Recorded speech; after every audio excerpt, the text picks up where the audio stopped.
One day, a fierce beast asked a brave warrior that he had neither sharp teeth nor pointed claws what his weapon was. A pack of wolves bared their fangs and glared angrily at the enemy who had strayed into their territory. A huge lizard-like monster sat in the center, surrounded by a pack of wolf beasts intent on disarming it. The lizard looked at the wolves with hatred, sighing heavily as he too had fought a strong opponent before. The pack leader let out a howl that ordered the pack to attack this unknown stranger who had wandered into the night forest. The lizard began to fight the wolves, who began to group attacking him. When grabbing his head, he threw off several others he disarmed with his claws. Blood and sweat, flesh and bone was all that was involved and palpable. At this point, the pack leader saw that the enemy was strong. The leader of the wolf pack desperately rushed to follow his other comrades to attack this lizard-like monster. With his claws, the lizard managed to disarm the wolf who attacked him with his huge, sharp fang. The lizard devoured the breathless bodies of his enemies to regain his strength, and also to stockpile them for further battles. The absorbed power of his enemies was his weapon. The beast, which resembled a powerful lizard, declared that it would eat the pack leader as well as the rest of his kin. Beasts with magical energy and abilities called mystical creatures that dwelled in the thick of the forest away from human eyes. Some of these beings were given human form by the gods and were prophets incarnate that served for the good of the people. Among them was also an evil incarnation of that power. Popularly, such beings were nicknamed as demon gods. The huge eye belonging to the power of the malevolent creature sought out a new victim to absorb its power. The boy was running through the forest, hoping to escape the danger he had stumbled upon in the night grove. The young man begged for help, praying for someone to show up in the area and help him escape. Suddenly, a crossbow with a loaded arrow was aimed at the fleeing guy, intending to prevent his escape. The arrow shot at the back of the fleeing man made him give up this idea, and the shooter was glad that he had hit him accurately. One of the partners pointed out that it was easier than he thought. The shooter agreed with his words, making sure it was a cakewalk. The criminals got rid of the people they had met. The leader ordered the pack to take everything of value because they had to return before sunrise, and they had a feeling that the forest was particularly creepy today. The leader suggested that the rumored monster might be watching them right now. The men came to the beer from the edges of the forest and were confused by what they saw. Some of them grabbed their weapons. Criminals saw many breathless wolf bodies that were scattered throughout the area. One of the men suggested that there was a fight between the wolves for territory. The leader was not sure about that, but he noticed marks of wounds not typical of wolves, suggesting that someone had committed a massacre. Suddenly, the partner asks Martin to come over to him and look at the creature he has discovered. The hunters saw the carcass of a huge, mystical creature next to which a young man sat motionless. The man assumed this big wolf was the leader of the pack. The other asked this for the small guy next to him. The group of men could not believe that this kid could defeat such a huge creature by himself. They laughed at this nonsense. Martin thought the guy had passed away, suggesting they look at what he had valuable to rob. Suddenly, he was bitten on the leg by a small lizard trying to protect this guy. The man didn't realize what was wrong with this stupid lizard. The criminal mastermind ordered his subordinate to unhook the lizard from him, and one of the men pulled out a knife in an attempt to get rid of it. Striking a stabbing blow, the man was sure that now he would get rid of that pesky lizard that was biting the commander. Suddenly, the guy stood up and struck at the man who intended to get rid of his lizard. There followed a powerful blow to the face of the criminal, who did not expect that this young man was still alive. They did not understand how he had so much strength. Guy managed to disarm one of the attacking men with a blow to the head. Hans fell motionless to the ground. The angry guy ordered the criminals not to touch his lizard. When they heard his words, they were slightly frightened. The young man grabbed an axe and told the dangerous group that otherwise he would send them all to the other world. The men realized that this cocky guy was getting into a fight. Some of them didn't realize what was going on.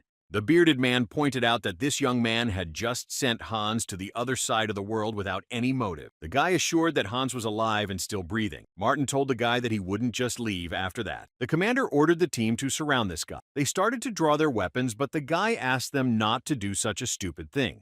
The guy pointed out to them that if they had those who cared about them, then let them back off and give up their intentions before it was too late.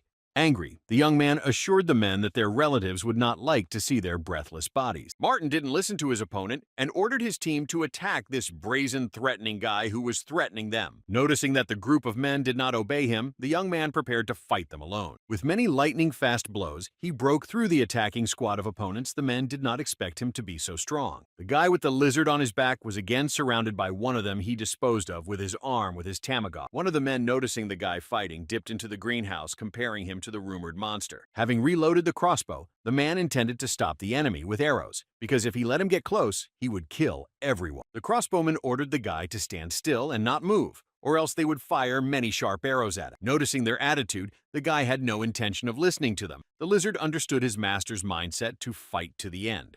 The gunners fired many arrows at the enemy, who refused to obey their instruction. The guy grabbed his lizard, trying to cover it from the arrows flying at them. The men were surprised at such an act. A few arrows flew past, but a large number of them definitely hit the body of this guy who hid the lizard. Martin assumed that they had managed to get rid of this guy with crossbow shots. He noticed something he hadn't seen before. An unknown force began to envelop the guy's body. Everything in the neighborhood turned sharply red. From this glow, men were terrified. The previously absorbed souls of this guy began to drain from his body, thus intimidating his enemies. Monster-like heads kept coming out of the body of a guy who intended to change his appearance and heal his wounds. The men didn't know what to expect from this guy who was endowed with non-human powers. They assumed he was a demon god. Suddenly, the guy opened his eyes, and his power stopped emanating from his body. His eye gaze became human again. The lizard noticed that his master had failed to realize his plan. The unknown man was watching on a branch of one of the nearby trees without showing them his presence. A group of men managed to take the sang of this guy along with them. They took the huge carcass of the monster and arrived in the village. The man could not believe his eyes from what he saw, for he had never seen such a thing. The village head stood in front of the breathless body of the huge wolf that had been brought to their village, and couldn't believe that the boy had handled it alone. The guy was chained up and placed next to this wolf body. He didn't confront them, realizing that he didn't have enough strength to do so. The lizard tried valiantly to chew through the bars of the cage in which he was imprisoned to then free his master. The boy informed the village head that this wolf carcass had better be burned as soon as possible, or there could be bad consequences. Martin pointed out that for the fire, the guy would be better suited to it, making it clear that they did not intend to listen to him. But the head of the settlement asked him not to make such hasty conclusions. The head of the settlement asked the guy what his name was. The guy introduced himself as Ananta. The man asked him why he did it. Ananta replied that he was hungry, and so he interrupted the bodies of the wolves, and this pack leader glared viciously at the man. The man was shocked to hear Martin suggest that the guy was lying and not worth listening to. Martin reported that he and his team saw it with their own eyes as this guy suddenly turned into a giant monster. The man asked if the head of the settlement had heard rumors that there was a demon god wandering in their forests who devoured all the breathless bodies in the area. The head of the village stated that no matter what side you look at it from, but this guy man Martin asked him to take a look at the wolf's body. The hunter spoke to the chapter about the bites and lacerations on this wolf's body, asking if that could mean it had mauled him. Martin pointed at the captured guy and said that he was definitely the demon god in the flesh of the man they had managed to capture. The guy smiled back at them. The man asked what funny thing he noticed in their words, and the young man replied that if what they said was true.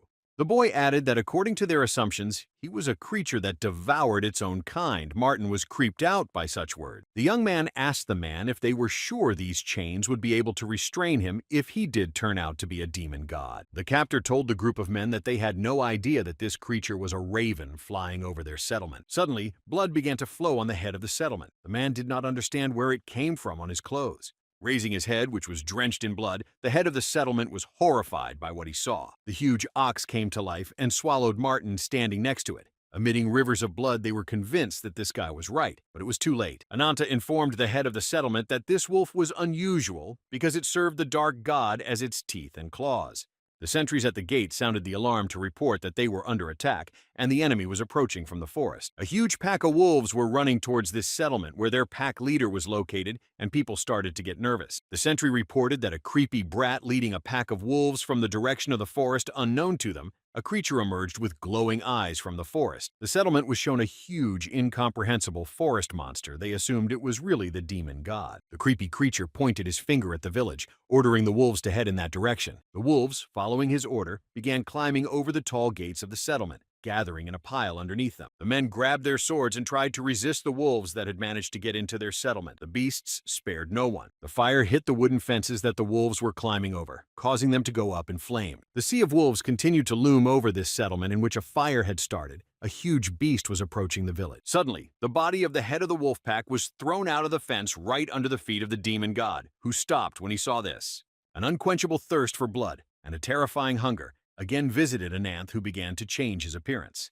Ferocious feelings once again took control of the guy. A huge lizard-like monster head appeared in the village. Destroying the burning wooden fence, the monster walked out to the huge amount of wolf thirst that made him go to such an act. Blood and sweat, flesh and bone were in Ananthan's mind. He signaled that he intended to completely devour this monster that approached the village. He transformed into a lizard-like monster and became hateful, intending to seize the power of the demon god. Behind the monster, a huge passageway formed in the wall of the village that blazed with fierce fire, illuminating the surrounding. Ananta told the monster who came out of the forest that she would torture him till his death. He stood silently against it. The lizard-like monster intended to bring its powerful essence to the sight of its dying victim. The beast stepped on the huge head of the wolf leader. Without sparing that body, he crushed it. The forest beast then screamed furiously, plunging all the creatures near it into a daze. Ananta stood against the powerful creature near the burning village, noticing that more beasts were beginning to approach them. A multitude of flattering beasts, upon hearing the demon god's cry, went into a frenzy and began attacking the village at his behest. With mighty hands, Ananta began to fight against the forest beasts who found themselves at the mercy of this monster. Ananthan managed to deal with a couple of beasts that were trying to harm him. Then he prepared to make a powerful lunge towards his opponents. The monster-like lizard with lightning-fast movements began to get rid of the opponents approaching the main monster that was controlling them. Suddenly, an unknown monster ordered all the defeated to rise as ghosts and continue fighting. The body of the demon god began to be saturated with spiritual power that he received from beings who went to the other world. The forest monster grew in size, preparing to confront Ananthan, who was approaching him. Ananta noticed that his opponent lunged at him. They intended to test who was the stronger of the two. The lizard-like creature managed to deal a powerful blow to the enemy, but he had no intention of retreating and counterattack. Ananta continued to strike while suffering the damage that went through his body. The survivors could not believe that this was happening in reality. The demon god managed to make a powerful attack on the lizard, which was unable to dodge it in time. Blood spurted from the wound.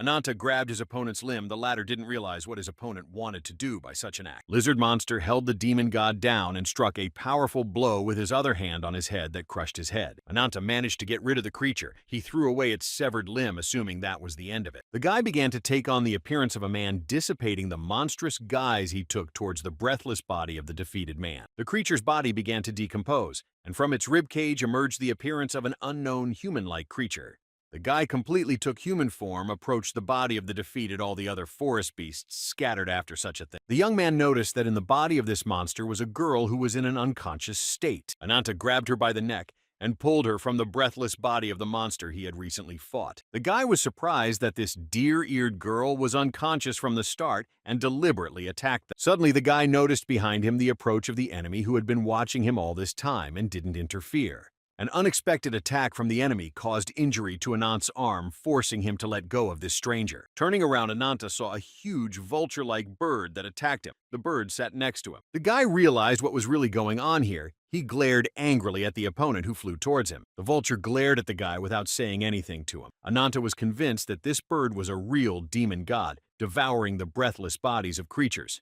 Suddenly, the vulture took human form in front of him, formed a man in plumage who intended to talk to the guy. The man stated that he didn't think his prized dog would ever lose to a kid like this, saying he'd been watching him since he set foot on this land. The demon god didn't have time to speak before the case of the girl who was white in the body of a flattering monster attacking the village flew into him. Ananta stated that he almost fell asleep to his babbling, making it clear that he had no intention of listening to his explanation. The boy indicated that he was not interested in the beast's speeches. The man looked at him thoughtfully. The young man ordered the enemy to attack him confidently, stating that he would send him to the other world. These words amused the demon god. The demon god took the form of a vulture, informing the boy that his powers allowed him to control the souls of departed beings. Griff stated that he would be the one to send Anant to the other side of the world, and he would have a strong new henchman to manipulate. The god of demons ordered the deceased to rise as ghosts and give him all their spiritual powers that were in them. Then from the deceased bodies began to emanate spiritual forces directed to the god of demons. Some of them began to revive and rise to their feet, intending to attack again. This technique also had the same effect on the people who died from the beasts attacking their settlement. Ananta looked around and noticed the rebellious army that the demon god had summoned, and he grew in size. The demon turned to the guy and stated that he would be destroyed and devoured by the army of bloody bodies that had passed away earlier. The resurrected entities attacked the guy, impaling him with spears. The wolves bit his limbs and tried to hold him in place. Noticing that the enemy does not react to the attacks of entities, Demon God assumed that he no longer had any strength left to resist. The Demon God struck his powerful wing that pierced the guy's body and drenched everything in blood. Confident of his victory, the vulture wanted to hear Ananth's last cry before he became his puppet. Hearing the words of the god of demons, the guy became funny because he knew that this is not the end of their fight. The guy began his transformation into a lizard-like monster, A red glow flooded the entire area, and the resurrected entities immediately evaporate, feeling the strength of the enemy. Demon God did not understand what had happened and how this creature had managed to scatter his minions. The demon god saw a powerful aura that began to emanate from this creature heading towards him. Ananta declared that what the enemy had planned would not come true. He intended to listen to his beastly roar. The lizard-like creature let out its bestial roar, plunging the demon god into a terror he wanted to hide from. Ananta, in the guise of a monster, to devour the vulture who was the demon god, and devoured the creatures in the area. The demon god's spiritual powers were absorbed by this guy. He saw many other beings absorbed by this monster. Griff couldn't resist such a force, intending to get out of this state, but everything was even. The girl with deer ears came to her senses before her. A picture of a brutal battle between the strongest monsters rose up. The female character noticed as Anant's immense aura radiated from his body, she began to take on the appearance of a human. The girl looked at the boy in bewilderment and didn't understand what was going on here because her memory hadn't come back to her. The guy's fierce gaze fell on this girl with antlers who was horrified by what she saw. Ananta walked towards her. The girl didn't know what to expect from this creature and started to pivot back from him. The guy informed her that she was now free from the demon god's control and could do whatever she wanted. The antlered girl clutched her head, in which the memories of what had happened to her earlier suddenly came to her.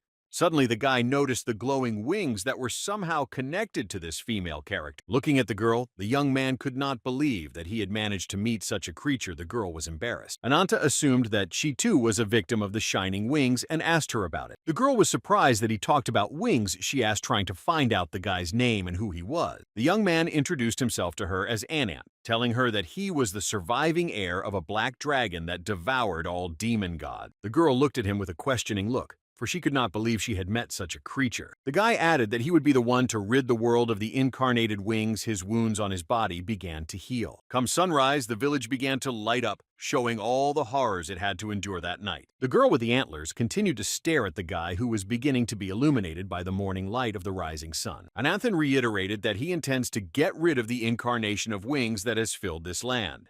The female character began to realize what was happening, but her memory did not fully return, as she had been under the control of the demon god for too long. The girl asked the guy what he was talking about, because she didn't understand anything from the words she heard. The guy heard that this person did not understand anything about the dragon or the incarnation of wings, realizing that he had explained it to her in vain. Suddenly, the deer-eared girl lost consciousness. Ananta realized that she was mentally drained from the abundance of information. The girl plunged into her memories, remembering how she had earlier in the greenhouse escaped from the pursuit of an unknown monster. The girl looked back and was horrified that the monster continued to chase her, no matter how hard she tried to hide from it. The forest monster that haunted the girl intended to seize her powers while she was unconscious. The nightmare continued. Suddenly, the deer-horned girl didn't notice the breathless body and fell right into the pool of blood. The reflection of the monster made the girl sink into horror at the realization that a dismal fate awaited her. Lifting her gaze, she saw countless mountains of breathless bodies that flooded the place with their blood. The girl looked at Wa's hands, which were covered in blood. The caught horror made the girl freeze on the spot. Suddenly, a bright light shone on her. Turning around, she saw behind her wings that did not emit cruelty. Then she lost her memory. After a long nightmare, the girl with the antlers managed to come to her senses. She leisurely opened her eyes. The cute girl was pleased that this stranger had finally come to her senses, but didn't realize where she was. The young lady with the rabbit ears informed her that she had been tossing and turning the whole time, assuming she was having a nightmare. The girl with deer ears realized that what she had experienced was just a dream. Suddenly, she noticed that Ananta was beside them. Guy motioned for Ruby to begin. The lizard obediently proceeded to carry out her master's instructions. Ruby breathed in more air and began to spew out a powerful flame that began to envelop the insignificant Asna. Using the lizard, Guy got rid of the breathless bodies of the creatures that died last night. The guy calmly watched as the souls began to dissipate the field as their bodies turned to ash.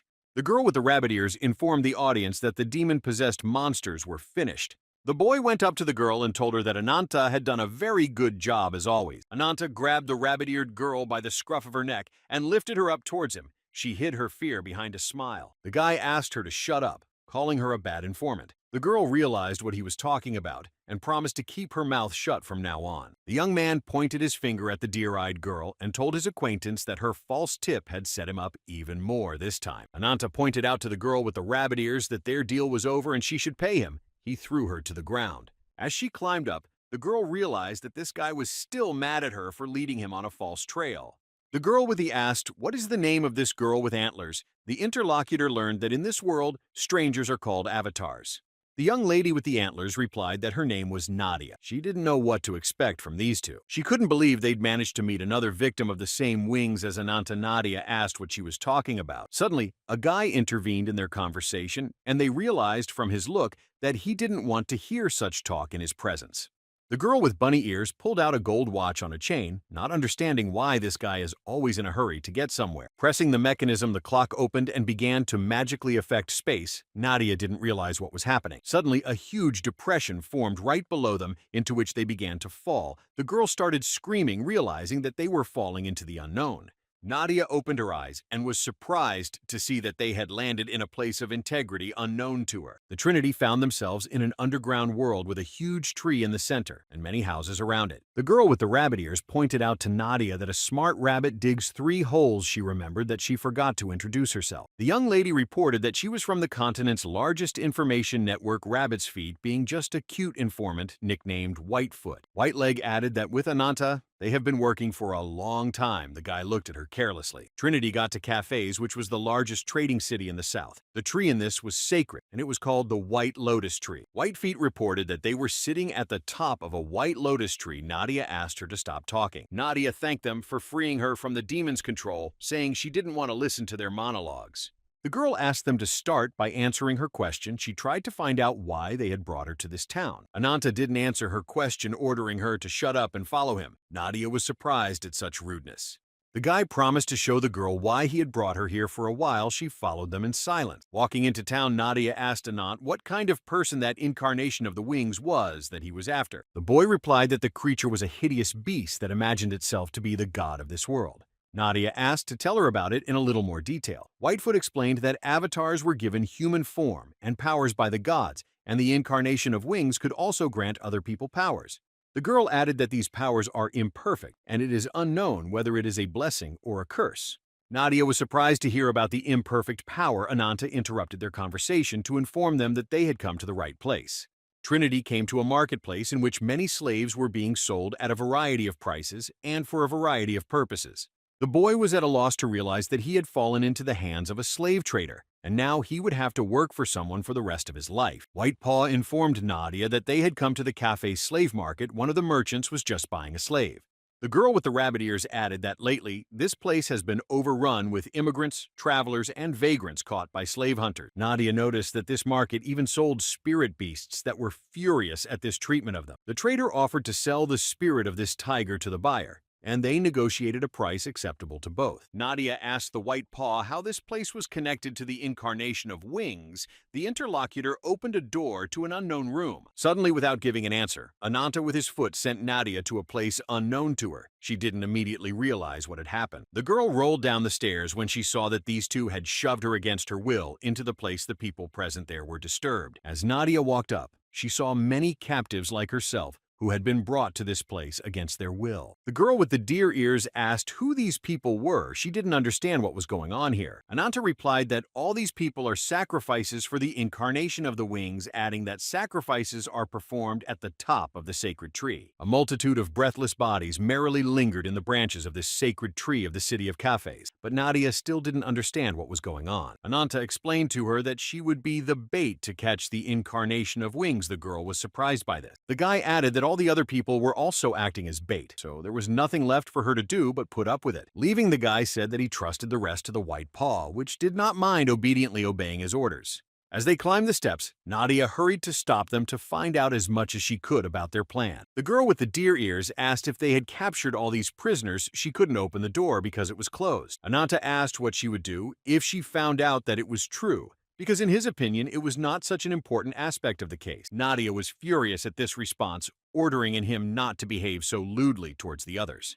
The girl realized that these two were using ordinary people to achieve their goal, asking if their conscience tormented them. Ananta continued to leave, saying that it is not possible to take revenge without getting his hands dirty. Nadia was shocked at his treatment of other beings, stating that she had no intention of accepting it. White Paw approached her, indicating that she understood her offense, but there was nothing she could do about it. The girl with the rabbit ears felt sorry for these poor people who would wallow in the atrocities created by the incarnation of wing. White Paw added that the presentation brought tears to her eyes, surprise, Nadia didn't believe her, recognizing her arrogance. Nadia stated that they have no right to do whatever they want to. Her white paw convinced Ananth's words. The girl with the rabbit ears informed Nadia that she had previously been controlled by a demon god and had caused a bloodbath, asking if she was worried about those dozens of ruined lives. White Paw added that even if she didn't want to do something like that, it doesn't mean it didn't happen. The young lady pointed out to Nadia that she should not be angry with her, or Ananta she touched her hand. Anant's partner has informed her that their common enemy is an evil incarnation of the wings that her partner intends to deal with. A short while later, the warriors were preparing to enter the arena to fight and give the audience a performance. The guy put on his forearm metal cuffs, preparing for a strong battle against the White Paw pointed out to his partner that he was talking nonsense when he answered Nadia, because all those victims had nothing to do with him. Ananta asked what happened to Nadia. White Paw said that she had asked her to help them with what they had planned. White Paw added that as planned, they went to the White Lotus frames with the wing guard. Offering the sacrifice was the starting point of their resistance to the incarnation of the wings. They had completed all the preparations for this bloodshed. White Paw reported that they had found a helper in the frame without whom they would not have passed through the barrier to participate in the arena needed a sacrifice, and they were able to resolve the issue. Ananta could receive a branch of the White Lotus tree for winning the arena, and would then be able to meet the incarnation of the wing. Despite all this, the process was quite tedious for the White Paw. She thought they were doing something wrong. White Paw realized that if Ananta had made up his mind right away, it would have been easier to attract the enemy's attention with a massacre. The girl realized that there was a line in life that should never be crossed. She looked at him thoughtfully. It seemed to White Paw that Ananta was trying to draw a line between humans and beasts by deciding to do things this way. The girl with the rabbit ears realized that there were many ways and methods, and everything in this situation was contradictory. Ananta, just from where he stood, could feel his acquaintance rolling her eyes, resenting his plan. The guy stated that she had recently eaten, and now it would be a nice afternoon workout. Entering the arena, the young man ordered the White Paw to sit quietly and watch as he masterfully commandeered a branch of the sacred tree. Ananta intended to show everyone his personal way of hunting the beast. He armed himself with 2 tomahawks. White Paw asked his partner not to draw too much attention with his raucous battle. Ruby shouted his good luck to his master. The girl with the rabbit ears worried that something might go wrong. The guy entering the arena replied that he would think about her suggestion of not putting on a show, but made no promises. After the battle began, one of the commanders ordered his squad to put up a wall of shields to defend against the beast. The men put up their shields and tried to pierce the body of the huge monster that opposed them with their spears. The monster let out a ferocious roar. The squad leader told no one to be afraid but to keep in line, because otherwise they might get hurt. Suddenly, Ananta intervened in their formation and grabbed the shoulder of one of the knights and threw him aside. The warriors didn't understand what this guy was doing in the arena. He responded by ordering them to shut up and see how he could handle this monster alone. The huge monster noticed the guy's approach and intended to get rid of him with his paw. Suddenly, the boy delivered a powerful blow to the paw of the beast that wanted to attack him, but the young man had other plans for it. The warriors were surprised at such a skillful strike by the guy. White Paw was upset because she had asked him not to draw unnecessary attention. The girl with the bunny ears made sure to get a lot of trouble from this guy. He continued to strike at the monster. The commander of the squad watching the battle of the guy did not understand how it could be, because he did not believe that alone can overcome such a creature. The audience was shocked that an ordinary man skillfully defeated a mythical beast before their eyes. Ananta made a powerful leap, intending to cut off the monster's head with a single blow while it was immobilized. The powerful tomahawk strike came just in the head of the mythical beast, which could not survive. The audience held their breath at what they saw, because they had never seen something like this before. The guy, after defeating the strongest monster, shouted as a sign of his victory. The audience rejoiced at such a performance. Ananta shifted his gaze to the huge sacred tree that towered over the arena where the battles were taking place. The guy promised that he would very soon defeat the strongest creature that ruled this city and eat it without a trace. Meanwhile, the huge gates opened inside were ready to receive the victims who had been brought to this sacred place. Nadia suspected that what was happening here would be quite different from what Ananthan had planned, and white-knuckled the captives into a huge hall. Shivering residents noticed an arrogant person on whose arm sat a small bird, unaware of the trouble.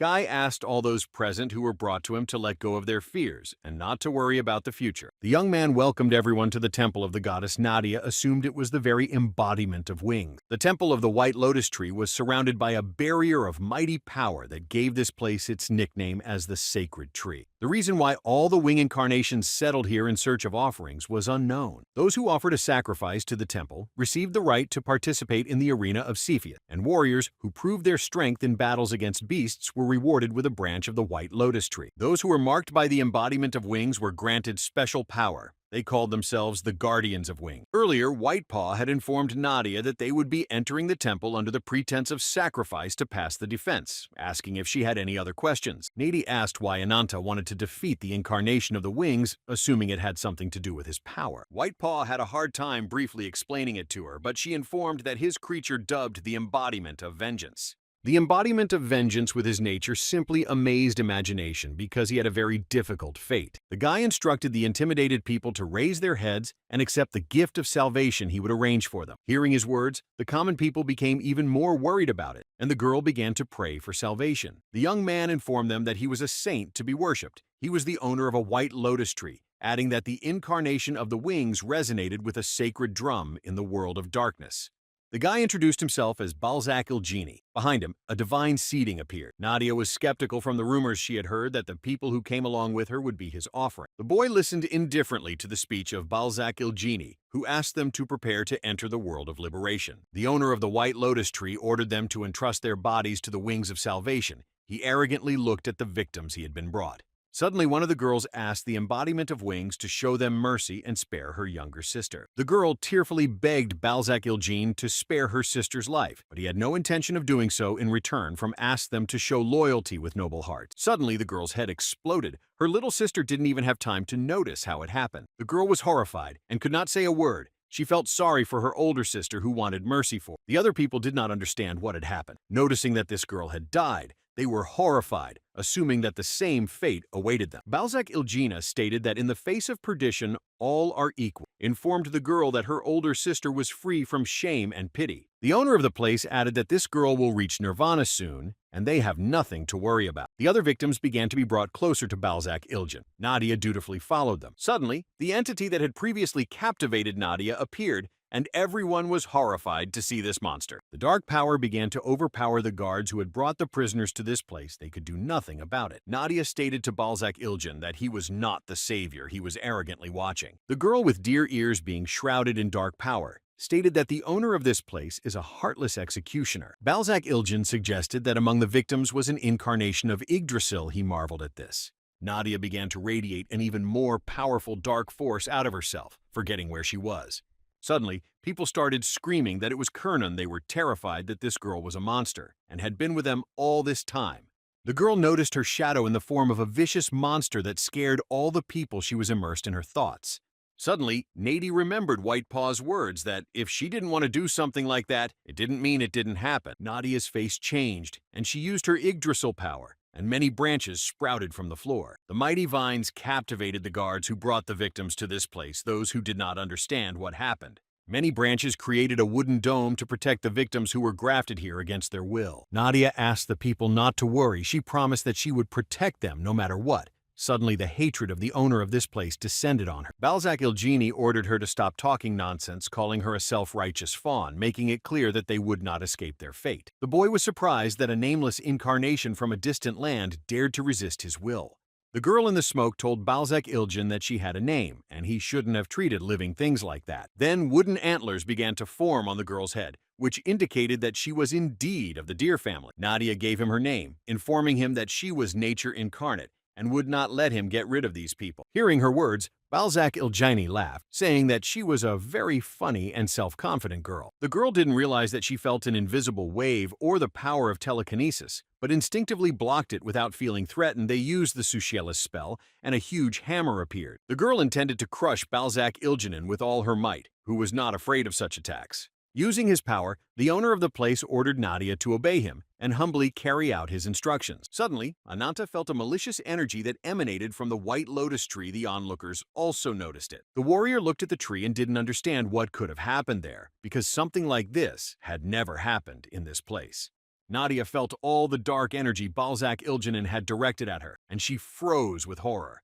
The girl saw that her strongest attack was so easily destroyed by this creature, realizing that he was on a completely different level. The golden cage swung over Nadia, who was standing at the bottom and couldn't see her. Balzac Ilgini asked what she had only this pathetic power. The owner of this place snapped his fingers, and a golden cage fell on Nadia. The girl managed to bounce back in time. The girl didn't understand what was going on and why he had thrown the cage at her, since she had managed to dodge it. Nadia realized that this cage was not her day, for a huge monster had appeared in front of her, intent on destroying the entire area. The guy hurriedly informs her that this monster is too dangerous, and she needs to get out of here, Mana. The sudden unbearable pain sent Nadia into a state of shock. Looking at her body, she saw the spears that pierced her body. Balzac Ilgini advised the girl to be careful, realizing that she would not get out of this place alive. A huge monster appeared behind the sacred tree owner's back, intending to fight the unruly victims. The guy ordered them to serve as loyal followers of Yo. In the meantime, Anant had succeeded in overpowering the next spirit beast, which had collapsed to the ground without much strength,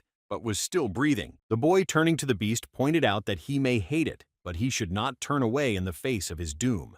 The warrior informed Duke Berngard that all the spectators were extremely agitated by the situation that had arisen, and could not give it a logical reasoning. The men realized that this guy had won, but according to their plan, the winner was supposed to be Duke Berngard.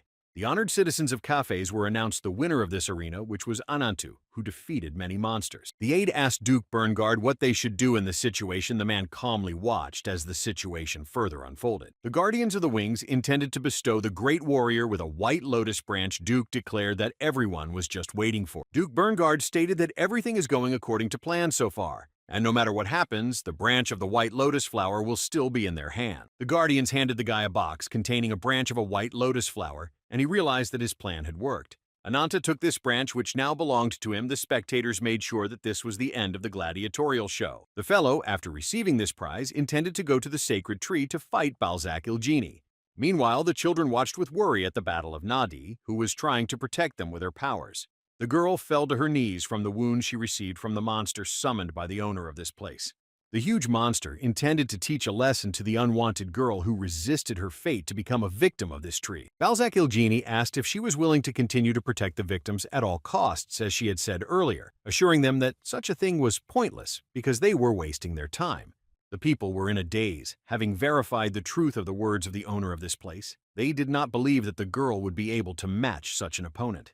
Guy suggested that she look at the faces of the people and rather put them out of their fear and shower them with Yo's blessing. The girl was surprised that he called himself a savior, ordering him not to make her repeat herself twice. Nadia reiterated that he was no savior but a bloodthirsty executioner, eager to get innocent souls under his command. The girl pointed out to Balzac Ilgini that he was the vile incarnation of a demon, bringing only misery and horror. The owner of the sacred tree calmly looked at the girl, who began to emit dark energy from herself. Balzac Ilgini stated that he would argue about true salvation being granted through despair. Suddenly, the branches of the sacred tree began to attack the victims who were under Nadia's protection. The girl was horrified because she had failed to protect these people as she had promised, but she didn't understand how the enemy had bypassed her defense. The owner of this place collected all the souls of the victims who brought him. What he saw made the girl doubt her abilities and started begging him to stop doing it. Suddenly, these same vines pierced the body of the monster that was in this place. Nadia assumed that all the victims' powers would go to this monster. Balzac Ilgini declared that there was an illumination by the blessing of the incarnation of the wings. He was pleased with the sacrifices received. The guy stated to the girl that these were lost souls and she would be given great honor. He laughed abnormally. Nadia noticed as spiritual powers began to flow over the branches that pierced the bodies of the victims. She was convinced of her assumptions. The huge monster began to saturate with the strength of the people who had died in this place. People did not understand what was happening on the white lotus branches. The souls of the people followed the trunk straight to the monster and could not resist it in any way, their bodies swaying in the wind. Balzac Ilgini said that this is an infernal field where existence and non-existence coexist, in contrast to the eternal skill where each person is inevitably doomed to perdition. Nadia realized that she had failed to save these people. Her protective wooden ball began to disappear. She didn't know what to do in such a situation. The owner of this place claimed that only he could give meaning to their miserable existence. The minions who served Balzac Ilgini were also victimized and nourished the white lotus tree. The owner of this place added that they would create an eternal warrior. The guy said that in the circle of life, they will all be reborn with the light that the white lotus tree will protect. The huge beast continued to saturate itself with the power of the victims who had given their souls to the owner of this place, indicated that this was the true blessing of the wings. The girl was shocked at what he was doing, asking how many human lives he had already consumed in that time. Nadia didn't get an answer to her question, but was simply taken captive by the powerful vine that enveloped her body. Balzac Ilgene replied to her that he had made so many sacrifices that he lost count of how many there were. The guy stated that despite all this, Nadia was a brave girl for being so desperate to stand up to him, asking what she would like to say in the end. The girl sent him away saying that she had no intention of obeying him even if she was captured. The owner of the sacred white lotus tree said that she, like everyone else, had met a miserable end, and he intended to end it. Balzac Ilgen's plans were intended to be thwarted by Ananta, who opened the door to this sanctuary, but his presence was not noticed by the owner. Suddenly, an unknown object caused Balzac to look away from Nadia and stare at the uninvited guest who had come to the place. Balzac Ilgene noticed that this object was the head of his henchman, forcing him to deviate from his plan. Ananta jumped into the room, holding in his hand the branch he had received in the arena, and intended to stab Balzac with it. The owner of this place was late in noticing the enemy who stuck a branch right in his eye. Anant's eyes were tortured with hatred for this creature. Then the guy by inertia jumped over the opponent who for a moment was dazed from the injury he received. Nadia was happy to see that Ananta had come as promised to defeat Balzac Ilgene. She was still captive. The guy asked the girl how she managed to survive, assuring her that he didn't know she was so lucky. Balzac Ilgene pointed out that the White Lotus branch meant that this guy was the winner of the arena coming to this place. The owner of this place was sure that a creature like Ananta couldn't set foot in this place. He didn't understand how he managed to get here. Ananta was surprised to hear such arrogant words at his expense, calling him a shallow creature. The guy asked Nadia where the incarnation of wings had gone and why she was rubbing it in here with that screamer. The girl tried to answer him, but their conversation was interrupted by the owner of this place saying that such a thing was not enough to enter Yo's territory without permission. Balzac Ilgene didn't understand how this guy dared to insult the great Yo incarnate wings. The guy became furious and said he would rip his ugly tongue out of his filthy mouth and started to turn into a monster. Ananta ordered his opponent to be silent, stating that he didn't believe this guy was the embodiment of wing. Meanwhile, the guards were trying to defend themselves against criminals who wanted to sneak into this holy place. One of the men managed to overpower the enemy who stood in his way. Their team intended to follow Anant. The squad leader ordered his warriors to destroy all the guards who were in the area. The warriors began attacking and crowding the guards of this holy place. They could not cope with the onslaught of the opponents. Duke Berngard was about to strike immediately after the barrier was removed to let the winner through, but the one who was supposed to carry the White Lotus branch vanished. Entering one of the rooms of the place, the Duke was surprised at what he saw and assumed it might be a trap. Berngard noticed the many breathless bodies of the keepers that lay on the steps of the place. He did not believe that that guy alone had handled them, thinking that he had come for the incarnation of the wings. Suddenly there was an awkward pause between the trio. The girl was captive and unable to move. The two guys intended to humiliate each other. The girl was convinced that Balzac Ilgene was the embodiment of wings, and she couldn't believe it wasn't true. Nadia realized that what was happening here was a simple hoax. The owner of this place was burning with rage and hatred for these creatures. The guy asked why she needed eyes if she couldn't tell the difference between the real incarnation of wing. Ananthan assumed she hadn't wondered why her opponent had such a high-profile name as the epitome of great wings. The young man explained to Nadia that the symbol of the incarnation of the great wings was 3 pairs of white wings. Balzac Ilgene stood silently listening to the reasoning of these creatures, who realized that he was not a true leader. The guy pointed out to Balzac that he couldn't even create wings, and if he wanted to imitate him, he'd have to try harder. Ananthan called Balzac useless garbage with a too long tongue that doesn't really weigh anything. Upon hearing the opponent's assertion, the owner of the place stated that the guy was talking nonsense, and there wasn't an ounce of sense in his words. Balzac ordered his henchmen to send this insolent man to the next world. The guy realized that he was not afraid of such threats. Using his strength, he used his sharp claws to cut down the wooden branches that had been holding Nadia up all this time.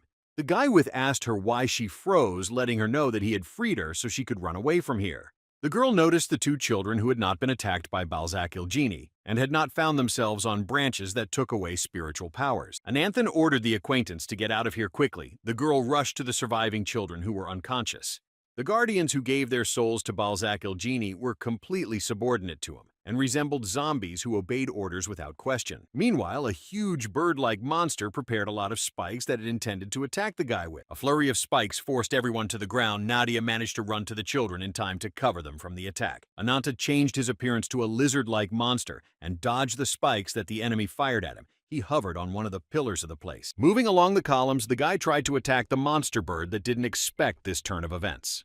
The beast only had time to notice the approach of the enraged lizard before the lightning-fast attack of its claws. The huge bird resisted her opponent's blow and took counter-attacking measures, but Ananta managed to deftly dodge her attack. Immediately, the monster from the lizardman was hit by a powerful blow straight to the head that fractured its skull. The body of the huge opponent collapsed to the floor. Ananta noticed a strange action that was developing behind his back. Balzac Ilgini's powerful attack caught up with the lizard-like creature the opponent recognized as the mighty power of Ananth, who fell on his back. Having completely changed his appearance, the owner of this place added that he had made sure that Ananta was strong enough to see the true power of the spirits. Using his mighty powers, a huge magical seal appeared behind his back. He ordered the lizard to bow before him. Nadia noticed that they were doing badly, and in this case they would not be able to escape deciding to take some action that would help the familiar. It became clear to her that this was the technique Balzac used to break up her attack. Suddenly, the lizard grabbed his opponent's limbs and began to forcefully bring his head to his mouth. He did not expect this. Balzac in time managed to counter his intentions and avoid such a demise by calling him a fool to think he could defeat him like that. The lizard tried to strike back, but his opponent managed to bounce away from him in time to avoid the attack. Ananta, in the guise of a lizard-like monster, rushed to catch up with the opponent who wanted to increase the distance to strike. Continuing to strike at her opponent, who deftly dodged it, the girl watched their battle with interest. Suddenly, the lizard opened up for a powerful strike, and Balzac Ilgini, without wasting a chance, struck a powerful blow at it, severing a limb. The owner of this place, having made a successful attack, made sure of his superiority over his opponent, who began to fall down.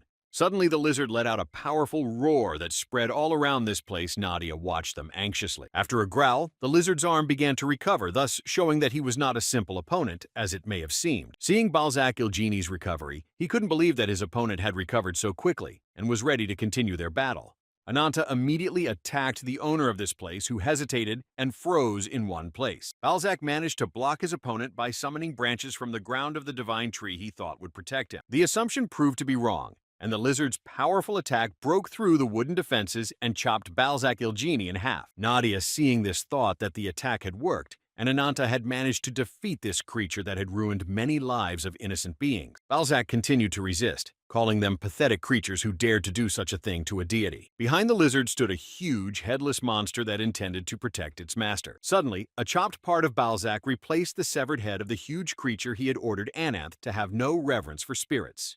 Balzac declared to his opponent that he would show him the difference in strength and how great the gulf between them was. Meanwhile, in the sky above them, the barrier began to collapse, cracking into many small particles. A powerful blow broke through this barrier. The unknown intended to penetrate this place. No one sensed his presence. Afterward, a portal formed near the pierced dome, from which an unknown creature appeared. The unknown man noticed the battle that was taking place on the sacred tree of this small town. Meanwhile, Balzac Ilgini ordered those present to marvel at those magnificent wings. The owner of this place tried to continue, but the powerful attack that descended upon him silenced him. Ananthan almost managed to separate his opponent from the body of the huge monster, but the two continued their merging into a pile again. Balzac Ilgini ordered the enemy to attack him again, but this time he used the powers that belonged to a huge monster. Suddenly, branches came out of the ground and grabbed the lizard, preventing it from moving from its place. The huge monster prepared to attack the enemy with a multitude of spikes emerging from its body. Balzac Ilgini intended to chop this lizard into small pieces. He grinned maliciously at him. After these words, a multitude of spikes headed towards the lizard-like creature that couldn't move. The girl saw that a powerful attack was bearing down on Anant, but from the dust in the air, nothing could be seen. The lizard broke free from the shackles of the tree with lightning speed and moved behind Balzac, who hadn't noticed his disappearance. Turning around, the owner of this place noticed that his opponent had circled him from the back and intended to attack him with his fist. Balzac Ilgini sustained heavy damage to his body as he failed to react in time to his opponent's lunge. Ananta continued to strike at the body of the monster that was recovering from the first blow he received. The owner of this place became enraged at such an annoying opponent who kept crowding him. Suddenly, Balzac noticed that the enemy's appearance had changed again. He didn't realize what contributed to it. Nadia also noticed that Ananta had changed. She was curious to know more about this guy. Using his tail that appeared, he quickly began to move around the area where the battle was taking place. Balzac made sure that the lizard began to move quickly, that its speed was beyond everyone's comprehension, assuming that its abilities were regeneration and transformation. The owner of this place has decided to use his powers that he can't escape from, assuming that the enemy can crush him faster than he can react. Suddenly, there was an earthquake in the place. Ananta did not realize what it could be, but prepared for anything. Nadia, from such powerful subterranean blows, fell off the stake, continuing to watch the battle of these two. Noticing the multiple attacks from beneath the ground, the lizard jumped up from its seat, and the wooden roots followed. The roots of the tree, as instructed by Balzac, continued to follow the lizard, who deftly dodged them. Ananta realized that no matter how much he attacked the opponent, he would recover because he had a white lotus branch. The lizard realized that the longer the battle lasted, the less advantageous position he would be in. Suddenly, Ananta noticed that there were many breathless bodies falling on the tree from the sky, deciding that he could use this to benefit himself. He made a powerful jump and headed for the ceiling, intending to carry out his plan to overpower the enemy. Balzac Ilgini, along with Nadia, didn't understand what the lizard-like creature was up to, but continued to watch it. Ananta gave a powerful blow to the ceiling of this sacred place. The structure in that place began to crack. The ceiling directly above Balzac was shattered and formed a huge hole. Anant, along with the debris, began to fall. Suddenly, the enemy managed to grab the lizard with wooden roots from which it was very difficult for it to get out.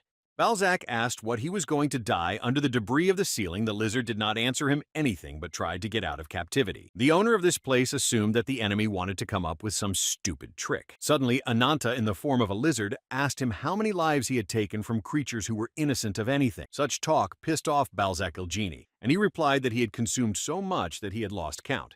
Suddenly, the lizard began to form wings. Nadia, noticing this, was surprised at his abilities. Balzac noticed an aura that began to emanate from his opponent, who was beginning to have wings. Ananta declared that in the name of the innocent lives devoured by Balzac, he would be overthrown by the spirits of the deceased. Looking up, the creature noticed that through the dura in the ceiling, many bodies he had sacrificed began to fall down on him. The bodies of the unsettled continued to fall from the sky directly onto Balzac Ilgini, who had not expected this turn of events.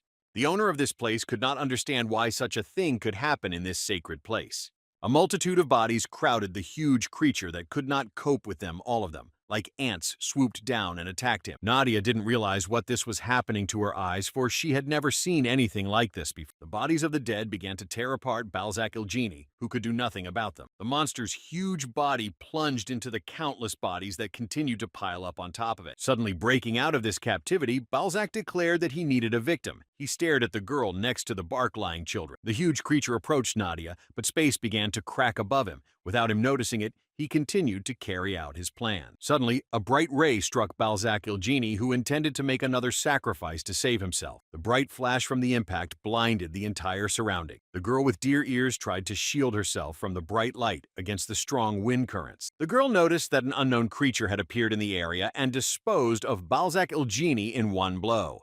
Suddenly, the unknown leaned in front of her. Nadia didn't realize what she should expect from this creature. The godlike man asked if his superior had enjoyed the journey he had been on. The girl didn't understand what was happening and who he was addressing. She noticed the boy she was protecting had risen. The boy began to modify, and this gentleman pointed out to his servant that he had gone a little overboard with his greeting. Unknown finished his visage. Barahan reported that he had come to escort the incarnation of the wing. Earlier, the Whitefoot reported on the situation that a rift of space had appeared in the sky above the white lotus tree. The girl added that if Mr. Ananta is in the temple, then most likely he has entered into a confrontation with the enemy. Ruby resented this.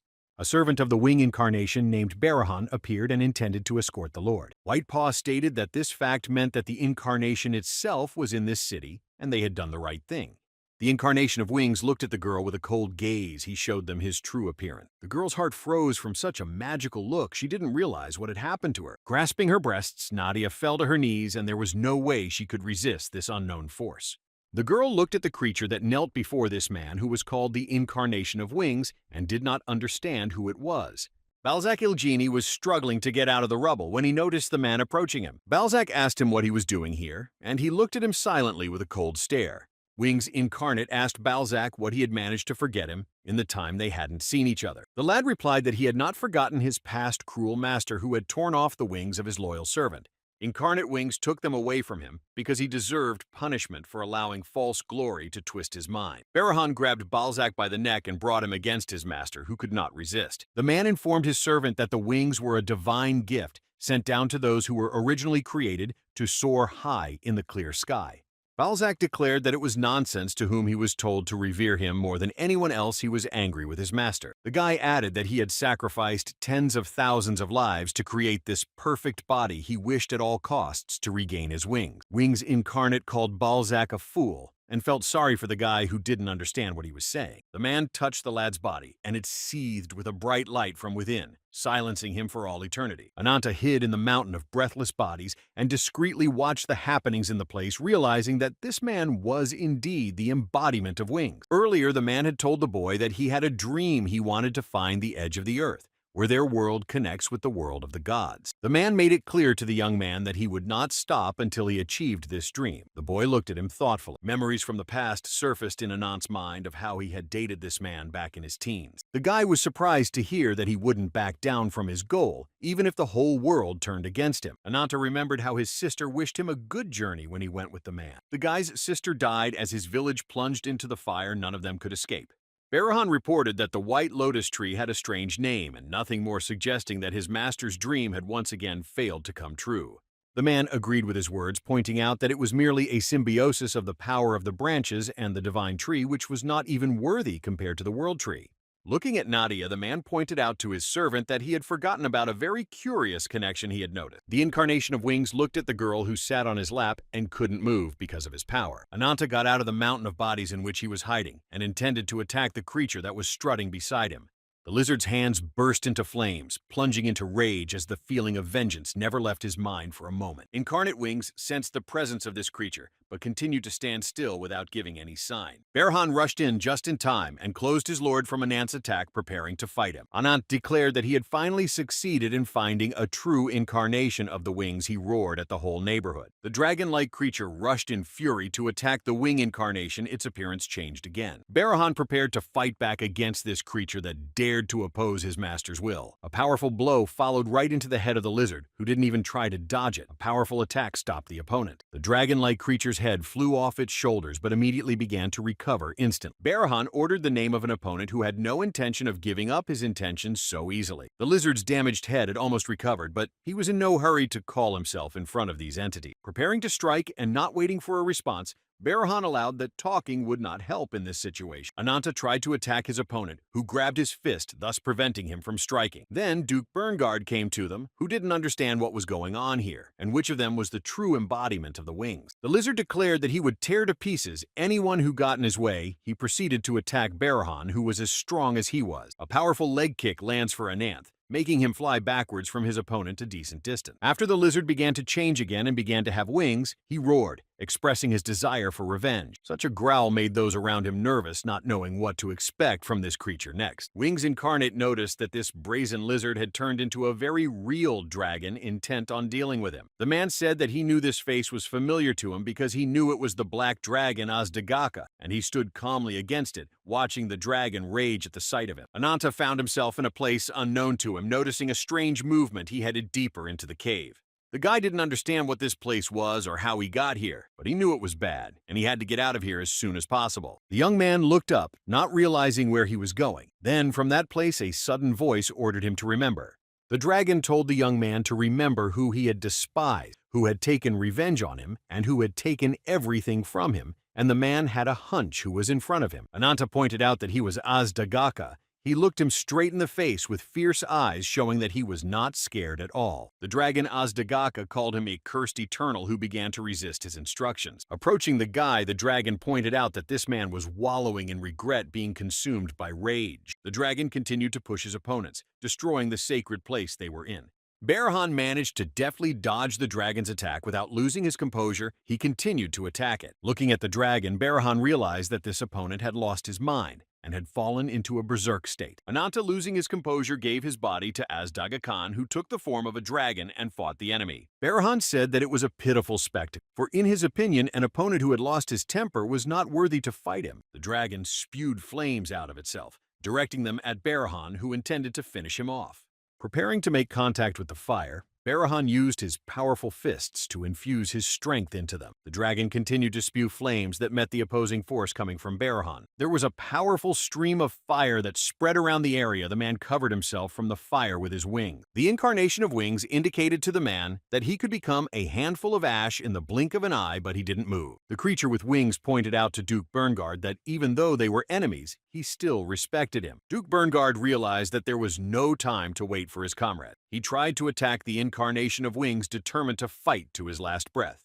The brave warrior approaching the enemy made a powerful swing of his axe, intending to overpower him. Suddenly, Berngard's attack was stopped by a powerful wing incarnation strike that pierced his body in two. The enemy's weapon fell out of his hands. The incarnation of wings informed the Duke that this was the end of their battle. Duke Berngard tried to stay on his feet with his last strength, intending to continue the battle, but he had no strength to do so. An additional powerful beam attack pierced the body of the warrior, who bravely wanted to fight until his last breath. Nadia, watching what was happening, didn't know what else to expect from this place. She was trembling with fear. The incarnation of wings turned to the girl and said that despite her fears, she was not the same as she was before. The girl realized that she had seen this creature before in the forest when she was being chased by a forest monster. Nadia didn't know what to say to him and just stared at him silently, not knowing what to expect. The man pointed out that the vibration of the branches proves that she too is sucking chosen by the world tree. The girl didn't know what he was talking about, asked what his words about the branches of the sacred tree meant. The incarnation of wings explained that the branches are miracles, surpassing the limits of the human body and granting great power. The man's desire to reach the edge of the earth, he approached the body of the monster that had recently still rampaged in this place. The creature took the form of a small boy. The man indicated that it was his brother, created by thousands of human lives and once imprisoned in a cage. Nadia opened her mouth in surprise, for she could not believe what she had seen and heard in the legends. The man asked the boy to tell him his name, and he called himself Ziz, pleased with this rebirth. Meanwhile, Barahan continued to bravely fight the dragon. He tried to deliver a powerful blow to the monster that intended to capture him. Then there was another bright flash between them, and nothing could be seen. The huge dragon blocked his opponent's blow and knocked him back, forcing him to think of other measures. Suddenly, Ananta, who had lost possession of his body in the form of a dragon, flapped his wings and headed upwards, developing the ceiling. The dragon towered over this sacred place and intended to burn it to the ground along with those who were there. Ziz noticed this and intended to do something about it, but the incarnation of wings reassured the boy that he had nothing to worry about. The huge dragon continued to accumulate firepower to deliver a crushing blow to the area. Jade heavenly flames rained down on the wings incarnation, who didn't understand how this opponent dared to look down on them. Using a counter-attacking technique, the man told Anant that there was no place for him in the heavens and used a light attack of the heaven. The enemy's attack dispersed the fire that spewed out the dragon. The light of the heavens caught up with the dragon, who had not expected such an outcome. Noticing the powerful light beam, Ruby began to worry about his master. The white leg informed him that it was over. Shortly after the battle, a white stalk at the top of the white lotus tree confirmed the destruction of the tree. The forces of the wing incarnation destroyed the sacred white lotus tree, which began to burn with bright flames. Trump, the embodiment of revenge, was defeated. Ananta didn't know he was being used, and so couldn't do anything about it. Several years before these events, Ruby was out in the desert trying to escape from a pack of coyotes that were chasing him. One of the coyotes caught up with the lizard and intended to eat it. The lizard prepared to accept its fate in this life. Suddenly, a flying tomahawk pierced the head of the beast that had been chasing Ruby. The coyote immediately on the spot went to the other world. Young Ananta ordered the coyotes away from the lizard. He intended to finish this beast off. He succeeded in doing so. The other coyotes, seeing this, decided not to get into a fight with this young man, deciding to run away from him before it was too late. The boy was pleased that he was able to overpower the beast so cleverly and get rid of its minions using his weapon. The lizard was shocked to be rescued and decided that he would serve this man for the rest of his life. After the guy hid from the scorching sun behind a huge rock, the lizard followed him. Ananta asked Ruby why he kept following him around. The lizard couldn't speak, so he didn't say anything. The young man did not understand what use could be made of this lizard, for it did not even have meat, only bones. Trying to chase the lizard away, the guy didn't understand why it would just roll away from him. Ruby deftly dodged his blows. Suddenly, the lizard spewed fire from its mouth. The guy did not expect such a turn of events, but managed to dodge the fire in time. The guy was surprised that this lizard could use fire breath and tried to assume that it was a magical animal. Suddenly, the guy noticed that the huge rock behind which he was hiding from the sun was not a rock at all. In front of them stood a huge rhinoceros that reacted to Ruby's fire. The young man realized that he could not fight such a beast alone. Ananta started running away from the rhinoceros that started chasing him. A lizard got on the guy's head. The rhinoceros chased the guy right to the cliff. The guy realized he had no other choice, so he jumped off the cliff. Landing in the gorge, the guy realized that he had managed to avoid a run-in with a huge rhino. The young man noticed that next to him sat a stranger in a hood, which seemed strange to him, because at such a time it was difficult to meet anyone. Looking up, the guy noticed that the rhino hadn't given up his intentions to avenge their burn. Suddenly, the young man withdrew from Ruby, who didn't understand what this man was thinking of doing with the huge beast. Taking out a tomahawk, the guy intended to fight the rhinoceros, ordering it to attack, intending to show it the power of the air to the great black dragon. Hearing the man's words, Anantha was surprised to hear him, for he did not understand what he wanted from him. Removing his hood, the man stared at the beast that stalked the young boy. The beast, catching the man's gaze, felt the power he possessed. The man continued to stare at him. Suddenly, the rhino turned around and started to walk away, deciding not to mess with this strong man. The man asked the boy if he was okay. He surprisingly looked at him, positively nodding. Anant's life that day after meeting this man changed forever. He had no idea where the meeting would lead. Then, the guy brought the man to his settlement, which was on the bank of the river. The tribe noticed that Anantha had returned. One of the men marveled that this guy was still roaming around. One of the men asked the guy who it was next to him, and he said it was okay and that person wouldn't hurt them. The sister saw the return of her brother and asked where he had been missing for so long. The girl assumed that her brother had gone to the spirit world alone again, pointing out that something terrible could happen and he wouldn't come back alive. His sister asked him where he had brought this incomprehensible animal on his head from. His brother replied that the lizard had just followed him, and that was it. The girl asked who was this stranger who had come to their settlement and introduced his sister Ashita to the master. Suddenly, their conversation was interrupted by a heavy cough from the girl, who turned out to be coughing up blood. Her brother asked if she was all right and asked her to come inside to give her medicine for her illness. The stranger was brought to the head of the settlement in one of the tents, and they began to discuss the business he had come to them for. The head of the settlement offered the guest some food and invited him to sit down, as he would be comfortable, and thanked him for the food. The old man said that they don't get foreigners very often, realizing that it would be disrespectful of them not to treat someone who helped their tribe member. The head of the tribe indicated to the traveler that he could rest at their place as long as it took for him to continue on his way. The man introduced himself as Master Ryu, thanking the elder for his hospitality. The elder told Master Ryu that Anantha would show him around the area, and he was surprised that he had been asked to do so. The man ordered the lad not to ask the elders and to fulfill what they asked him. The young man agreed.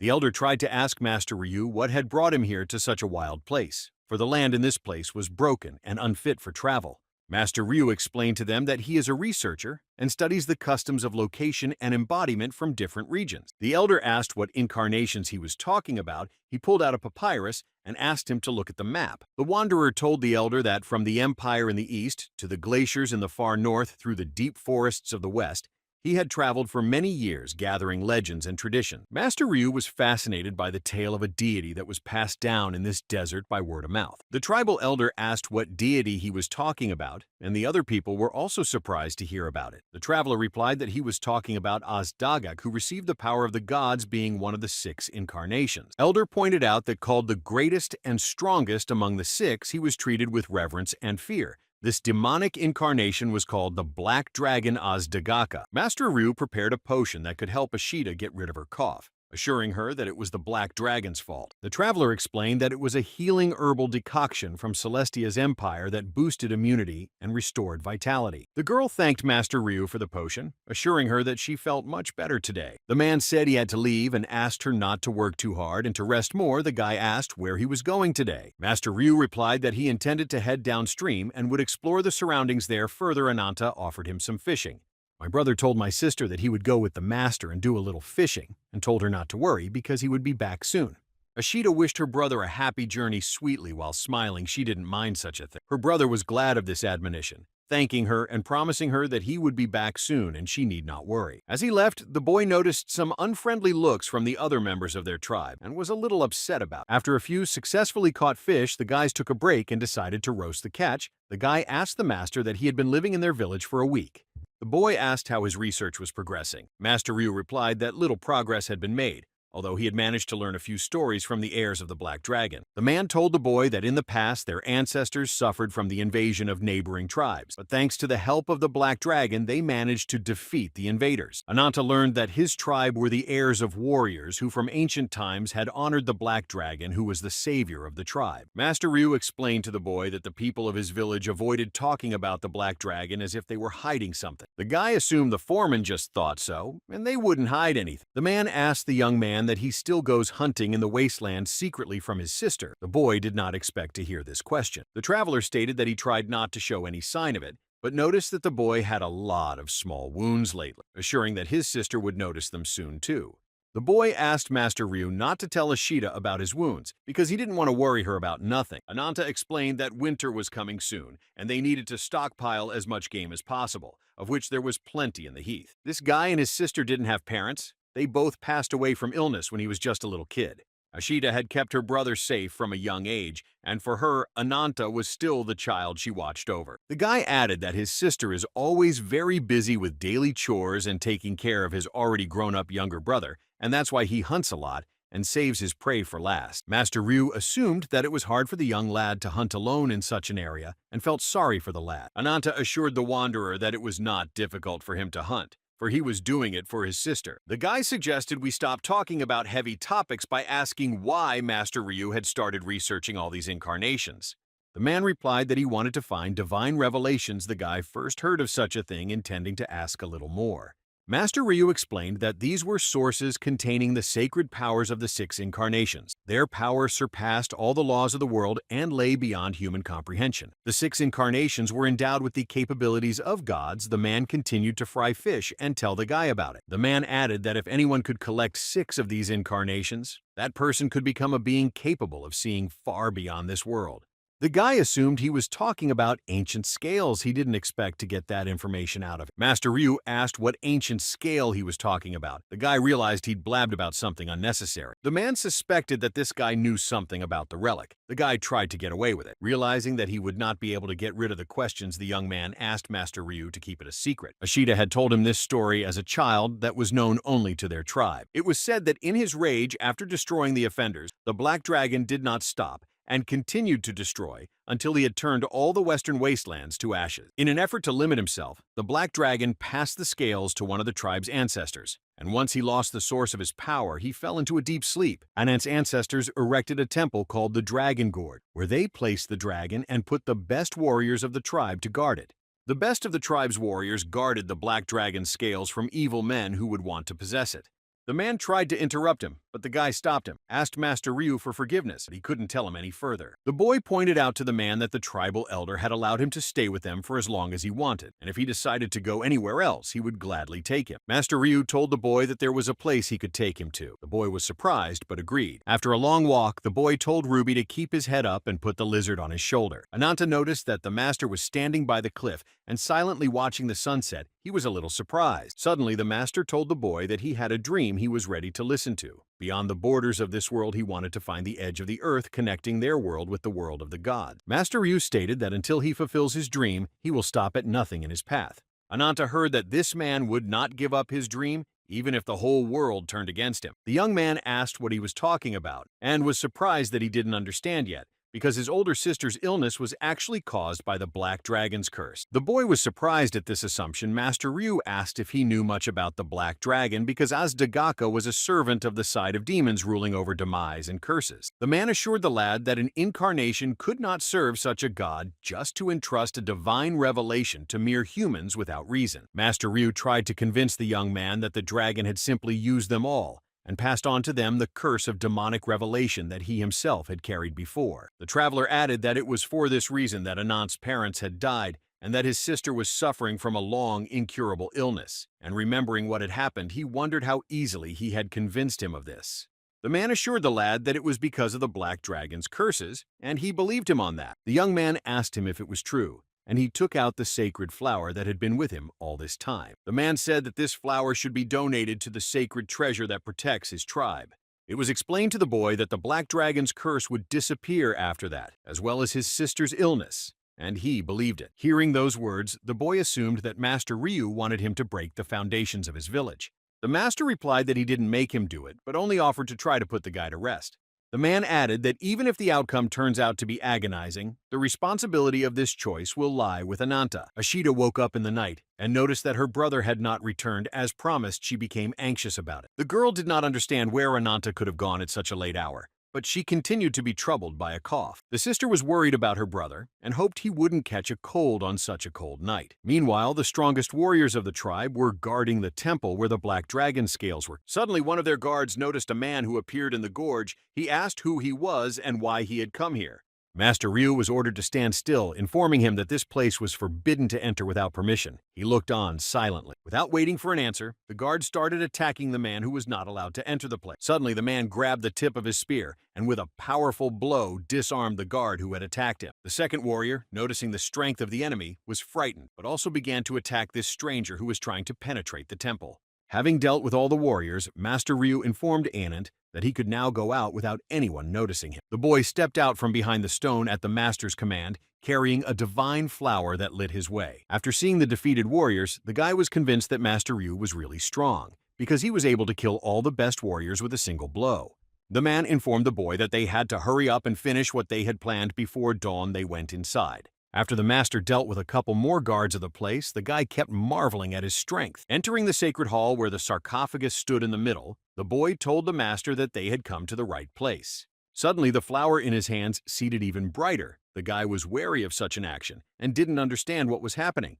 The boy asked Master Ryu what was going on with the flower, and he only laughed menacingly and didn't answer him. The man approached the sarcophagus, telling the boy not to be afraid, because he had already made his choice, adding that everything was going according to plan. After Master Mu opened the sarcophagus in which lay this dragon scale that shed light on the dark room of the temple, the master said that he had finally managed to find the last part of the divine relic that he had been searching for so long. The only scale was turned the other way. The man made sure that this was the weakness of Asdagek's black dragon. The man thanked the boy for taking him to this place, assuring him that everything happened only because of him. Ananta turned to the master and asked if what he was looking for had happened. Then his sister would recover and would not be sick anymore. He wanted to hear the truth about it. The boy asked if he had any hope of doing so, since he doubted Master Ryu's actions for some reason. Putting his hand on the guy's shoulder, the man stated that people are very stupid. The guy looked at him wonderingly. The one pointed out that it was time to pay for his sins. Suddenly, the man grabbed the guy's hands and started trying to shove him to the scales that lay in the sarcophagus. The guy didn't understand what the master was doing. He got scared. The magical flower acted on one unfolded scale, and the bright light blinded the guy who was holding the flower, and his body was pierced by intense pain. A powerful beam of light rose into the sky. It was visible far away from this place. Ashita, seeing this beam, started to worry, for her brother assumed it happened in the Dragon Gorge. Suddenly, the entire county was plunged into a powerful earthquake tribe.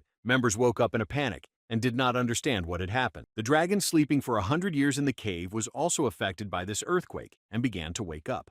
Opening his eyes and spreading his wings, he flew up to where that powerful beam of light was happening. The men in the tribe tried to figure out what was going on, since there had never been such cases in their lifetime. Suddenly, one of the men pointed his finger at him, and everyone raised their heads and saw that a dragon was flying towards them. Asdagaka did not understand who that unreasonable person who coveted the power of a god dared to touch a divine relic. Ruby was shocked at what he saw and felt sorry for his master, who had been tricked into using him for monstrous purposes. Ananta lost his hands from touching with the divine relic. He saw that next to him was Ruby. Raising his gaze, the wounded fellow saw that Master Ryu had abandoned him and went towards that beam in which the divine relic had appeared. The man was pleased that after all these years he had managed to get this. He was not sorry that at his hands the lad had suffered. Grasping the relic, he called for a miracle to come that transcends the limits of this world. The light became even brighter. The clothes on the man vaporized. He managed to grab this object that resembled a flower. Pointing sharper than this object, he stuck this divine flower directly into his chest, intending to obtain divine power. The divine plant worked on this man's body. The power transmitted to him flowed through his vein. Master Ryu was reborn, a new being now possessing divine power. He sat on top, Coming to his senses, the light beam disappeared. The dragon who had rushed to this place upon seeing this man realized that he was not in time and managed to get divine power. Aztagaka informed Master Ryu that he had touched the dragon's only weakness, asking if he knew what it meant. The dragon introduced himself as Aztagaka, ordering the man to state his name. The man looked at him calmly. Suddenly, the man changed his appearance and introduced himself as Giyo behind him. Huge wings spread out. Giyo added that he was the embodiment of wings, arrogantly looking at the dragon that did not surpass him in strength. The guy noticed the monsters that were near him and didn't understand how it could have turned out like this because he trusted Ryu's teacher. Aztagaka intended to deal with the insolent creature who dared to touch the dragon's weakness. The dragon felt that within Giyo's body were hidden treasures that only belonged to the gods. Looking at the enemy dragon, it seemed impossible for even an incarnation to combine all the divine treasures in his body, asking what he had done to the real treasure masters. Giyo ordered the black dragon not to ask the obvious. He continued to stare at him with arrogance.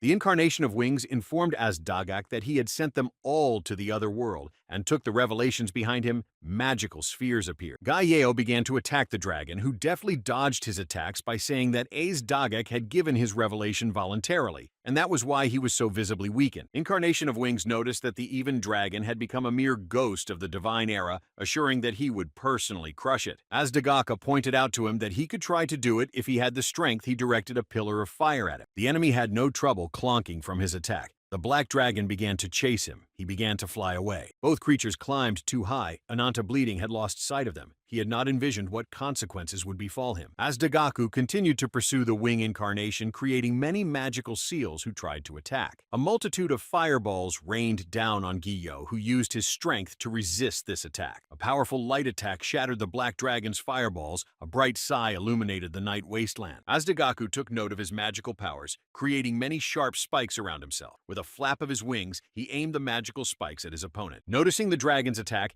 the incarnation of Wings decided to take counterattack measures by aiming light spikes at him. The black dragon saw that the enemy's light spikes had destroyed his attack and were heading towards him.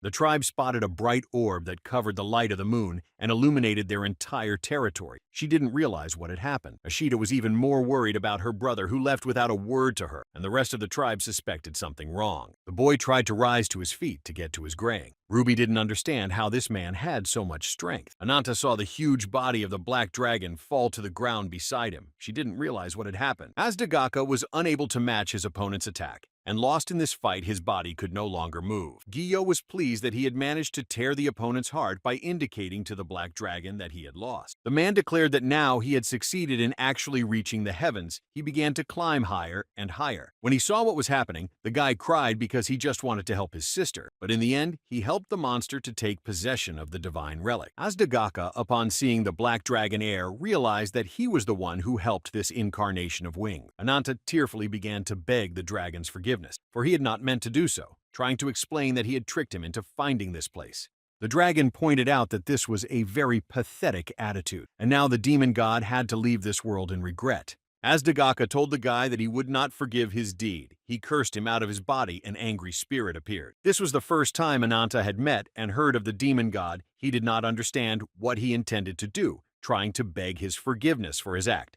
The soul dragon began to rise into the sky, leaving a trail of fire behind him. He intended to punish this man. Aztagaka went to the settlement where the sister of the guy who betrayed him was. When he saw this, the guy started running to the village with his last strength. Seeing the soul of the dragon, people were horrified, not understanding what happened and why Aztagaka appeared to them in such a form. Suddenly, the dragon began to sizzle this settlement, leaving no one alive. People could do nothing about it. Ashita, as well as the rest of the tribe, died in that fire without realizing how they deserved such a punishment from the demon god. Running into the village, the guy couldn't believe that everyone was dead, and his sister, she realized that it was his fault. The soul of Aztagaka approached the boy, and he thought that he too would suffer the same fate as the members of their tribe.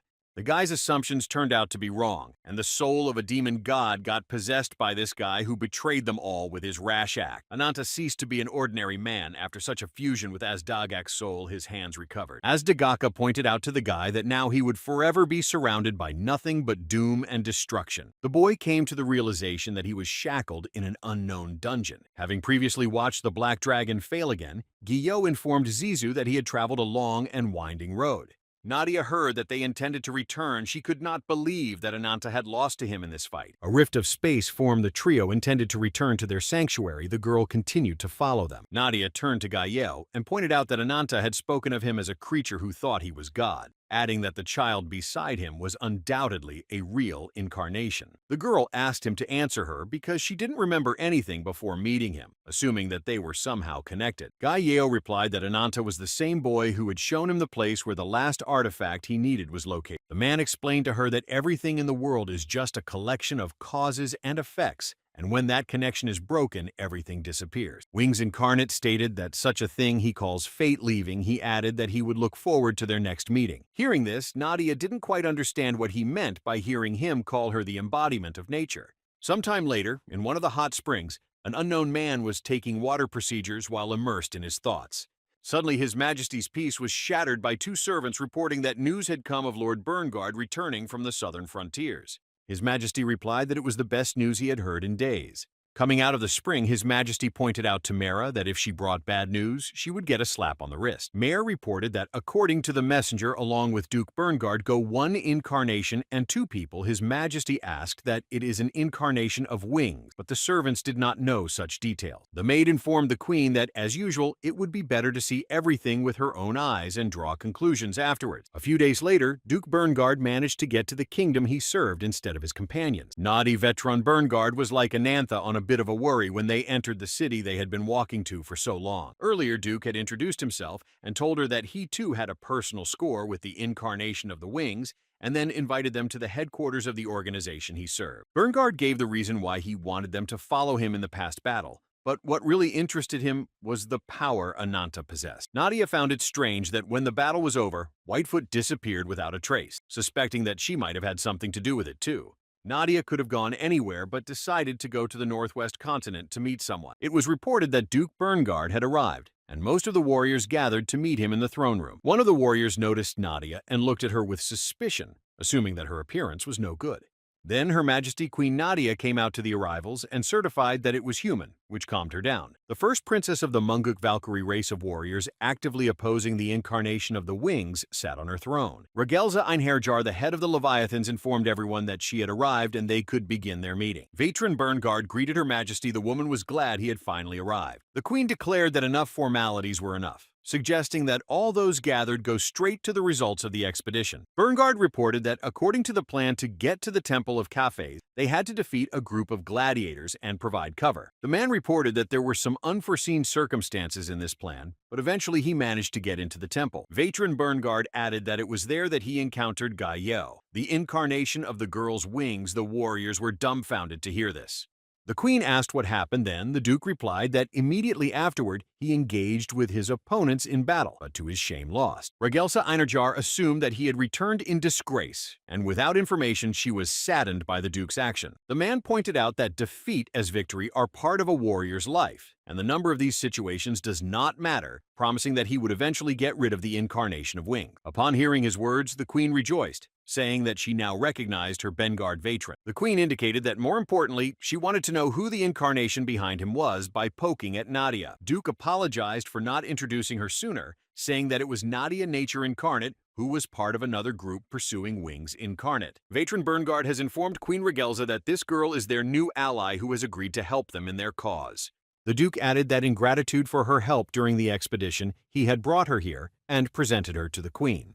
Regelsa Einherjar asked where the others were, and the assistant reported that it was hard to call them members of the group because there was only a man and a little girl who offered them cooperation in exchange for their treatment and protection. The aide added that the girl was fine, and they would later give her to a foster family. The queen became aware that the fellow savage was lying unconscious in the infirmary. His condition was extremely serious, being badly maimed. The aide said if Her Majesty wanted, they could bring him here by force. The queen replied that it was not necessary to do so. The queen said hello to Nadia and decided to walk over to her. The girl stood obediently in front of Her Majesty. The woman introduced herself as Regelsa Einherjar and extended her hand. She seemed friendly to Nadia. The girl bowed to her and thanked the queen for the warm welcome. They shook hands. The queen asked the wanderer what she expected from cooperating with the Leviathan. Nadia thought for a moment. Regelsa Einherjar told her that if she was an infiltrated spy, she had better admit it at once. Nadia reported that a branch of the tree had been embedded in her body, and she wanted them to tell her what they knew about it. Suddenly, the cat girl pointed out to Regelza that she shouldn't listen to the tales of nature incarnate smelling something wrong. Looking at Nadia, the cat girl stated that she could smell that this girl reeked of the incarnation of wings, suggesting that she had a branch inside her that she had gotten from a winged one. Regelsa Einherjar asked the girl that everything claimed about her was true. Nadia did not want to deceive them. The incarnation of nature agreed with the cat girl's words, saying that she could still feel the branch resonating within her after meeting the incarnation of wings. Nadia assured that, despite that, she really didn't know anything about her and asked her to tell her. The queen assumed that it was Berngard who had told this girl about the branch. The duke replied that without her majesty's consent, he had no right to share any information. The woman looked at Nadia and realized that she might be the one the wing incarnation was looking for, and this was an extremely good chance for them. The queen was about to continue her explanation when a servant rushed in to tell her majesty an important piece of news, interrupting their conversation. Regelsa Einherjar asked the aide why he was barging into the hall during the meeting. The girl apologized for his act, assuring that the matter was of the utmost importance. The aide reported that there is now a massacre in a civilian neighborhood. The spiritual power was consuming the body of the boy who had fallen victim to the Black Dragon betraying him, and revealed the place where his scales were stored to Guillaume. The Black Dragon had taken possession of his body, and the boy could not regain possession over his own body. Ananta realized that he was losing himself, and his consciousness was slipping away, being consumed by hatred and suffering. When he noticed the village that was burning down, he rushed towards it in the form of a lizard-like creature, intending to see what happened there. The creature began to approach the burning village with quick movements, leaving huge footprints on the ground behind it. Arriving at the site and finding no survivors, the monster screamed furiously. The guy was unable to do anything about it. Ananta, in the form of a monster, stood and watched his village burn down, realizing that what happened was his fault. The guy managed to take control. Then the monster's body began to dissipate, and he managed to use his appearance. His arms recovered.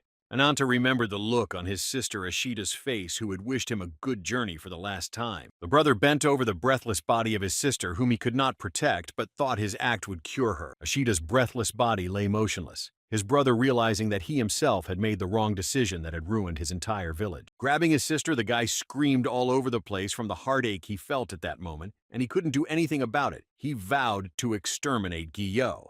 Suddenly, a girl with rabbit ears appeared in the village who heard the guy's screams and decided to approach him. Ananta came to his senses, and realizing that he was seeing memories from his past life, he didn't realize what place he was in. The mouse girl approached the boy and addressed him in her own language. Ananta did not understand what she was saying to him. Looking at the creature, he couldn't understand where he was or what she was trying to tell him with her words. Ananthanu thought the girl was strange, assuming she was the incarnation of some animal. Rising from the bed, he realized that he had no time for such reflections. The girl was surprised that the wounded guy so nimbly jumped up from his seat. The boy intended to find Guillaume, who defeated him in the last battle, as soon as possible. He wanted to avenge his sister. Suddenly, after taking a few breaths, the guy was bleeding from everywhere, and he realized that his body had not fully recovered yet, but he could not delay. The little mouse girl saw his condition and was worried about him, not understanding why he had to go up there wounded. Ananta wiped the blood from his face. He had difficulty in breathing and could hardly see anything because of the blurred vision. Suddenly, the guy's strength left and his body collapsed to the floor. The fly girl was dumbfounded by the way the guy treated his health. After coming to his senses, the guy realized that it was payback for the overuse of the curse the mouse girl had left him. Ananta walked out into a city he had never been to and didn't understand how he had gotten here. Passers-by who saw the wounded guy were shocked that he was moving on his own after being crippled. The guy didn't pay attention to passers-by. He was getting rid of the bandages that covered his body as the wounds had already healed. Ananthan was curious to know where he was, for he was not familiar with this place, which was very large, but the sky was not visible. Realizing that he was in an underground city, suddenly the guards appeared on the guy's way and ordered him to stop. He didn't understand what happened. The girl guard told the guy that he looked suspicious, making sure that he was obviously not a local resident. The guards ordered him to surrender without resistance, assuring him that otherwise they would attack him. Ananta replied to them that he had no intention of giving up and let them try to fight him. Suddenly, a stranger intervened in their conversation, stopping their conflict. The stranger asked if they'd seen their little baby. The guards assumed he was talking about an owl. Suddenly, Ananta noticed a familiar symbol on the man's hand which interfered with their conversation. Earlier in his childhood, a girl with rabbit ears had asked Anant to memorize this symbol that could help him find the embodiment of wing. A guy at a young age to learn that all followers of the wing incarnation had such a symbol on their body. Ananta, seeing his sign, tried to touch her shoulder to find out more details, but a sudden attack made him dodge the stranger. The man's blade passed right next to the eye of the guy who intended to talk to him. The guy managed to avoid hitting the man in time, who reacted very quickly to the approach. The stranger apologized to the guy for his actions and told him he didn't like being touched from behind. Ananta was furious at this act and decided to beat him up, but the stranger dodged his blows, making sure that the man was selenium. The stranger pointed out to the guy that he wasn't a bad attacker, assuring him that it was his turn to attack. The man looked at Anant and noticed that he looked as if he was about to fall to the ground alive, for he could barely stand on his feet. The man noticed that while the guy was weak, he had a very powerful warrior aura emanating from him that was difficult to control. Ananta intended to talk to the stranger about the mark on his right hand. The man decided to listen to the guy. The boy asked what he had to do with the incarnation of wings for a moment, and there was an awkward pause between them. Suddenly, the man attacked the guy without answering his question. The people around him, noticing this altercation, started in the greenhouse to get away from them. In time to notice his opponent's lunge, Ananta managed to dodge his sword, realizing that his opponent was quite agile. The stranger continued to launch attacks at his opponent, but the guy dodged his attacks with lightning speed. The man's attacks cornered the guy, and he realized that he couldn't just avoid a fight like this. The man told him that if he wanted answers to his questions, he should try to force them out. Having made a powerful blow on the opponent, the man was surprised that he did not dodge in any way, but was not injured. The stranger saw that this guy was using magic power that was beyond the reach of an ordinary person. The man asked his opponent what it was. With his hands, he prepared to continue their battle. One of the girls ordered the assistant to immediately request reinforcements as soon as possible. The assistant proceeded to comply. The guy's hands began to resemble dragon paws, which he used to attack his opponent. The man tried to strike at these hands, but the blow was useless, and he managed to dodge the blow in time. With a series of quick attacks, Ananthan failed to catch his opponent, who was dodging him with lightning-fast movements. He wasn't sure if he would be able to withstand a point-blank attack with his sword. The man realized that this guy was far from being in the best condition to fight, but kept pushing him. Suddenly, the man noticed that his opponent had opened up for an attack. He decided to use this moment to strike. The enemy's sword passed through Anant's body. The man thought that this was the end of their battle, and he was victorious. The guy's body started to become covered in scales after the damage he received, healing the wounds he had received. The man's appearance began to change, and he began to look more and more like a fierce monster that would destroy everything in its path. The man, noticing these changes, decided to move away from his opponent to a safe distance to avoid unnecessary injury. The guy's body continued to change. He shouted frantically to the entire surroundings. The opponent was confused by such actions of Anant. Surrounding people who heard his scream froze on the spot from horror. They did not understand what kind of monster appeared in their city. The lizard-like creature began to attack its opponent, who moments ago thought their battle was over. As he began to draw his sword, the man noticed the rapid approach of the monster that was about to slay him. Suddenly, the man felt a fear he had never felt before. For a moment, he froze in place. The man heard from behind his back that someone had ordered him to quickly step back and not get involved in this battle. Uhl noticed that Regelsa Einherjar had lunged and intended to deal with the monster. A powerful blow from the queen of this city caused the lizard to abandon the battle with a man who couldn't handle him alone. Ananta, being in the form of a monster, hesitated, seeing the multitude of warriors who surrounded him from all sides. Nadia tried to calm the warriors by assuring them that the creature was not their enemy, asking them not to destroy it. Berengard asked her not to get involved. The queen pointed out that the creature had harmed her people, and she had no intention of keeping it alive. Regelsa Einherjar declared that right here, she was ridding the world of one of the demonic monsters she had prepared to strike. The queen was surprised at the actions the monster took upon hearing her words. She did not expect such a turn of events.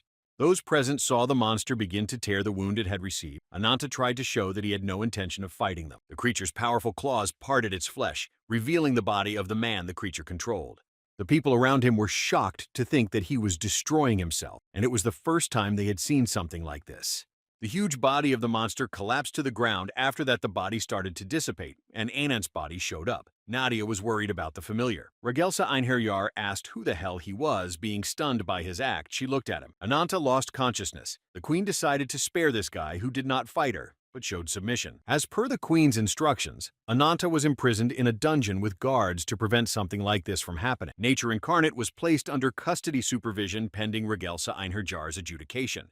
The queen's servant reported that they were now looking for witnesses, assuring that the scene had been an eerie chaos. One of the assistants assured that soon rumors would spread around the fortress that might affect Her Majesty ambiguously. The queen stated that they are all aware of what happened. She has called an emergency meeting to discuss it. Regression Einherjar said that the main issue at the meeting would be a foreigner named Ananta, and she intended to make a decision as soon as she heard the views of those gathered. The fourth commander of the Leviathan incarnation of ferocity, Rupa, asked how much longer they would keep this monster in their fortress, suggesting that they simply send it to another world. The third Leviathan commander, swordsman incarnate Ul, pointed out to Rup that she was too violent, assuring that Ananta was a curious character who could be used to her advantage. The second commander of Leviathan Battle Incarnate, Tarkin, said he didn't care what decision the queen made. Regression Einherjar asked Veteran Berngard if he knew of the abilities of this man he had brought. Leviathan's first commander, the epitome of bravery, Duke Berngard, replied to the queen that he knew of such a thing. Rupa was dumbfounded and asked why he had brought such a creature to their fortress, not realizing what he was thinking in doing such an act. Duke Berngard agreed with their statement that the presence of the creature had caused havoc in their fortress, but he still felt they should leave it behind. The first Leviathan commander pointed out to the queen that Anant's power is undoubtedly very great and dangerous, and he absolutely harbors a hatred for the incarnation of the wings. The man added that if they took control of this power, it would become an extremely useful weapon in their hands against Guy Yo. Duke Berngard's decision was to keep this guy as a supporting force for the upcoming battle. Rupa didn't understand how the queen could listen to such foolish suggestions. The fourth Leviathan commander, Rupa, the embodiment of ferocity, turned to Ulu, who was fighting the creature, adding that if he had been more serious, he would have killed it with one blow. The third commander of the Leviathan incarnation of swordsman Ol replied that her words were not particularly true, considering that the fight he himself had imposed on him. He agreed with Berngard's words that this guy could be useful to them. Owl reported that if Ananta had fought seriously to the very end, none of them would have left in one piece. Rupa, the embodiment of fierceness, was surprised to hear his comrade's statement, for she was sure that he was superior to Anant in strength. Queen Regression Einherjar informed the audience that she had made a decision about this guy. Then a messenger rabbit-foot girl walked into them claiming she was the nicest of all the agency employees. Whitefeet appeared at the behest of Queen Regression Einherjar, ready to do her bidding. Meanwhile, Ananta was shackled, awaiting the decision His Majesty would make. The girl asked how Mr. Ananta was doing. She feared he would run away with his tail between his legs, but there was no need to worry. The girl with the rabbit ears entered the dungeon where Anant was being held. Catching a glimpse of him, she was losing her composure right from him. The queen and the Leviathan commanders were waiting for the rabbit-eared girl to clarify Anant's account. White Paw, being an information gatherer, expressed her homage to the great queen and the glorious hero. Rupa didn't understand who he was or how he had gotten here. Ul was also surprised at the sudden appearance of the information gatherer. The third commander of the Leviathan incarnation of swordsman Owl noticed that Raclette had also come to them along with Ruby. The man stated that his sweet bird would flit away if he looked away for a second. The queen asked the commanders not to make a commotion, explaining that the Whitefoot has powers that can transcend space. Duke Veteran Berngard asked Regression Einherjar who it was. The queen replied that the Whitefoot is a high-ranking member of a group known as the Rabbit's Foot. The queen reported that before their return, the Whitefoot had offered her a deal that she found very tempting. Whitefoot asked the queen if she is interested in a force capable of destroying the incarnation of the wings. Rupa stated that she had calculated everything ahead of time. Regression Einherjar was interested in the deal offered to her and asked the White Paw to tell her more about all the terms. Whitefoot was happy that their conversation was going so well and wanted to create a strong alliance between Leviathan and Rabbitfoot. Rabbitfoot intended on his part to utilize all resources to destroy the incarnation of the wings. By freeing Ananth, the Rabbit's Foot wanted to give Regression Einherjar's kingdom the epitome of revenge. Rupa interrupted her and said that the Whitefoot was talking nonsense and should not be trusted. She did not understand the claims made against her. Suddenly, Ananta appeared in the room and asked the White Paw how dare she lie about her superiority. Those around him were surprised by the lad's statement that no alliances were needed, and Ruby's cooperation noticed his master. Ruby broke free and started running to his master, who had not been seen for a long time and thought he was dead. Ananta told the audience that he would be the one to get rid of the wing incarnation. Everyone looked at him suspiciously. When Rupa saw the guy, the epitome of ferocity, she was furious and said he should be in jail. Rupa didn't understand what the guard was even doing that she let him escape their dungeon, but she didn't know that they were mesmerized by the rabbit's foot bail. The embodiment of ferocity, Rupa waited only for the queen's order that would allow her to beat the crap out of this guy. Regression Einherjar ordered Rupa to calm down, for she wanted to listen to Anant, who had come to them. The queen was curious because his body was covered in scars, and that meant he had been in many battles. A frenzied energy emanated from him that simply stunned those around him. The queen had never before encountered such a thing, assuming it was a bloodbath in the flesh. The White Paw presented to the queen and commanders the strongest trump card of their organization. Anant Ragelsa Einarjar allowed that he is the embodiment of revenge. Suddenly, the guy grabbed the girl with the rabbit ears by the head, and she immediately stopped talking, realizing that he was still upset with her. Ananta asked her since he became the property of the rabbit's foot, assuming that she wanted to go to the other world, saying such a thing. Suddenly, another silhouette of a girl with rabbit feet appeared behind their backs. The guy, meanwhile, started squeezing the head of the white-pawed girl. The girl hugged the guy's arm and said that he had lost to the incarnation of Wing, and he shouldn't behave like that in the presence of important people. A rabbit's foot employee stated that he would find it difficult to go it alone, assuring that he needed allies. Blackfeet made sure her partner was having a hard time. Whitefeet agreed with her words. White Paw reported that Ananta, losing control of himself again, suggested that the adjustment of the guy's powers was complete. The queen asked the boy if he could really defeat the incarnation of Wings, because the other commanders didn't trust him. Whiteleg tried to answer Her Majesty, but the guy kept squeezing her head, thus making it difficult for her to answer. The queen pointed out to the white-legged woman that she was asking Ananth, and she should not interfere in their conversation. Ragelsa Einherjar informed the guy that his background was of no importance to them. He looked angrily at those around him. The queen still had some doubts about him, but she had also seen his power with her own eyes. Everyone gathered in this place had one goal: to destroy the Wings incarnation. This goal also served as the basis for the creation of their organization. The queen informed the lad that the man with whom he had engaged in a fierce battle owl was the swordsman incarnate. Ul was once a member of a clan that served the incarnation of the Wings, but the clan was destroyed by one of its members with a grudge. The man vowed revenge and burned the mark on his arm with his own hand, and the queen gladly accepted him into her ranks. The queen, now looking at Ananth, saw the wild rage he felt for the incarnation of the Wing. The guy asked her name, and the woman introduced herself as Ragelsa Einherjar, and they exchanged glances. Letting go of the white-legged guy, asked what she wanted to know: if he could overpower the incarnation of Wings. The queen nodded positively. The boy assured that he has a power that has almost no limits. Hearing this, the queen smiled. Ananta added that the more cursed beasts he absorbed, the more power from them he gained, and his power was able to grow indefinitely. The young man declared that once he regained his full power by devouring the monsters, he would tear apart the incarnation of the Wings, instructing the queen to cooperate with him. Rupa heard his words and was furious at the insolence he had allowed to be used against Her Majesty. Ragelsa Ainaharier laughed at hearing the boy's statement. She was pleased with the boy's insolence. The queen realized from her seat and went towards the guy. The surrounding people did not understand what could happen now. The woman swore by the honor of the queen that Leviathan would ally with the embodiment of vengeance. White Paw rejoiced at this outcome. The queen turned to Skalda and Mary, and they approached her, ready to listen to her orders. Ragelsa Einherjar ordered his subordinates to bring Nadia to them to discuss their next course of action. Meanwhile, Barahan went to the doors he was ordered to go inside. He opened the mighty doors to this hall. The minion of the Wings incarnation saw that this hall was being tested by Ziz, who had defeated the huge creature. Many dark looks fell on Barashon, who had entered to them. They were pleased to see him. Ziz, who had defeated the monster, looked at Gaio, laughed because he had not disappointed his progenitor. Gaio informed Barahan that they were in this place celebrating the birth of a new brethren they had brought from another space. Kneeling down, Barahan reported that he had gathered everyone as ordered by Gaio. He was ready for further instructions. The incarnation of Wings ordered a minion to open the passageway. Barahan immediately closed his fists. After his actions, a portal to another dimension formed behind him, shattering the space they were in. The passage turned out to be a space in which there was a huge number of monsters that started screaming, noticed the guests. Many different kinds of monsters were contained in this place that Gaio had come to, and they began to react to him. The man calmly watched the reaction of the creatures that were under his control.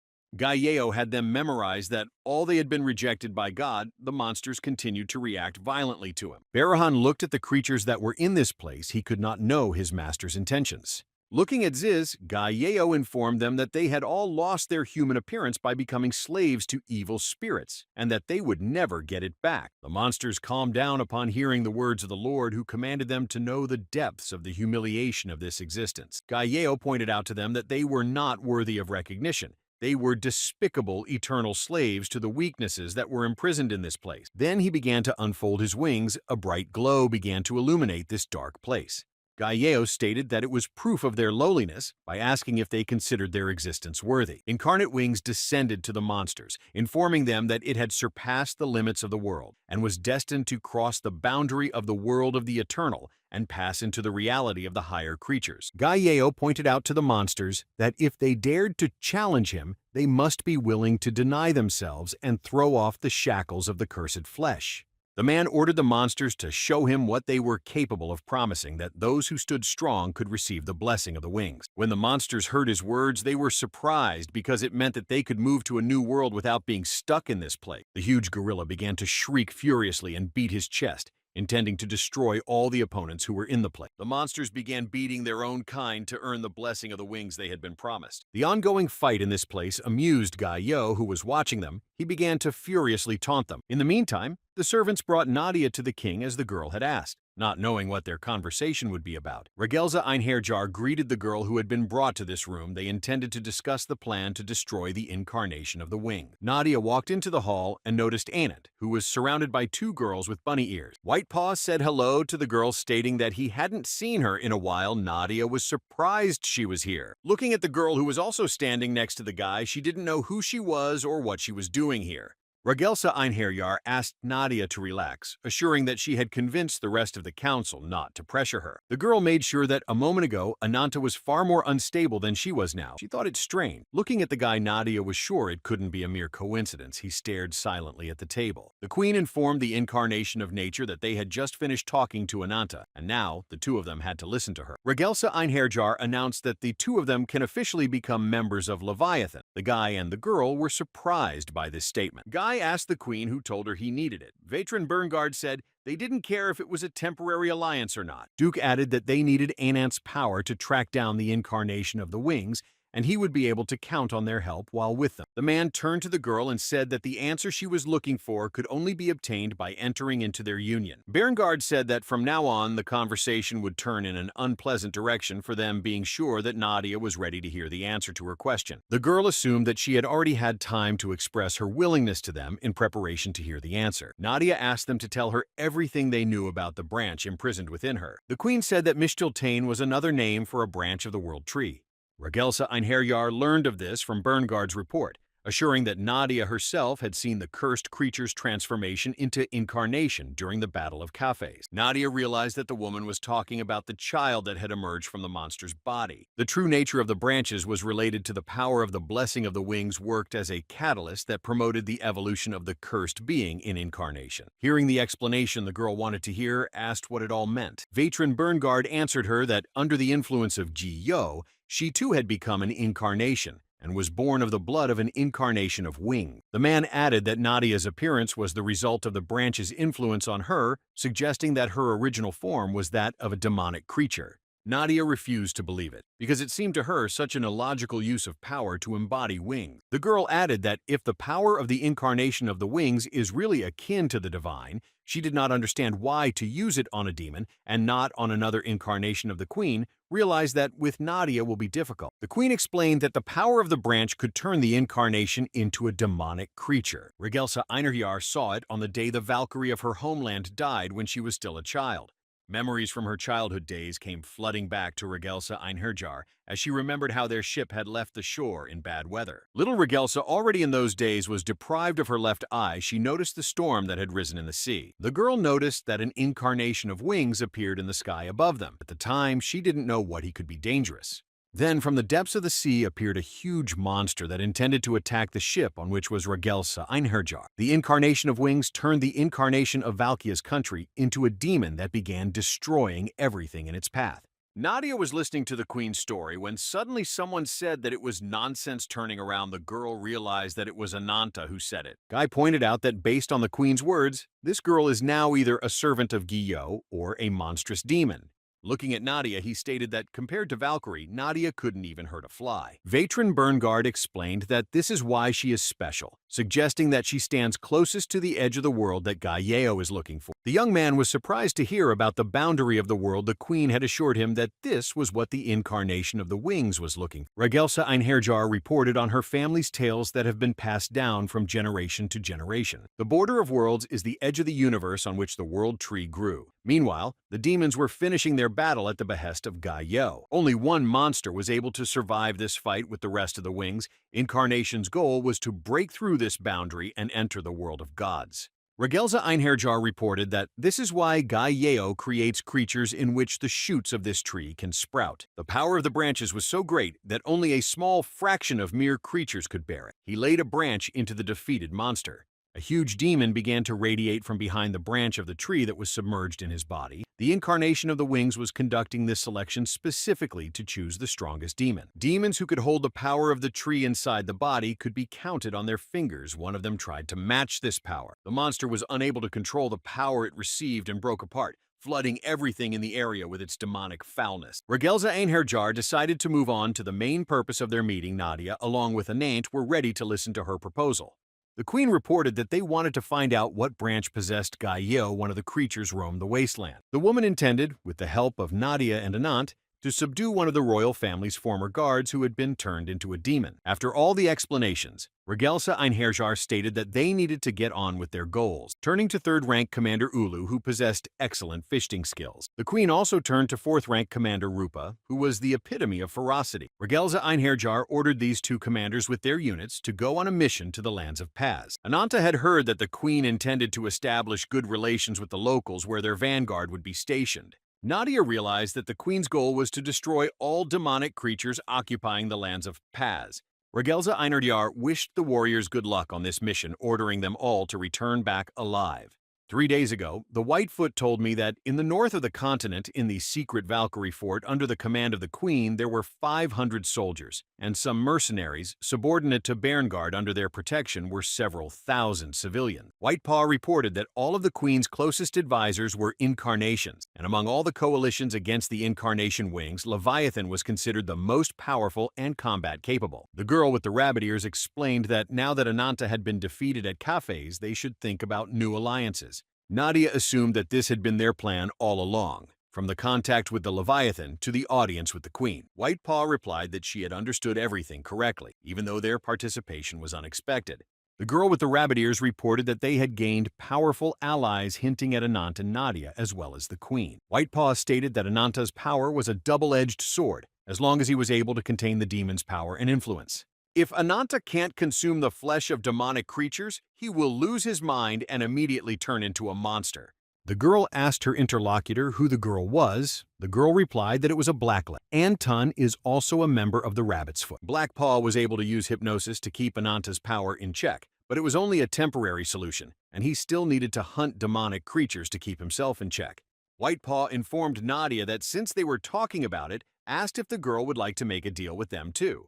Nadia asked what kind of deal she wanted to make with her and was surprised by the offer. The interlocutor asked the girl to help Ananta overpower the incarnation of the wings. In return, they could guarantee her safety. The white stalk indicated to Nadia that she was the keeper of the branch's attention-grabbing embodiment of wing. The girl with the rabbit ears said that when the time came, Giyo would definitely show up for Nadia's soul. Suddenly, the white paw didn't expect her to refuse the offer of cooperation. Nadia replied that she wished no one else had been sacrificed to this incarnation of wing. Remembering the many breathless bodies, the girl declared that she could no longer stand by helplessly and just watch everything. Nadia said that she didn't need anything in return from the Rabbit's Foot organization. Whitefoot realized that the girl agreed to help them. The girl with the deer ears said she would cooperate with them to protect people who might be hurt by Gaio. Scratching the back of his head, Whitepaw pointed out that it was hard to call it a deal, but they had no other options. After shaking hands, they sealed the deal with a handshake. The Whitepaw reported that the negotiations had been successfully completed. After Whitepaw intended to initiate Nadia into their plan, the girl was fine with that and began to listen to her. Queen Regelza used the power of Ananta to repel the ancient capital of Valkyrie. Whitepaw thought, nor had already begun preparations to take over Folkvon. The cursed land over which even the death of the ruler of these lands had no power was called as Pazoi. Nadia assumed that the interlocutor was telling him about the incarnation of Alacona's holiness. She was surprised that she was aware of it. Whitepaw reported that Paz was once a sacred unicorn, one of his 6 first incarnations, and he served the patron god of the Valkyrie. According to Regelza's memories, after a fight with the incarnation of the wings, Alakon turned into a demonic being. Whitepaw assured that with a 99% probability, it was due to the influence of the wind of the tree.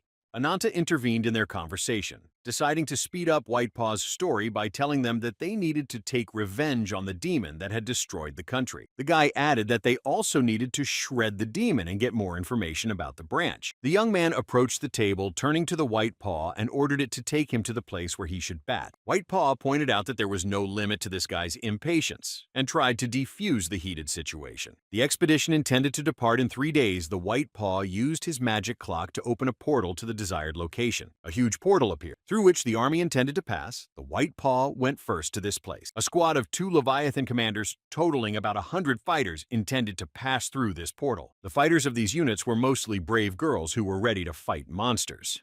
White Paw asked for the coordinates of Folkwang because they could go there anytime.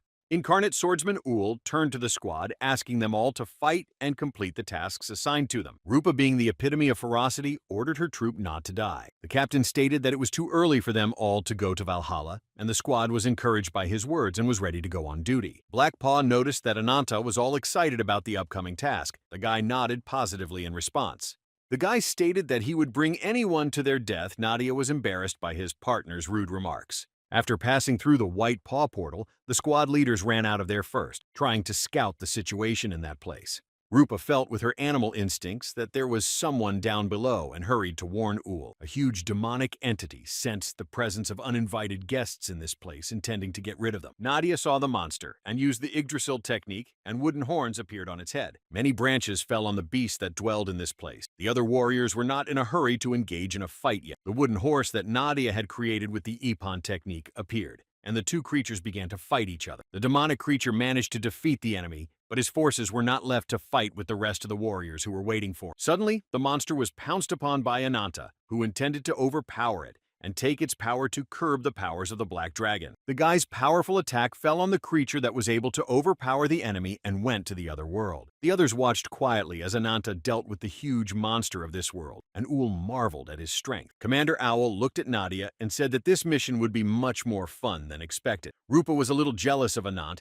because he had such a powerful force. In the meantime, the warriors slowly began to leave the portal and descend down the tree to the bottom. As they descended, they saw the already defeated monster. Ananta, along with the Black Paw, sat waiting for further instructions, while waiting for the rest of the warriors to come down to them. Black Paw noticed that the time on the clock was nearing 8 o'clock in the evening. The girl with the rabbit ears reported that they are on land that won't get sunlight. Sometime before, the queen had assembled the commanders she intended to send on this expedition. Regelsa Einherjar explained to them the plan for the 3rd and 4th squad to work together. Folkbang consisted of the plains, except for the closely connected coastal areas of the north. The commanders learned that this was originally a kingdom of Alacrons and spirits, and in the past, Valkyrie could repel external threats with their help. The queen reported that now it's just a huge army of monsters filling those lands with doom. Regelsa Einherjar advised them to create a stronghold from where they could start their breakout, asking the 2 of them to organize a forward base. Commander Owl asked that they really needed a fortress in that place since they could just use the power of the Whitefoot and the rabbit incarnation. The queen reported that there was one drawback to this plan of limiting the White Paw's ability. She could not directly infiltrate the kingdom. White Paw's ability was limited to moving to the safest place, and so they need to establish a defensive base. Regelsa Einherjar reported that currently only the Ironwood Forest located in the south of the kingdom is available to the advance party. Further advancement will be impossible without establishing a stronghold. The queen added that this mission was dangerous, and safety could only be guaranteed in close proximity to the royal highway, and to prepare for it, it was necessary to utilize the allied forces of Ananta and Nadia.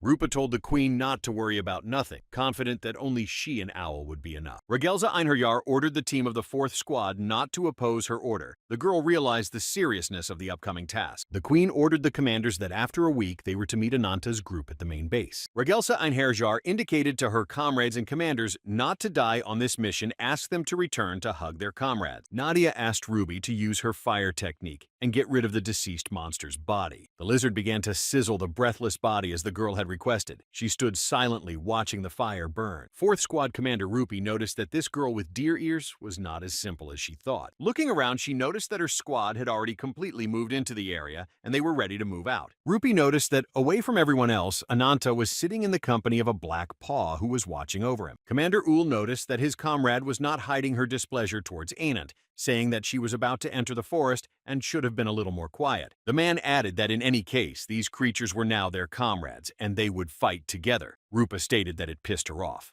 The girl was surprised that Ul called them comrades, for to him it was disrespectful to those who had left them before, to those who could be trusted with their lives at any moment. Rupa said that those were real comrades, and these people had nothing to do with it. She could not accept a guy whose origin was unknown to her. The commander of the third squad noticed that Rupa had gone to Anant, who was sitting far away from them, assuming that she was going to settle the matter. Walking up to the guy, the girl asked that he had swung his fist once and was already panting, indicating that he was weaker than she had imagined. Rupa added that an ally who can't move a muscle without a guardian can't do much good on a mission. Ananta asked her to stop voicing such displeasure and go about her business without paying attention to it. Rupa indicated that Ragelsa Einherjar was interested in the power he possessed, but she had a different opinion. The girl with the cat ears said that Ananta did not have full control of his powers, for even when he fought a calamity, he limited his strength for fear of falling into madness. Nadia was surprised to hear their conversation, asked what it meant she along with Ruby had managed to get rid of the monster's body. Rupa explained to her that it was like dealing with a bomb that could go off at any moment. The guy got up because he didn't intend to listen to her. Ananta repeated that the fourth captain should have minded his own business and not interfered in their affairs. The embodiment of fierceness pointed out to the guy that enough with the empty dialogue, she had come to be furious. Rupa ordered the guy to take his team and get the hell out of here, promising to report to the queen that he along with the team got scared and ran away. The girl with the cat ears pointed out to Anant that if he refused to do as she told him, she would tear him apart right there on the spot. The guy looked at the angry girl with arrogance and asked if she wanted to hear his answer. Releasing his aura, Anant ordered Rupa to disappear before he sent her to the other world. He too fell into a rage about it. Suddenly, a black paw intervened and ordered them both to stop figuring things out between them. Suddenly, Rupa's consciousness moved to a place where there were many breathless bodies of monsters. The girl didn't understand how she ended up in this place, not realizing she had been subjected to the magic of the black paw. Suddenly, the girl noticed that there was a hole in the wall, and light went into that place. She closed herself off from that light. Rupa saw that Ragelsa Einherjar and her warriors had come to rescue her, and she did not understand what was happening. The black paw mesmerized Rupa, asking Ananta to stop it. The guy was surprised that she was asking to avoid a fight that Rupi herself had put up. The girl stated that no matter who started this argument, the guy was crossing the line. She had applied the enchanting hypnosis of emptiness on him. Suddenly, the guy pushed away his partner who was standing next to him. The girl didn't realize what happened. Raising her gaze, the black paw realized that the guy was just trying to save her from the monster's surprise attack. A huge snake was about to kill the guy who saved his partner. He ordered them to leave. Rupa stood motionless, hypnotized. The third captain noticed that Rupa was standing motionless next to the huge snake that had swallowed Anant. A huge snake surrounded the tree next to where Rupa and Anant were, and the rest of us couldn't see what was going on there. Owl ordered the squad to quickly take up defensive positions and 10 men to follow him to support Rupi, intending to drive that snake away. Unexpectedly, the commander saw a herd of demonic horses rushing straight at them, and he shifted his focus from Rupi to those monsters. Upon noticing the monsters, Nadi used the Yggdrasil technique, and the many roots that appeared from under the ground disarmed these monsters. The girl ordered all the warriors to get ready for battle, because more monsters were approaching them, and the warriors began to prepare for defense. Nadia assured everyone that these monsters attacked in packs. People were convinced of her words as they noticed the sea of monsters that began to approach them. Rupi realized that someone had covered her mouth to prevent her from screaming. The girl noticed that Ananta was covering her mouth. She didn't realize what had happened, as she had been unconscious for some time due to the hypnosis of the black paw. Diva, huge serpents prowled around trying to find the people who were hiding from them. A few minutes earlier, the snake had crawled to the shouts of the people who had made a showdown with each other in the area. Finding himself in the body of the snake, the lad intended to get out before he was digested. So with him into the mouth fell Rupa in an unconscious state. Ananta used his strength to tear apart the body of the huge snake that swallowed them. The snake didn't realize what had happened to it. Its body split in two as the man managed to break free through its gut. The head of the huge snake struck the ground and made no further movement. Ananta began to gradually climb out. The guy realized that he was in a depressing situation with Rupi, who had been under the influence of hypnosis all this time. The girl stepped away from the hypnosis and began to remember the mission and the place she was in. Getting up, Rupa was surprised that she was alone with Anant, who was glad that she had come to her senses.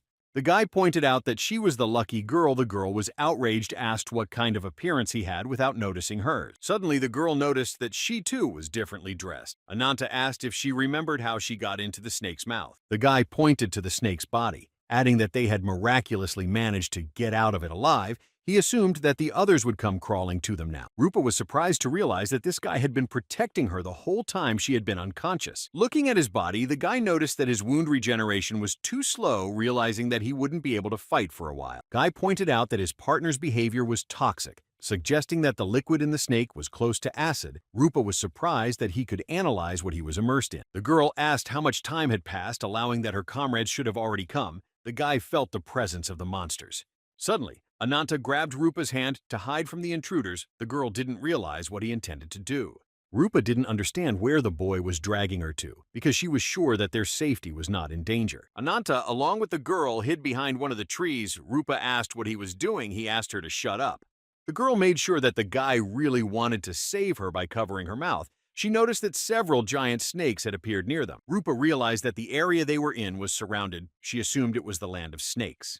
Her partner didn't understand what sense of unease was haunting her in this area, assuming it was a demon or some kind of spirit. The girl asked if her partner wanted to fight. Ananta replied negatively. He explained that he couldn't fully control the curse right now. The guy reported that the use of powerful force without a black paw could result in an uncontrollable rampage on his part. Ananta didn't want to be eaten by snakes, indicating to his partner that they had two options to get out of here. The first option was to ignore the damage and fight the enemy until they were completely destroyed. The second option was to avoid the battle and join the allies to be reached. The guy left it up to the girl to decide, and she looked at him thoughtfully, realizing that he had dumped everything important on her. The girl suggested a third option in which one could break through the encirclement and head to the original destination to leave the forest. Rupa reported that she can tell by smell where the monsters are and where the original destination is. A huge number of snakes were hunting their prey, and if these two encountered them, they would be immediately surrounded. Rupa said that if she joined forces with the reinforcements, there would be unnecessary casualties in their rank. Guy asked if there was any viable option on how to escape from this area, the girl wondered. Rupa stated that she did not like the situation they were in and asked her partner to trust her. Ananta noticed that she had started moving out. He asked what she meant. Her partner pointed out that there was no time for chit-chat, asking her to follow her. Rupa, intending to change her appearance, asked Anant to climb on her back and hold on tightly so as not to fall. The snakes sensed the presence of victims who stopped behaving stealthily. They followed them. The guy riding the wolf quickly ran through the huge snakes that were trying to attack them. One of the snakes tried to bite the victims who had come to them, but did not think they would be able to escape her attack. The partners managed to disarm one of the snakes to break through further. The rest of the snakes followed them. Rupa, in the guise of a wolf, noticed that they were being chased by several snakes that would be difficult for her to escape. Suddenly, the snakes began to lag behind. Ananta reported that her plan had apparently worked. Rupa informed him that they were almost out of the forest. Because they had avoided the snakes, the level of danger their companions faced might have been reduced. Suddenly, Rupa noticed that some unknown person sitting on a huge snake was waiting for them at this place. The guy noticed the garment this man was wearing. He was sitting and reading a book. He was not being attacked by snakes. The man saw the travelers and apologized to them, saying that no one could leave this forest alive. The partners realized that it was a snake charmer who intended to get rid of the uninvited guests of the area. The man began to create many snakes from the dark forces that were on the ground, ordering his creatures to attack the opponents. Suddenly, a multitude of snakes appeared and started attacking the two of them on their master's orders. Ananta noticed the fast speed of the snakes. He began to doubt if they could sneak away from such fast opponents. Suddenly, Rupa grabbed the boy's arm and threw him off the spot, intending to save him and take the blow of the snakes herself. The snakes pounced on the huge she-wolf, who had no time to do anything to them. The snake charmer was pleased with them. The guy was convinced that his partner had made a rash move and exposed herself to attacks, but he didn't want to leave her. Rupa couldn't handle so many monsters alone and decided to accept her fate. Suddenly, Ananta rushed to her aid and with powerful claws got rid of the snakes that had attacked the she-wolf and continued to approach the caster. Rupa scattered the bodies of the wolf she had fought in, informing her partner that now their problem was solved. The girl lost consciousness again as she spent a lot of strength on the snakes that attacked them. The guy grabbed her in time. The man asked what the guy was protecting his exhausted partner for, assuring him it was a waste of time. Closing his book, the caster looked at the boy with a cold, snake-like gaze, letting him know that their battle was not over. The guy, hearing his opponent's statements, ordered him to shut up if he didn't want to be beaten. Meanwhile, the herd of horses continued to attack the people who remained in the camp. Ul, along with the squad, got rid of the monsters. The incarnation swordsman intended to strip the monsters as soon as possible. To go in search of the fourth captain, he used a silent strike. A powerful blow fell upon the monster that approached the swordsman's horse, went to another world. Using the battle spear technique, Ul managed to get rid of one of the monsters that attacked them. Nadia also managed to neutralize one of the demonic racers with her natural technique by twisting it with tree roots. After defeating all the monsters, the squad noticed that there were no casualties among them, which they were happy about. Owl told Nadia that there was something wrong, because two of their partners had disappeared without a trace after being attacked by these demons. The third commander, pointing at one of the monsters, told the girl that they weren't going to attack them directly. The man speculated that these monsters were trying to escape from predators and stumbled upon them by accident. Ul admitted that what had happened could be related to the giant snake that had swallowed the two men. Suddenly, a Black Paw intervened in their conversation, saying there was no time for such musings. Black Paw told his partners that they needed to find Ananta as soon as possible because it could lead to bad consequences. The girl admitted that the situation could get out of her control, and Ananta would absorb Rupee's powers.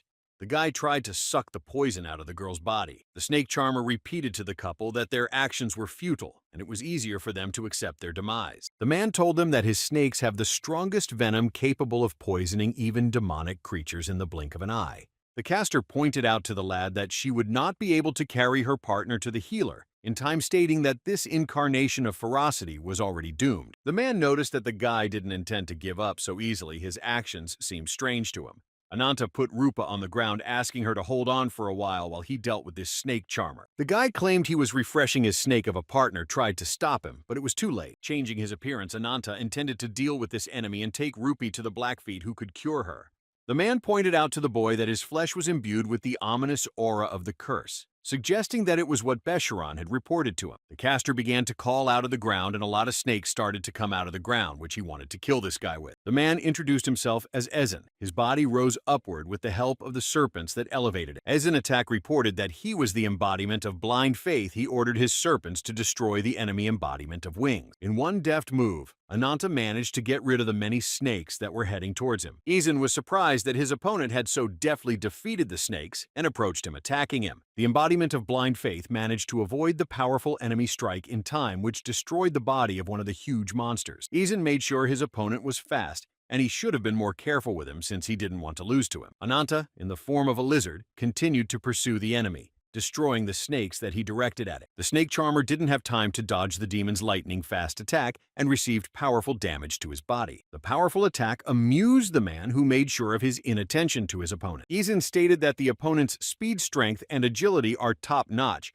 but it is not enough to defeat him. Taking the true form of the embodiment of blind faith, Ezen grabbed his opponent by a limb and intended to devour him. Meanwhile, Rupa came to her senses. She noticed that Ananta was fighting the creature alone. She decided to help him. The girl realized that Ananta was endangering his life to save others. She thought the situation was familiar. Rupa remembered how she had asked Regelse Einarjar why she sacrificed her own life for others. Regelse replied to her that comrades are those to whom you can trust your own life unconditionally at any time. Ruba, too, was one of Regelse Einherjar's comrades. Hearing this, she was surprised to hear such words. The girl apologized to Regelse that her promise to return home safe and sound was unfulfilled. Ezen made a powerful swing of his fist, intending to kill his opponent, without noticing that his partner had regained consciousness. Suddenly, the limb of the serpent was damaged. He did not realize what had happened. He saw that his arm had been torn off. Rupa, in the body of a wolf, managed to help her partner in overpowering this creature. She intended to get rid of it as soon as possible. The girl used the sacred blood cut technique. Ezen was subjected to multiple attacks from the opponents. Rupa fought the incarnation of the blind faithful with her last strength, assuming that after that she would not be able to see her comrades. The she-wolf managed to disarm her opponent, who didn't expect such a lightning-fast attack, and was defeated.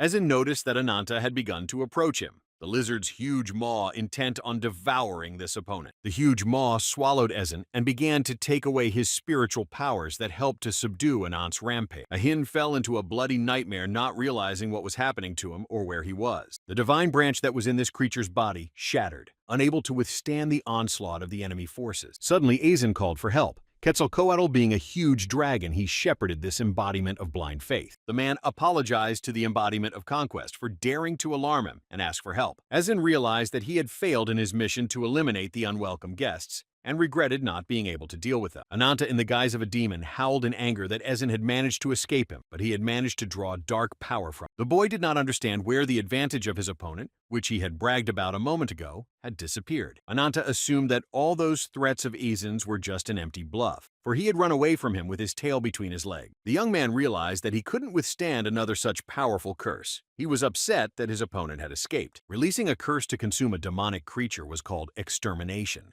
Ananta knew that if the opponent was out of his control, the energy of the curse would devour the one next to him. Earlier, in order to keep Rupa out of their fight, the boy intended to think of something to do, because she might have fallen under his curse.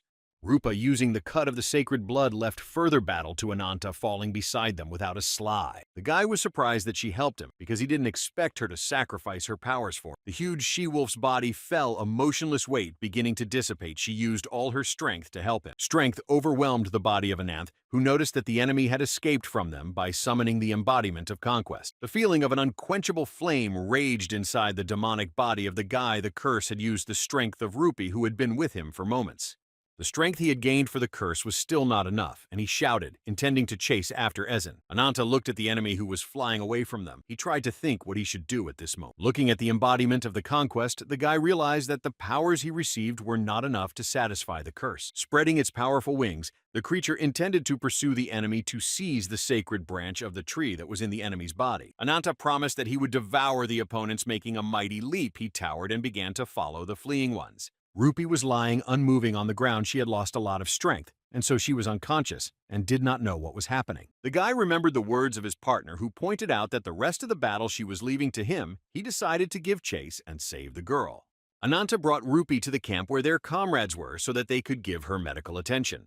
When she came to her senses, she vaguely noticed Nadia and Ruby sitting next to her. She didn't remember what had happened. Nadia was glad to see that Rupa had come to her senses and was beginning to realize where she was and that she had survived the battle. The bandaged girl asked what happened and how they managed to save her in time, asking where Owl was.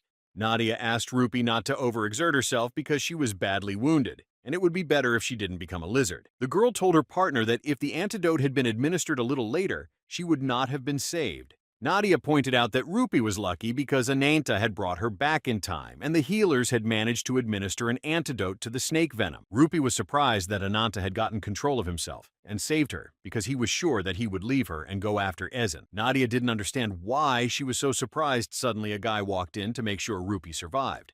Ananta heard that instead of thanking his savior, Rupa was insulting him. The girls did not expect anyone to come in. The boy was stunned by this attitude because he had saved her. Behind him stood the Black Paw and Owl, who made sure that his partner was in a fighting mood. Rupa pointed out to her savior that he was all wounded, and he too needed to heal. Ananta told her to take care of herself first instead of staring at him. Leaving, the guy asked the girl to stop doing rash things and assured her that she should stop owing him money. Rupa was surprised at his reaction. Nadia stated that he treated her harshly despite saving her. The girl called him a fool, but deep down she knew he was right and decided to recover before the battle.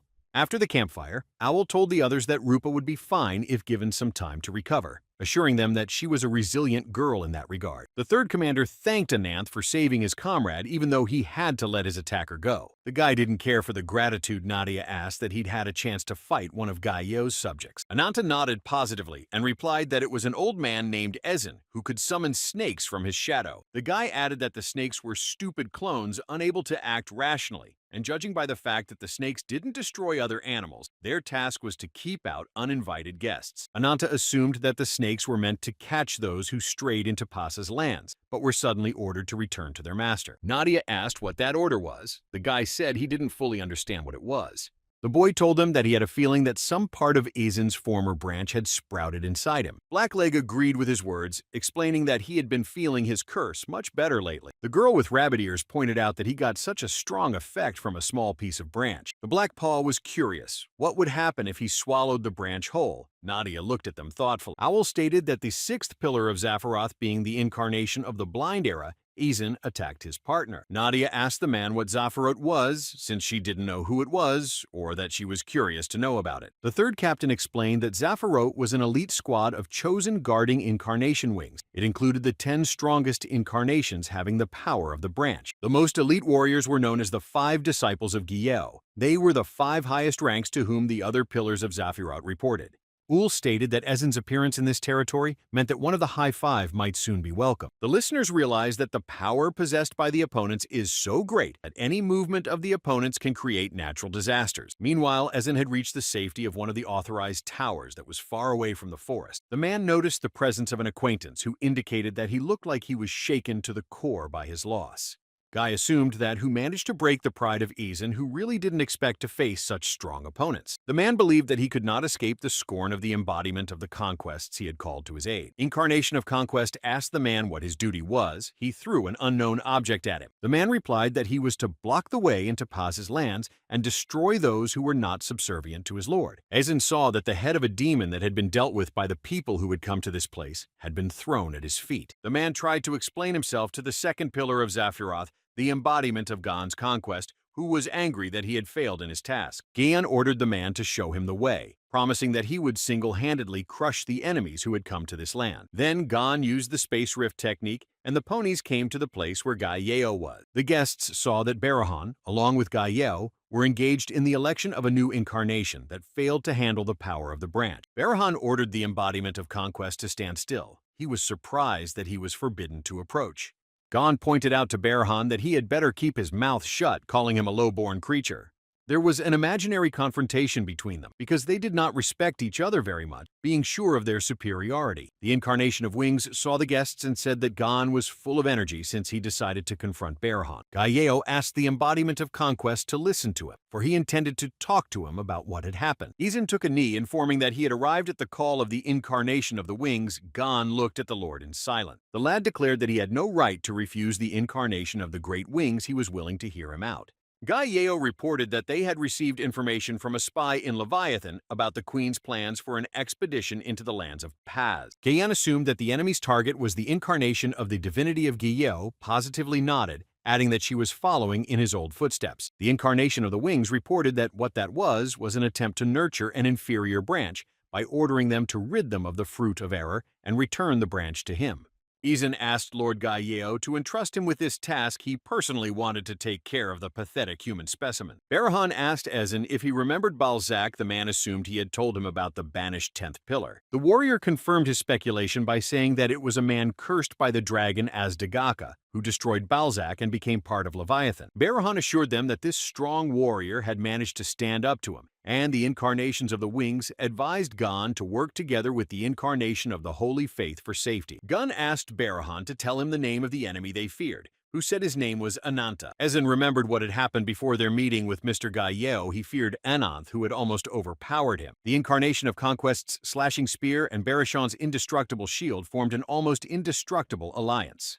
The man realized that they were undoubtedly the strongest warriors of Zaphiroth, and at the same time the most dangerous. Ezin supposed that the more dangerous one was Gon, for he had not a fraction of the respect and fear of Lord Gaio. It would be much better for Ezin to travel with the 4th or 5th pillar, not understanding why the Lord entrusted this task to Gon. Showing the flower bud, the man asked Ezin if he knew what it was and what it was for. The man replied that it was an inferior branch implanted in the unicorn's heart, curious as to what the unicorn was planning to do with it.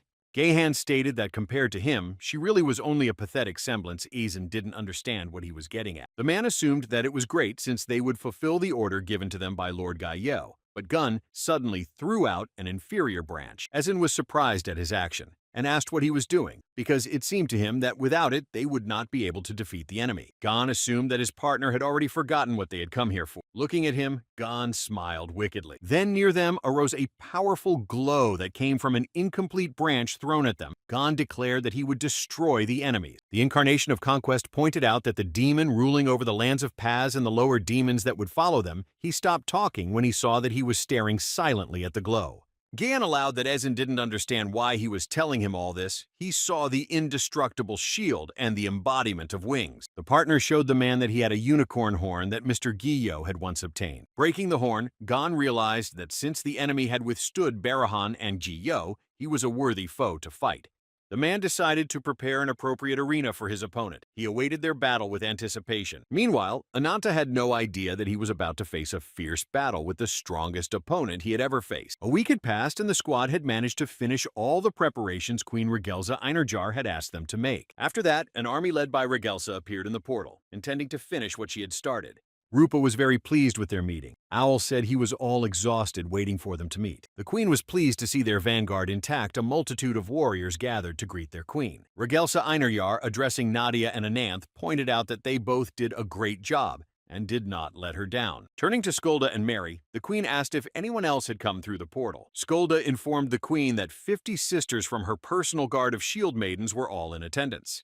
Ananta asked Regelsa what it was like to stand on the scorched lands of her homeland, and she didn't expect to hear such a thing. The queen thought about his questions for a moment, as memories from her childhood surfaced in her mind. The woman looked around, trying to pull herself together as a fierce battle awaited them. White Paw informed Her Majesty that thanks to their message, she had already been brought up to speed. A week ago, a tall pillar of light was seen in the direction of the former capital. This phenomenon accompanied the birth of a new creature from the branch. Earlier, the Blackfoot reported to the queen that the appearance of the sixth pillar and the awakening of the branch had been recorded. Regelsa Einherjar, hearing the report, speculated that it was most likely a trap by the enemy who had noticed their presence. Whitepaw informed Her Majesty that the situation was very different from the scenario he had previously calculated, and if she wanted to use Whitepaw's power in a critical situation, it would take at least 3 days. The girl with the rabbit ears asked if the queen was going to go forward after this. She turned to her army. The queen informed the warriors that they had arrived at their homeland where they were born and raised. All began to listen to their queen's speech. Regelsa Einarjar added that years earlier they had left these places under the onslaught of the incarnation of the wings, and then she swore an oath to all who left their bodies here. The queen declared that all who lived in pain and suffering, she promised them that she would return to these places and bring the remaining warriors with her. The woman believed that when it came, the souls of her fallen comrades would hear her call and rejoice in the restrained promise. Regelsa stated that the victims who fell in this place were not in vain, for they returned to their homeland through their sweat and blood. The warriors listened to the fiery speech of their queen and were ready to follow her to the end, giving their lives for her. The queen addressed her compatriots, calling them brave, asking them all to fight alongside her. Everyone began shouting words of encouragement to their queen, letting her know that they would follow her. Ananta watched calmly as the army began to cheer their queen's fiery speech. Regelsa Einherjar stated that their goal was Folkwang. The capitals began to trumpet the attack, and the army moved forward. The queen decided to leave the reserve troops in the rear fort, and the rest to move out on an expedition, with her being in the rear fort. Blackfeet asked the warriors to wait ops calmer. Blacklegs wanted to flank Ananta, but it turned out they were left like watchdogs to guard the house. Whitepaw thought her partner was upset that they were being put in the rear, then stated that she was very upset about it. The partner reported that Ananta's rage was no longer out of control, and there was nothing for a Blackleg to do on the front line. Blackleg replied that whatever the outcome of the expedition, her abilities were vital to the squad. Whiteleg agreed, pointing out that the queen needed protection more than ever. Whitepaw understood that what Regelsa Einarjar needed was not protection, but a chance to survive this fight. The girl with the rabbit feet realized that the queen still didn't trust her, so she left them in the rear. Blackpaw asked her sister if this sortie had any chance of success, since she thought such a thing was impossible. Whitepaw replied that they didn't care about the outcome of this expedition. She glared at her angrily. The girl with the rabbit ears wanted Ananta to become stronger, and she didn't care about the others even if they were wiped out. The squad encountered a snake on its way, which they were able to eliminate with an arrow shot to the head. Mary managed to get a lesson on the huge snake that was waiting for them behind the rocks. Her partner prepared to finish it off. A powerful blow of the warrior made the snake go to the other world. The girls were glad that they so quickly coped with the monster. The others also began to fight the monsters that began to approach their squad. The queen ordered to keep moving. Regelsa Einherjar informed her squad that they were being attacked from the right flank, ordering the warriors to close ranks. The squad raised their shields to block the attack of the huge snakes that approached them. Ananta, turning to his pet, informed that it was time to show them what he could. Ruby was fine with it. Climbing onto the shields, Ruby began to attack the snakes with her powerful flames that made the monsters give up their intentions. The guy was pleased that his pet's attack had worked on his opponent, and now it would be easier for them to defend themselves, realizing that there was no need for him to intervene in the battle himself. Nadia bravely fought the snakes, using tree roots to rid the warriors of the monsters that approached them. Moving against the current surrounded by a ring of enemies, he realized that this was a daring tactic, since any slip-up could cost them their lives. Guy was surprised that Regelsa Einherjar was so confident in the strength of the allies, realizing that this was a truly stubborn woman. The queen was confident that the embodiment of blind faith reported to her with her help and vast experience in combat and training they would be able to defeat him. Regression Einherjar realized that they had already traveled far into the lands of Paz, but Ali Khan and his demonic creatures were nowhere to be seen. Suddenly, one of the aides asked Her Majesty to look at what was visible from the left flank. They had managed to reach the watchtower of Vigrid. Izan waited for them in the area, stating that he was glad to see them. He was in anticipation of their battle.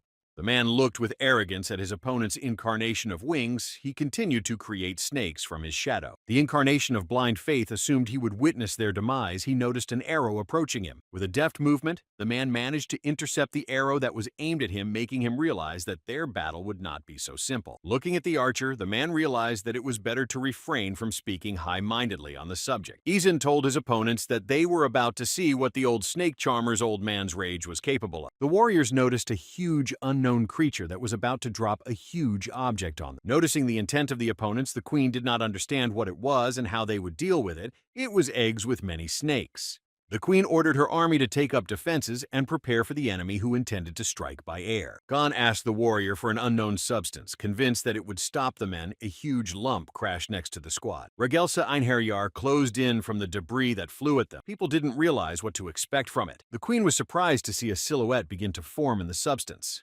The warriors noticed that a silhouette resembling a human had appeared. They didn't realize what it was.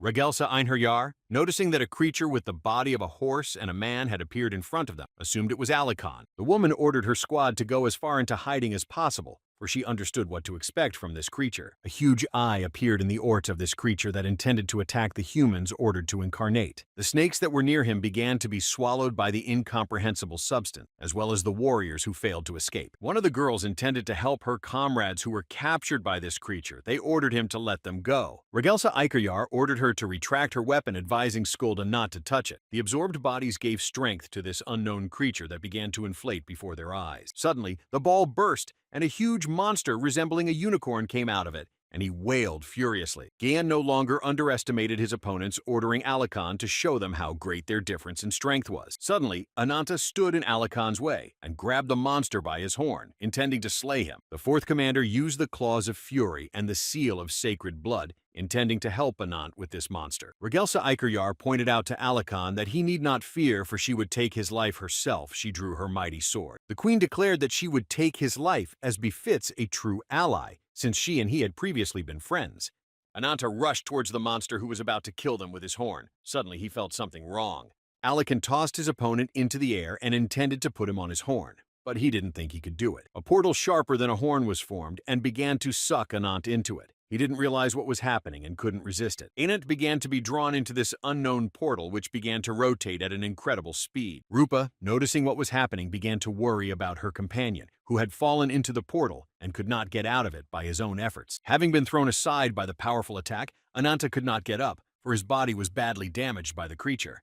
The girl intended to attack this creature that had damaged Anant with its portal and thrown it into the distance. Suddenly, Rupa noticed that the monster had formed many tails, which it intended to attack the enemy with. Ul rushed to his comrade's aid, confident that he would slice through this multitude of tentacles. He used the Claw of Fury technique. The man also used the Chakram skill, and with circular movements managed to chop up the many limbs that were attacking him. Sinking into anger, Rupa began to attack Alikan. Her eyes sunk into the darkness with intentions of getting even for her comrade. Ul noticed that his partner was being attacked by an acid attack, which he managed to save her from in time. The girl noticed that his partner was hurt because of her inattention. She didn't realize what this strange attack had caught up with her. Azin told Rupa that she had previously dared to take away his right hand and would now have to suffer for it. The man made a promise that he would personally rip her disgusting flesh off his bones for crippling. Gayan directed another venomous attack, intending to avenge his wounded comrade, as well as the snakes continued to approach them. Ul, seeing the monsters coming and the attack, realized that they were in a bad spot and it would be hard to get out. Rupa changed her form and grabbed her partner and escaped the oncoming attack by moving to another place. Suddenly, a powerful attack hit Gon, who began to fall to the ground. Azin, seeing this, didn't understand how his opponent managed it. As she prepared to fire once more, Mary called upon the spirit of the free wind to grant her the power to pierce her enemies. The girl instructed the 3rd and 4th squads to take their places next to the commanders, while the rest were to stand at the ready. Taking on the form of a monster, Ezen addressed the humans, calling them pathetic creatures who dared to interfere with their plans. Suddenly, Ul, riding Rupa, managed to climb up the tower to the top where Ezen was, intending to launch a devastating attack on him. Rupa turned to the enemy and said that his hands were not enough to defeat them, but he did not expect such a turn of events. Ul made a powerful swing of his sword. Applying the rage time technique, the enemy began to attack them, feeling his superiority over them. The powerful attack made Ezen convinced, otherwise his multiple arms along the left side of his torso were severed. Noticing that the enemy had collapsed, Ul and his partner assumed that they had gained the upper hand over him, and now he couldn't hurt them. Owl saw that he had broken his blade, declaring to his opponent that he had not an ounce of finesse. He regretted the broken weapon. Rupa indicated him to stop worrying about his weapon by asking what was happening to Ananta, who had taken heavy damage. A loud noise coming from downstairs caused the she-wolf to stammer out her comrade's concerns, for a new problem had formed. Gon, in the form of a huge serpent, collapsed to the ground and began to crush the warriors who attacked him with spears. Nadia intended to help Ananta, stating that his wounds were very serious, and he needed help. She asked him to pack. Suddenly, the girl noticed that there was a scuffle behind her between Regelza Einherjar and Alakan. The queen was knocked back by a powerful blow from a creature that began aggressively attacking her. Alakan intended to defeat the people who were in this territory by following the orders of the creator. The queen ordered everyone to take the defensive. The warriors began to build a wall of shields as ordered by Her Majesty. The girl felt a powerful blow that hit her shield. She didn't expect such a powerful attack. Alakan resolved their barrier with shields, scattering all the warriors in different directions. Those were shocked. The monster began to devour the warriors it threw into the air, as some of the warriors realized that they had underestimated the enemy. A sudden attack followed right on the neck of the monster that didn't expect this turn of events. Regelza Einherjar managed to deal powerful damage to her opponent,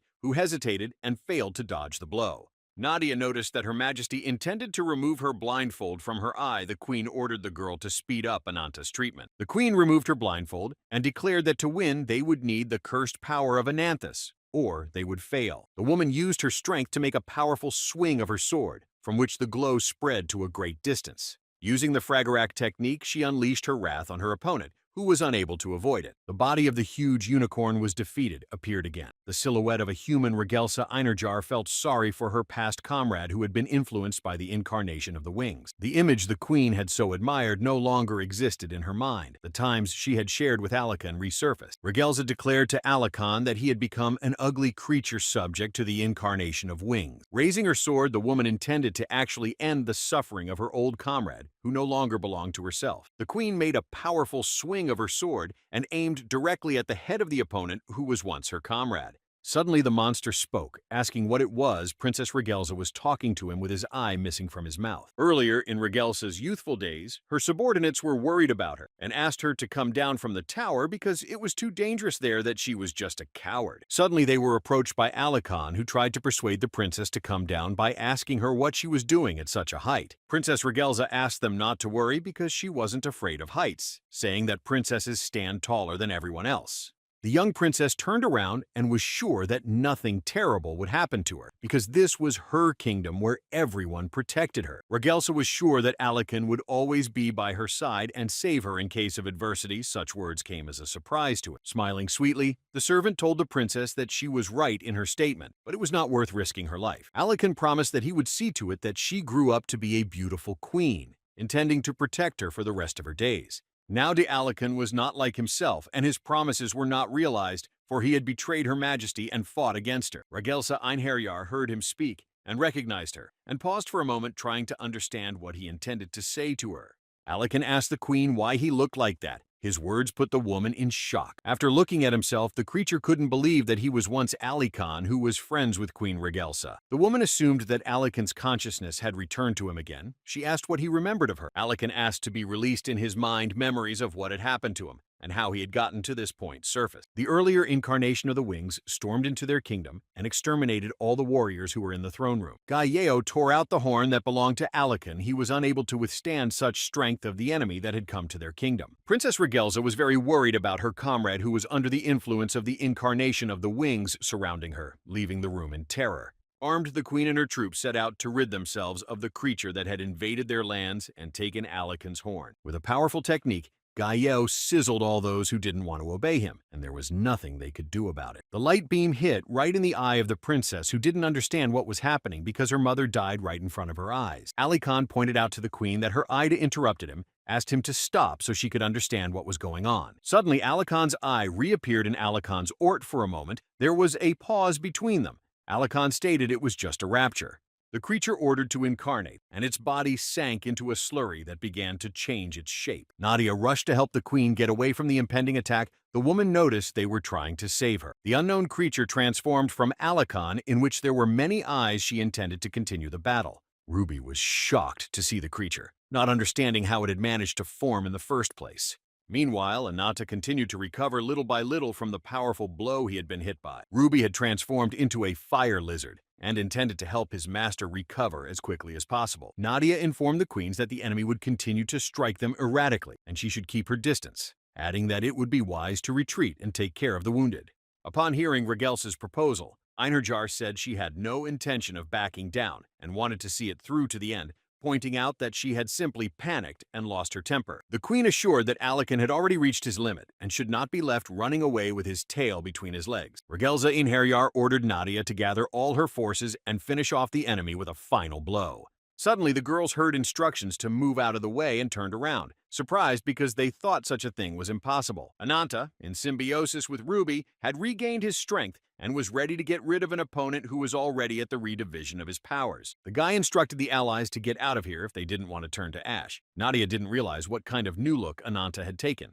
Regelsa Einherjar suggested that it is a tribal spirit that is similar to the one Mur uses. Ananta began to approach his opponent, intending to burn him as quickly as possible. The creature noticed the burning monster and began to emit screams. Being in his new fiery form, Ananta prepared for the attack. Gathering all his strength, he created a fireball of Heaven Devourer. The enemy once again created a semblance of a portal, intending to counter the enemy's fireball. The monster's counterattack was directed at Anant's fire attack. The surrounding people held their breath watching this battle. The two attacks merged into one, and there was a powerful explosion that erupted over a great distance, a glow that blinded everyone in the area. The monster realized that his technique had proven weaker, and the enemy began to approach him, plunging him into the fire.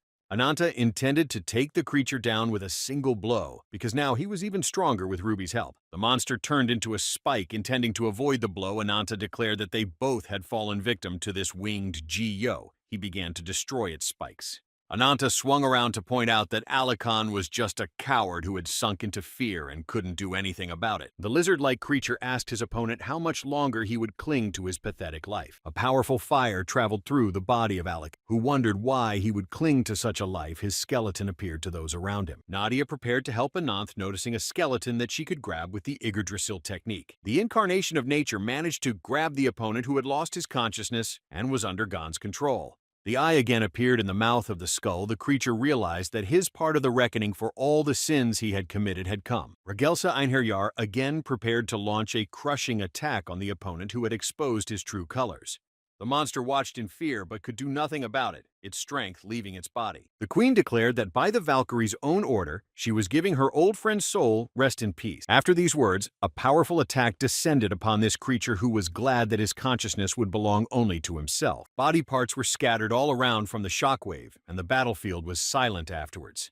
Alikan realized that a blinding light had fallen upon him that sent him to the other side of the world, where calmness prevailed. A memory arose in his mind of him wishing he could stay close to the princess he had been with since birth. The last thing Alikan's consciousness saw was the body of the grown Regelsa, who had spared her comrade from eternal suffering. The image of an old friend appeared before the queen, saying goodbye one last time. He was pleased with her action. The queen stood silently looking at the light that appeared in that dark place. She was sorry to say goodbye to her old comrade like that. Regelsa Einherjar let a tear of sorrow fall as she promised to avenge him on the incarnation of the wings that had captivated. Ananta changed his appearance to normal.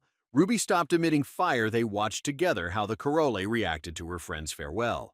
Ruby looked at his master, who had just been lying on the ground without strength and was now fighting the monster. Ananta asked the pet from where he got the power he used to help him regenerate and ignite fire. The queen bowed her knee in respect for her fallen comrades. In this battle, the light continued to shine on her. Nadia expressed her condolences to the queen, for she thought she was too upset about it. Regelsa replied that it was necessary to pay tribute to the fallen. She realized that she had no time to shed tears, because there were still opponents who could strike at them. The surviving warriors began to recover and help the wounded. After such a fierce battle, they noticed that their ranks had thinned. After the squad managed to crush an enemy tower that right before their eyes began to collapse, the warriors were happy about what was happening. Mary heard the queen's orders that they had no time for this sort of thing and needed to move on. Regression Einherjar explained to everyone that they needed to move on so as not to squeeze the victims of the abyss for nothing in this battle. Owl looked at the surroundings they passed, trying to detect which way the enemy had fled. Rupa grabbed the wounded Aizen and asked him if he realized how much blood had been spilled for him. The old man was at his last breath. The girl told the old man that she would not let him just pass away quietly. He laughed at her in response. Rupa was furious when she heard that he was mocking her and started beating him up, making it clear that she was not joking. Aizen stated that it would certainly be far better for them to die on the same battlefield he had prepared for them earlier. Rupa was asked to stop beating this old man who already had one foot in the grave. The girl did not understand such pity for the enemy. Owl announced to his partner that this was not the end of their battle. He noticed a bright glow from the sky that shone at one point. The partners noticed an unknown person who started approaching them, being illuminated by a bright light. Gon intended to deal with all those who had survived the battle, realizing that it was a mistake to expect anything from Aizen. The warriors spotted the enemy along the main path and all turned their gazes in the direction where Gon had appeared. The girls, being exhausted from the first battle, did not understand how they would fight against this opponent. Owl tried to report in the seed that the enemy at a fast speed began to approach them. He was shocked by his strength. Gon, at lightning speed, punched through the base of the tower that was beginning to collapse. He continued on his way. Suddenly, the epitome of conquest met the powerful fist of Ananth, who intended to stop him. Such a powerful blow created a flash. The lizard managed to stop the enemy that approached them. Ananta realized that this was the one Ul, the follower of Gyogan, was talking about. He remembered the words he had been told about him. Earlier, Owl had explained to them that Gehan was the strongest of the minions of the Wings Incarnate to watch out for. Zaphiroth, an elite squad of select guarding incarnation wings that included dozens of the strongest incarnations. Ananta remembered the most elite warriors known as the Five Disciples, the 5 highest ranks to whom the other pillars of Zaphiroth reported. Earlier, Owl had warned that Ehin's appearance meant that one of the High Five would soon be coming to them. Ananta realized that Gon was as strong as Barahan, whom he had recently fought and defeated. Gon stated that he wouldn't have to waste time looking for him by asking the lizard that he was the Anant he had heard about. The enemy ordered Anantu to let him trample himself to pieces. The warriors, on seeing this man, went into a state of shock. Ananta just let out a growl in response, signaling that he was ready to fight him as he wanted. The opponents looked at each other. They, Ananatha, in the guise of a monster, tried to shorten the distance. Gon also started to attack him. Powerful blows clashed in unison. Gehan threw a series of quick lunges at his opponent, who countered skillfully. Gehan realized that the opponent had incredible physical power and had amazing fast regeneration. Incarnation of Conquest used the Pangolith shattering fist of the Great Crust. A crushing attack pierced the body of the lizard that failed to dodge the blow. Ruby sat on the lizard's head and worried about her master. Ananta tried to counter-strike his opponent, but he deftly dodged his attack. Ruby used her power again, and Anant's body plunged into the fire, thinking he could win. The guy in the guise of a demon prepared to launch a fire attack using his maw, aiming the blow at the opponent. A powerful attack rained down on Gon. Nadia closed her eyes from such a powerful flash. Regression Einherjar did not avert her gaze. The queen noticed that Anant's condition now exceeded the capabilities of mere incarnation. Gain managed to counter the fiery attack of the enemy, who put all his strength into it. Ananta continued to aim the fire beam at the enemy with Ruby's help. He managed to increase his strength. The fire attack had little effect on Gun, who managed to block and prevent the damage. Nadia hurried to cover herself from the heat that broke out all around her. She used the Yggdrasil technique. After the flames subsided, the girl saw puffs of smoke, assuming that Gehan had died from the onslaught of the fire. Ananta waited for the smoke to subside to make sure his opponent had gone to the other world. Noticing Gon standing against him, Ananta said he was a monster for surviving his attack. The people around him didn't understand how Gon's body managed to survive such high temperatures. Ananta asked what kind of body he had. There was an awkward pause between them. Gehan looked down at the ground and started laughing frantically, the people around him not realizing what had happened. Suddenly, the man realized his look stated that he recognizes Anant as his rival. The one did not understand what happened to him. Gon added that his opponent is obliged to obey him. Ruby's strength was running low, so his fire technique was beginning to slowly deplete. The pet was shocked that they hadn't managed to hurt Gon. Ananta indicated to his pet that he had done a good job and now he could go rest. The demonic guy told Ruby that he was going to take care of the enemy himself. Gahan changed his appearance and told Anant that he was his opponent, ordering him to prepare for battle. The enemy wasn't going to celebrate victory until his breathless body was at his feet. His body resembled an armadillo. Preparing to lunge at his opponent, Ananta declared that enough of the idle musing. Gon's attack. Ananta realized that he must simply crush the enemy who had prepared to fight back. Gaon managed to block the lunge of his opponent, who intended to strike at him with his claws. The opponent threw Anant back with a powerful counterpunch, making it clear that things weren't going to be that easy. Ananta noticed that his opponent was preparing to attack using his whole body, and the scales of the monster rose up. Gon applied the pangolin technique by utilizing a swift kick. He headed towards the enemy. The powerful attack caught up with the lizard-like monster that tried to put a block on his lunge. Anant's block didn't help him. Gon broke through his defenses and damaged the body of the lizard, who staggered back from the blow. The lizard tried to strike back, but his opponent managed to block it in time, knocking his opponent back. Gon struck a lightning-fast blow at the lizard, who managed to avoid his attack in time by ducking his head. Ananta struck back at his opponent, who had dodged. He also continued to hit him with a series of powerful blows. The lizard was on a rampage, intent on hitting him with as many attacks as possible to come out of this fight victorious. As he struck again, he noticed that his attacks didn't leave a scratch on his opponent. Suddenly, Gahan grabbed his opponent, who had hesitated, and threw him away from him, who flew away from him. The girls noticed that Ananta had flown off into the ruined tower. They started to worry about it. Regelza Einherjar was shocked to see Ananta's true form, suggesting that he was indeed an eternal being. The limitless regeneration ability, the power of the curse overflowing his body, and his strong psyche allowed him to ignore his wounds. Ananta's devastating appearance displayed his entire fighting spirit and unyielding will to win. The queen continued to watch their confrontation, closely realizing that Ananta had a worthy opponent. Regelsa was sure that beneath that armor was a man who could not be broken by any curse. The woman hoped for Ananta's victory, but suddenly her musings were interrupted by Nadia, who wanted to tell her something. Regelsa Einherjar looked at the girl and noticed that she was holding a bud in her hand. She didn't understand where she got it from. Meanwhile, Ananta intended to get out of the destroyed building to continue the battle. Looking at his opponent, he seemed to be an unshakable iron fortress, but he knew that even the most imposing fortress had its weakness. Suddenly, Ananta's musings were interrupted by his comrades who had been on the top of the tower before its collapse. The guys were very happy that their partner survived and continues to fight alone against such a strong opponent. Gaon noticed the suspicious activity that was going on behind the ruins. He took his time approaching them. Ananta decided to absorb Ezen, who was being held captive by Rupi. He wanted to get his powers. A powerful aura appeared over the old man. Ezen plunged into despair as he began shouting out to Gon why he was just standing there watching his powers being absorbed by his opponent. Ananta swallowed the old man, who could do nothing about it. Gon did not empathize with his loss, for he thought him useless. The sacred branch of the tree entered Anant's body and helped awaken him to new powers that were different from his previous one. A multitude of snakes appeared on the back of Ananth, who devoured Ezen.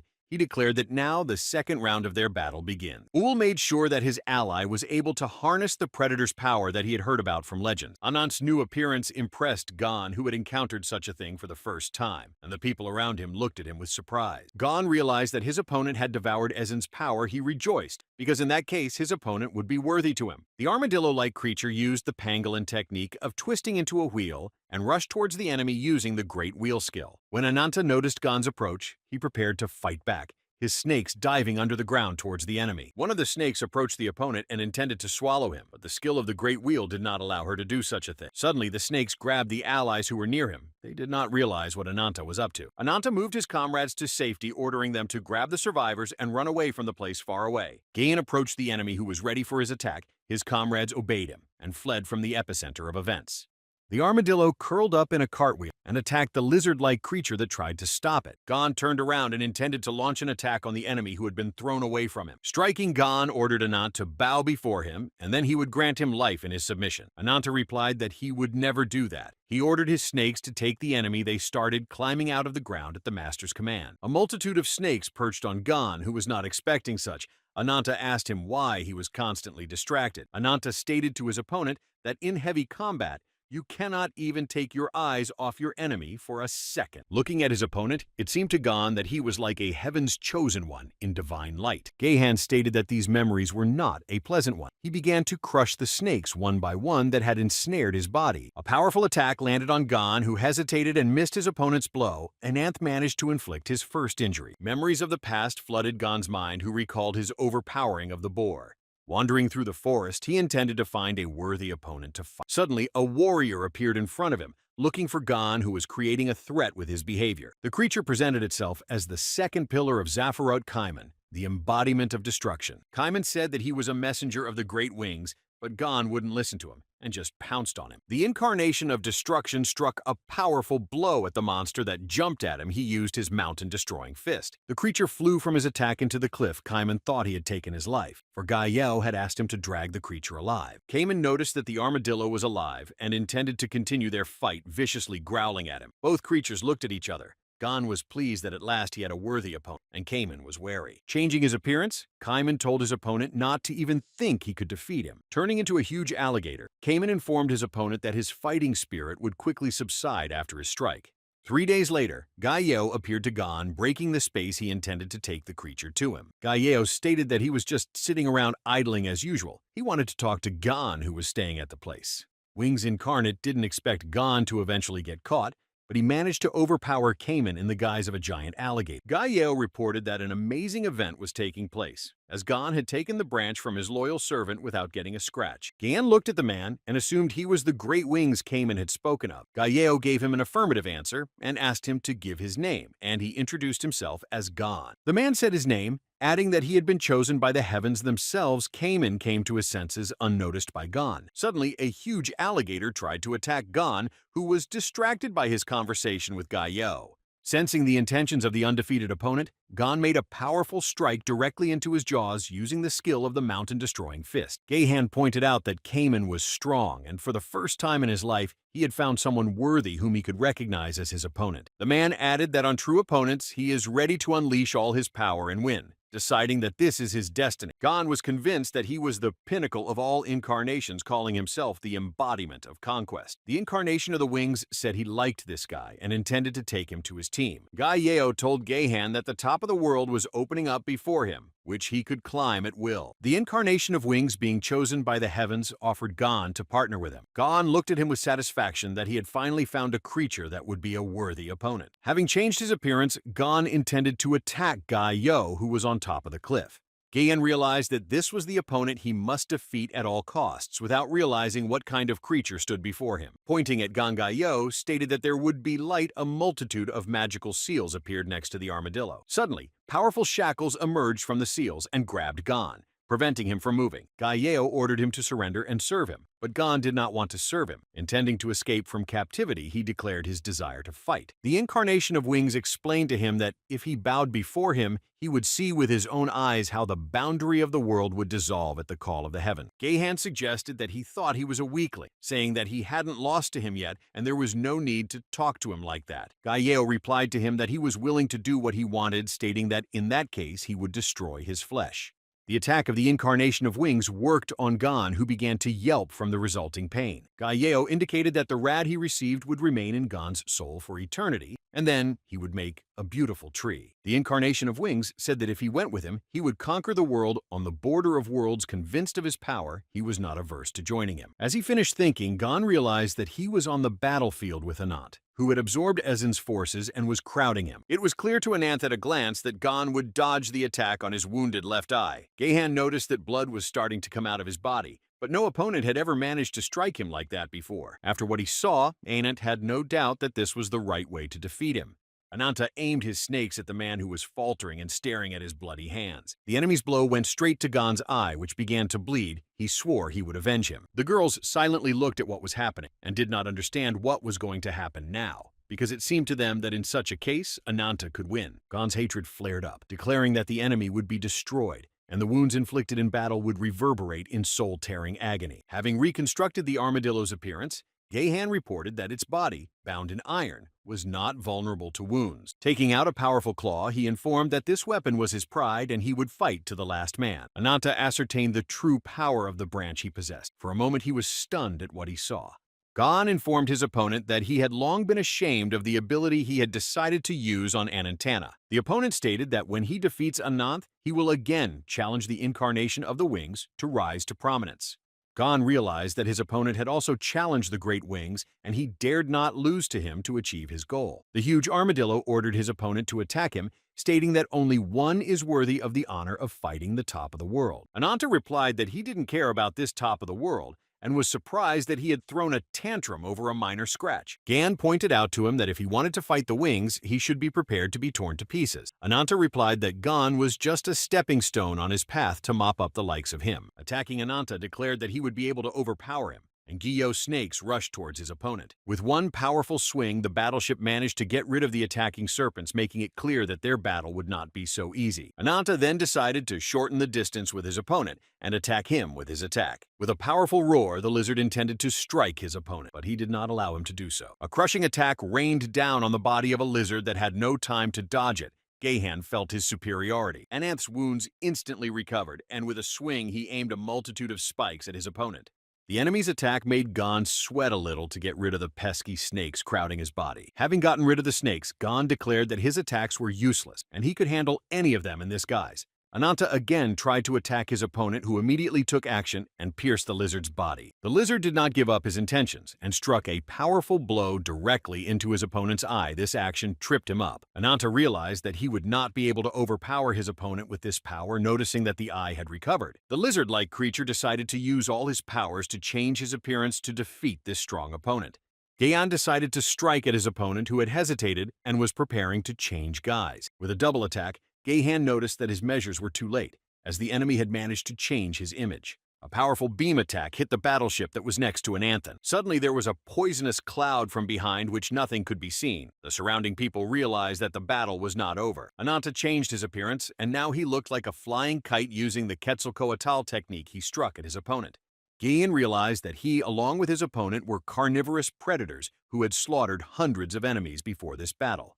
The battleship remembered that he could have wheeled around again and overpowered the enemy, but decided not to. Gaen surpassed by the most cunning and capable of creatures whose lives are akin to nothing to him. Ananta towered over his opponent, who was immersed in his thoughts and was confused by this battle. Looking at Gon, Ananta realized that they were hunting their victims, stalking them, and devouring them, gaining new powers. Both beings realized that they were of the same species and incapable of living side by side in this world. Gahan stated that he would destroy over and over again and would eventually defy the heaven. Rupa, carrying the wounded out of the rubble, saw that Gon had pierced through Anant, who had taken the form of a serpent. Ul told his partner that they didn't have time to watch the battle because they had to save their wounded comrades. The queen was informed that the evacuation of the survivors was complete. She realized that all that remained was to help Anant. Nadia used the sacred bud to help her comrade who was fighting Gon. The girl felt the branch in her chest resonate with Alakin's branch. The others began to leave the battlefield. The sprouts had great power to transform the host body, and if the host was not strong enough, the branch would consume and destroy it. Nadia realized that the sprout wasn't perfect and was already at its limit, but there was enough power in Alakin's branch. The girl tried to curb this power, and a dark energy began to form around her, absorbing everything in the area. Nadia vowed that she would definitely be able to create a great spear that would pierce any shield Anantu could use to help her. The girl noticed that the dark power had turned to light as she realized that she had managed to master the Alakan sprout. The spirit of Alakan appeared, who had transfigured the sprout that Nadia had taken possession of, and was sure she could now create a spear. The queen noticed a bright glow that began to take place where Nadia's desk was. Nadia managed to create a spear from Alakan's horn. She was glad that she was able to do so. The girl realized that in order to protect those she cared so much about, she asked Alakan to lend her his power. Gon felt an unknown energy that was approaching them. Anantu was surprised that his opponent was once again distracted. He managed to grab him. The battleship indicated to the enemy that he would not be able to hold it, even if he used all his forces. Ananta told him that even if he tore him to shreds, he would still not die. He continued to hold his opponent back. Nadia intended to launch the spear she had created directly at Gon, who was being held back by Ananta. Using all her strength, the girl launched a spear that flew at lightning speed at the enemy. Gahan ducked in time, and the spear hit the body of Anant, who had not expected such a turn of events. Nadia was shocked. She didn't want to strike their team member, realizing that from such a blow, Ananta might not survive.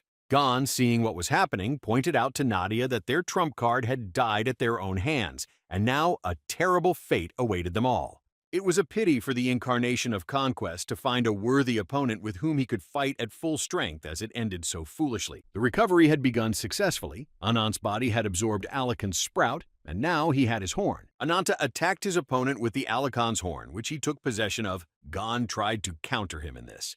Gain grabbed Ananta's gore. Nadia was glad that Ananta was able to weather her accidental blow and recover so quickly. Suddenly, Alakan's horn began to collapse, and in its place, a portal began to emerge that consumed Gon. Ananta used the quasar technique. A powerful beam of light headed out of the portal that began to turn into a black hole.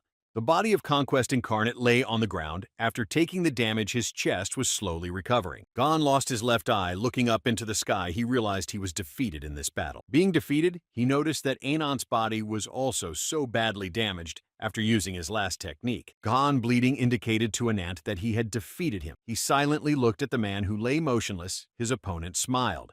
Ananta replied to his opponent that he was going to the next world without fulfilling his dream, asking what was so funny about it. Gon pointed out that it didn't matter anymore, because he was bound by the fetters of the curse and nurtured the flames within, assuring that one day this fire would consume the great wings. The man added that if he became part of Anant's flame, he would know that the winged creature did not have long to soar in the sky. Gion indicated to his opponent to rejoice in his victory and absorb his. Ananta looked at him silently. Ananta unleashing his power, intending to engulf him, he asked if Ganu had anything to say to him in the aftermath. Gehan assured the guy that they would meet again in hell. He called him Revenge Incarnate and left this world. The guy was sitting alone after the battle. He was trying to figure out what the next move Gaio might make. Ananta stated that he was very tired and was not eager to communicate. His interlocutor remained silent. The huge dragon Azdagaka stood behind the guy who asked him to leave since he was out of tune. Azdagaka called the guy a stupid eternal. Since it was pointless to flounder, he had managed to reach a great power. Dragon asked what Ananta had decided to forget about their pact that they had made earlier. The guy replied that nothing had changed, adding that his curse was just a tool for him. Ananta stated that if he could defeat Gaio with his own hands,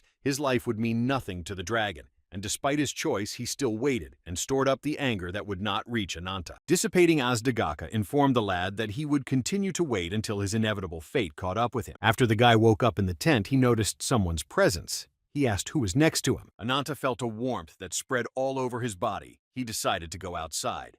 When he opened the tent, he saw that many defeated bodies of warriors were stacked in one place, and their comrades were preparing to burn them. Regelsa Eineryar ordered the fires to be lit. She felt sorry for her comrades who had died in this battle but could do nothing about it. A powerful fire broke out. The warriors paid tribute to their comrades who had died. The queen watched their bodies burn. Rupi couldn't hold back her tears, for she felt sorry for her comrades who had died. Ul, too, noticing how many had died in the battle. Nadia noticed that Ananta had come out of his tent. He had gone to the distance, so as not to see their farewell ceremony. The girl was glad that the guy was finally awake. Ananta asked how much time had passed. Nadia replied that it had been about half a day since his victory, saying that they had taken care of the wounded and were now holding a ceremony to bid farewell to the fallen. Looking at the queen, the guy recognized that there were less than half of them left. Nadia pointed out that surviving such a tough fight was no small feat. Nadia was sure that if it weren't for Anant's forces and the fallen warriors, they would never have prevailed in this battle. The girl looked at the guy and apologized for throwing the spear at him. Nadia sensed that Ananta was surrounded by a powerful, cursed aura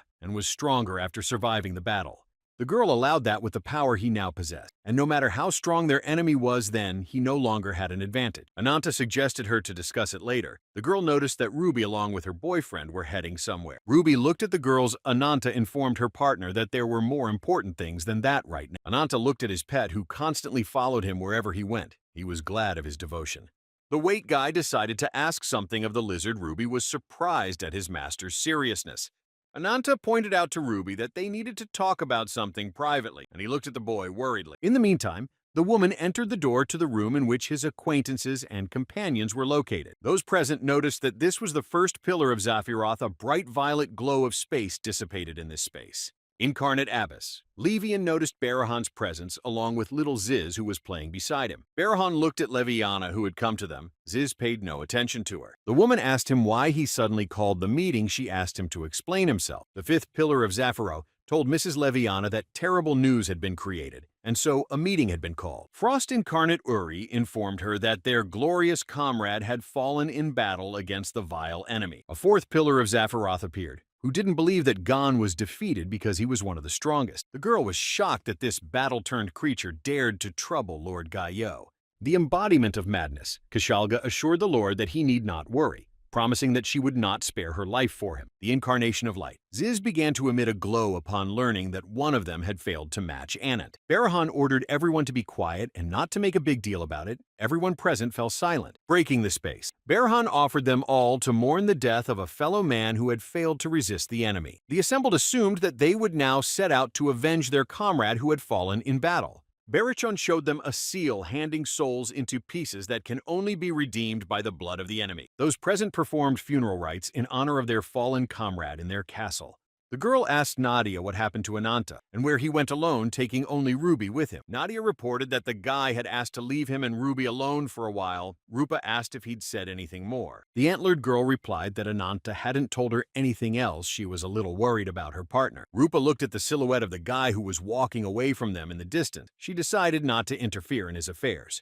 A few ices before this event, Ananta had buried his sister and mourned her death on her grave, longing for. The boy vowed that one day he would definitely return to this place, asked his sister to wait for him for a while. The brother asked his sister to wait while he brought his heart to Guyot and honored her spirit. Now Ananta followed away from the camp to talk to Ruby alone, away from the ears of the others.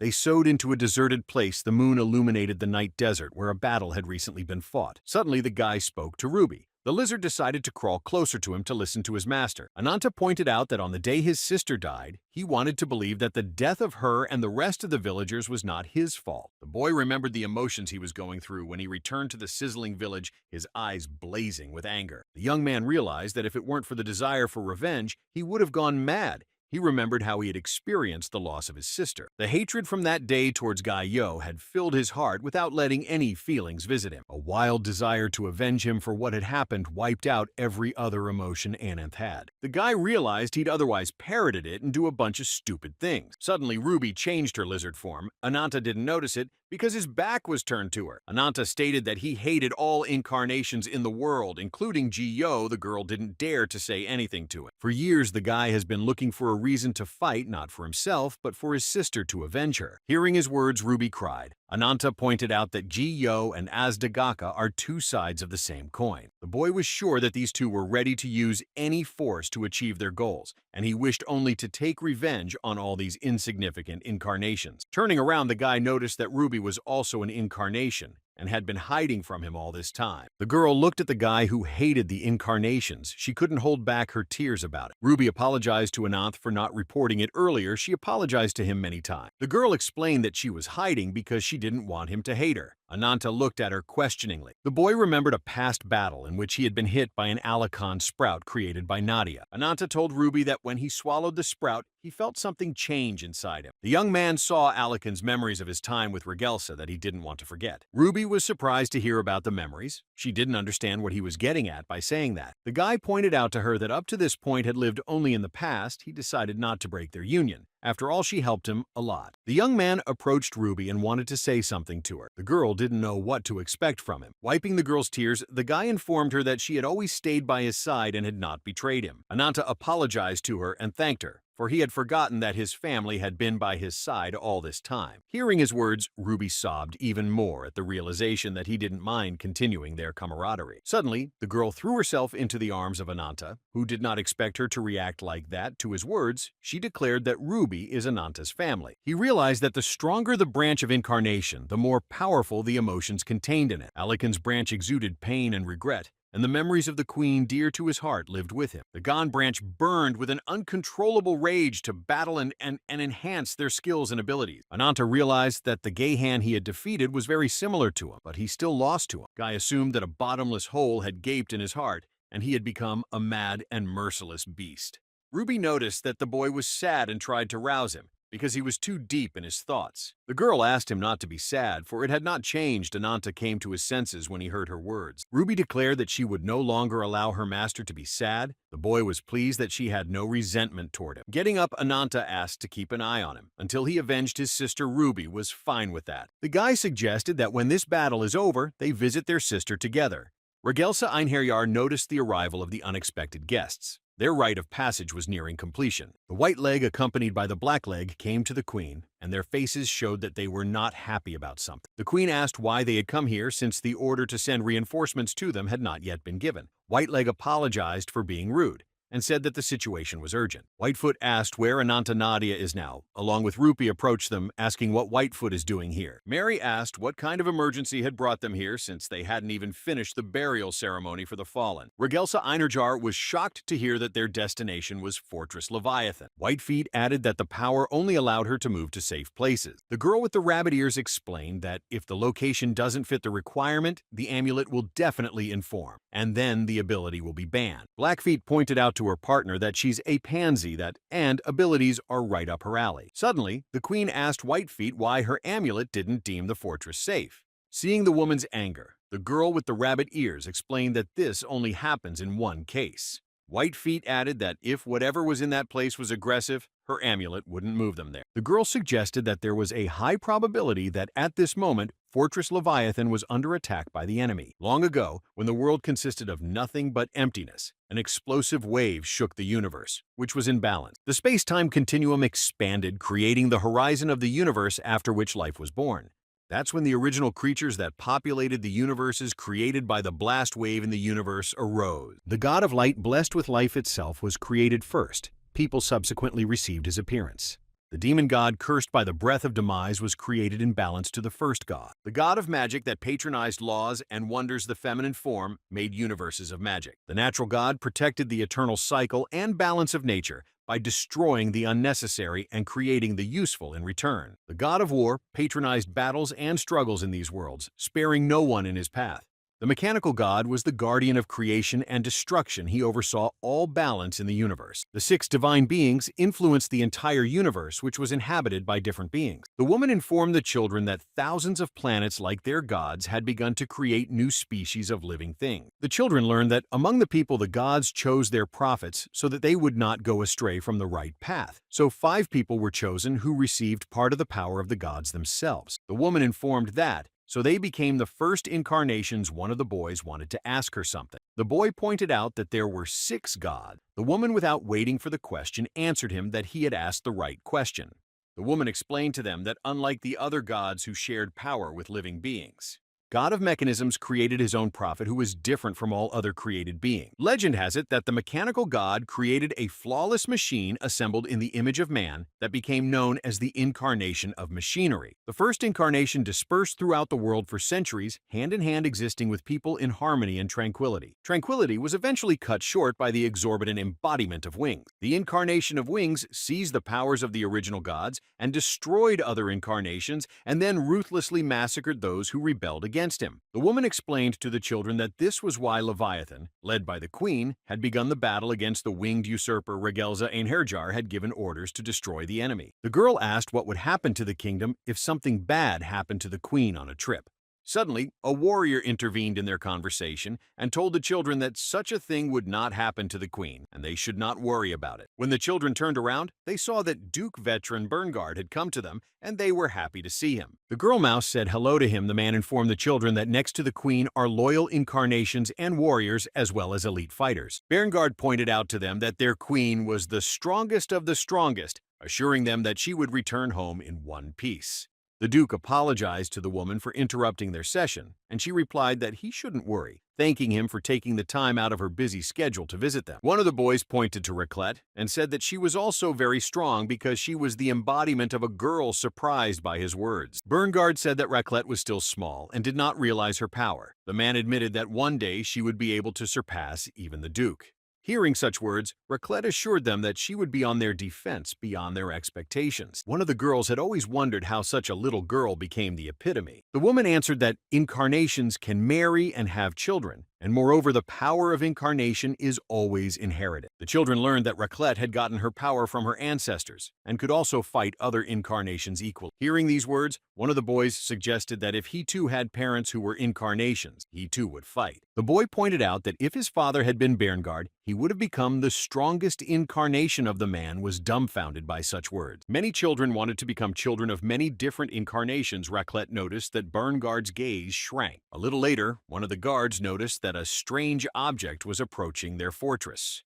When he got a better look, he started to panic and ring the bells, telling everyone that their fortress was under attack. The woman was surprised that an alarm had been sounded, and the children didn't understand what was going on because they were hearing it for the first time. Veteran Berngard realized that there was an enemy invasion, and many warriors started running towards the gate.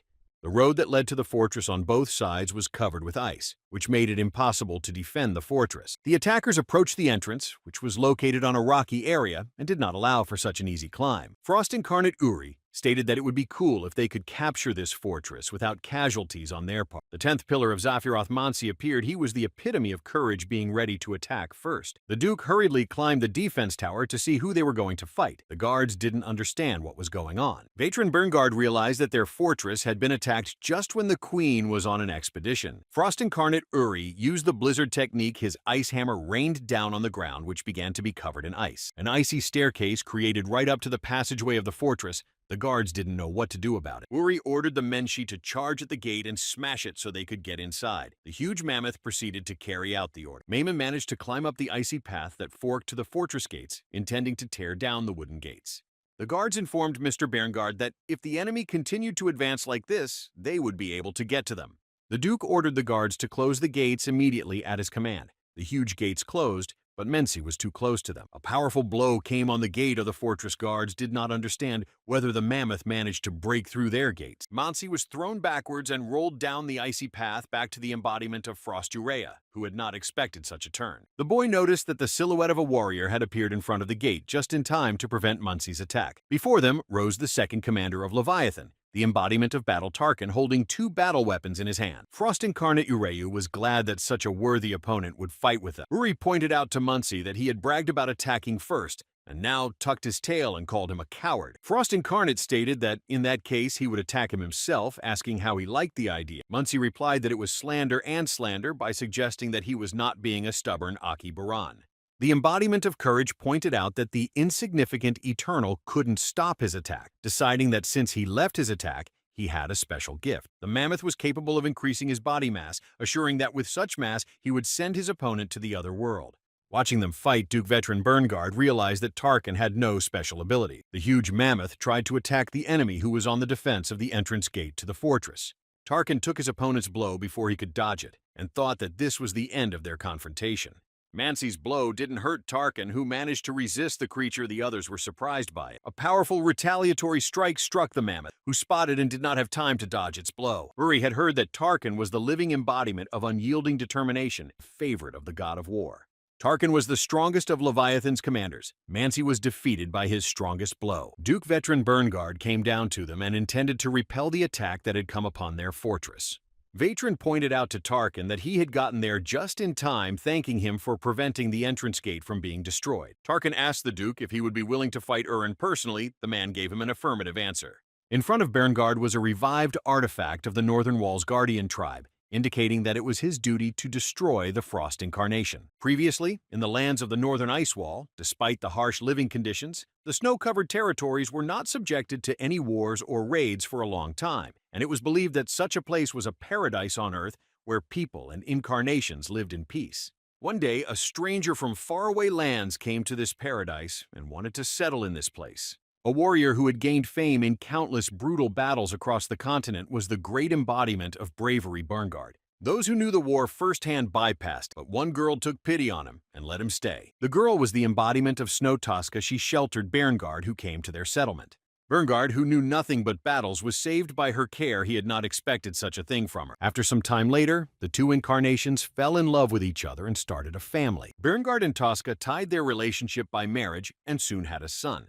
Parents were not happy about it for a long time because they began to notice strange things that went with their baby. A newborn baby turned into a monster, and they didn't know what to do about it because it was rare. The wife was desperate and terrified. She was worried that people would not accept their child. Berngard tried to calm her down. A while later came the savior incarnation of the Great Wings. Then the parents did not know what to expect from him. Looking at the past, Berngard realized that he had been a fool to obsess over the idea that Gaio could save his son without thinking about the cost. The fellow removed the bearskin and pointed out to Berngard that it had been a long time since their last meeting. Ura was glad to see Berngard, who had not seen him for a long time, looked at him silently. The man sank into his thoughts. He prepared himself for battle with the creature.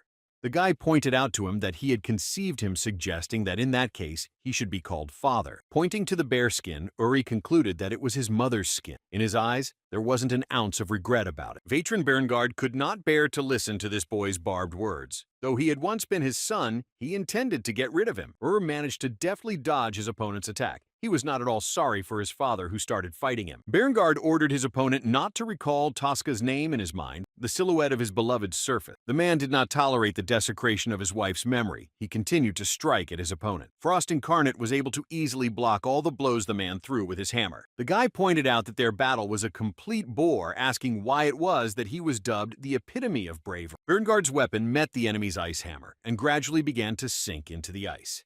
Uri used the blizzard strike technique, and his opponent was knocked back, dropping his weapon from his hands. The boy was sure that Berngard should be proud of him, for he was only a miserable monster, but he had become stronger thanks to the strength he had inherited from him and Tosca. Tarkin decided to help his comrade, but Berngard assured him that everything was fine and there was no need for him to interfere yet. Berngard said that until the battle was over, he would not yield to this creature who used to be his son. Frost Incarnate pointed out to Berngard that fighting Tarkin would be more interesting than fighting him. Tarkin noticed the presence of a creature that had bypassed them and managed to get close to the fortress gates. The enemy sneaked into the fortress and began to destroy those who were there indiscriminately. The survivors began to run away from them. Running away, the girls called for help, but everyone was busy fighting outside the walls of the fortress. The ninth pillar of Zaphiroth, the embodiment of radiance. Manthea stripped all who met in her path and laughed at their weakness.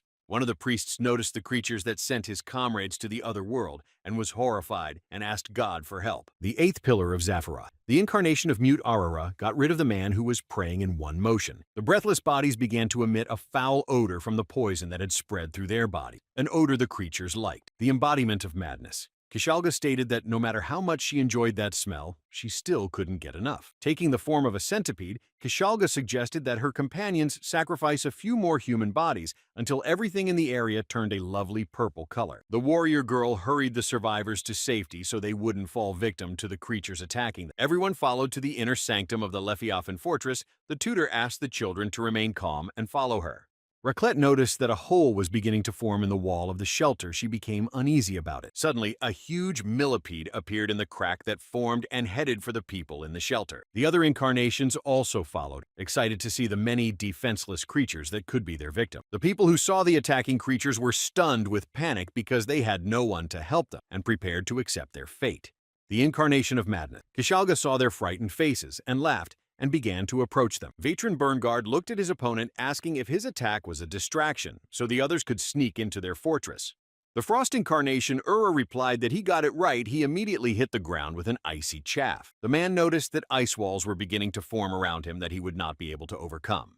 Tarkin similarly hit the ice walls the enemy used, the Snow Blizzard Ice Fortress technique. The warrior didn't intend to wait for the enemy to freeze them completely, and so he attempted a powerful strike on him. Tarkin's attack was powerless against the ice. He did not understand why he had failed to break down the ice walls. Uri pointed out to him that the Ice Fortress was the strongest barrier technique in his magic, and to resolve them, one must first defeat the caster. Frost Incarnate explained that this place is a memorial battlefield in honor of Mr. Gon. Uri informed his opponents that they would not get out of this place alive. He changed his appearance in preparation for battle.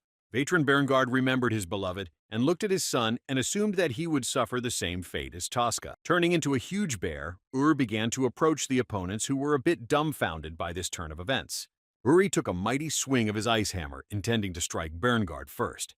Tarkin interfered with his plans and stood in defense of the Duke, who was immersed in his memories. The opponent was able to block Tarkin's punch with a deft move, who stood up to defend his comrade. Uri noticed that he was getting agitated, assuming he was determined to defeat him as soon as possible. The creature in bear form assured the enemy that defeating him would not be as easy a task as it might seem. The power of the two incarnations, and the message on top of that, boiled inside the Frost Incarnation of Uri. Bear was sure that Tarkin would not be able to withstand such a thing, so he suggested that he give up and waste his time. Tarkin continued unwavering against Ura, who pointed out that at this rate there would be no one left to protect the civilians. The warrior replied to his opponent that he would still try to confront him despite Uri's personal belief. Tarkin ordered his opponent to attack him. His gaze was full of hatred for the creature opposing him. The creature in the guise of a polar bear tried to strike, but the opponent managed to parry its attack and threw it back. The Frost incarnation noticed the incarnation that came to Tarkin's aid. He didn't realize what it was. Uri looked at his opponent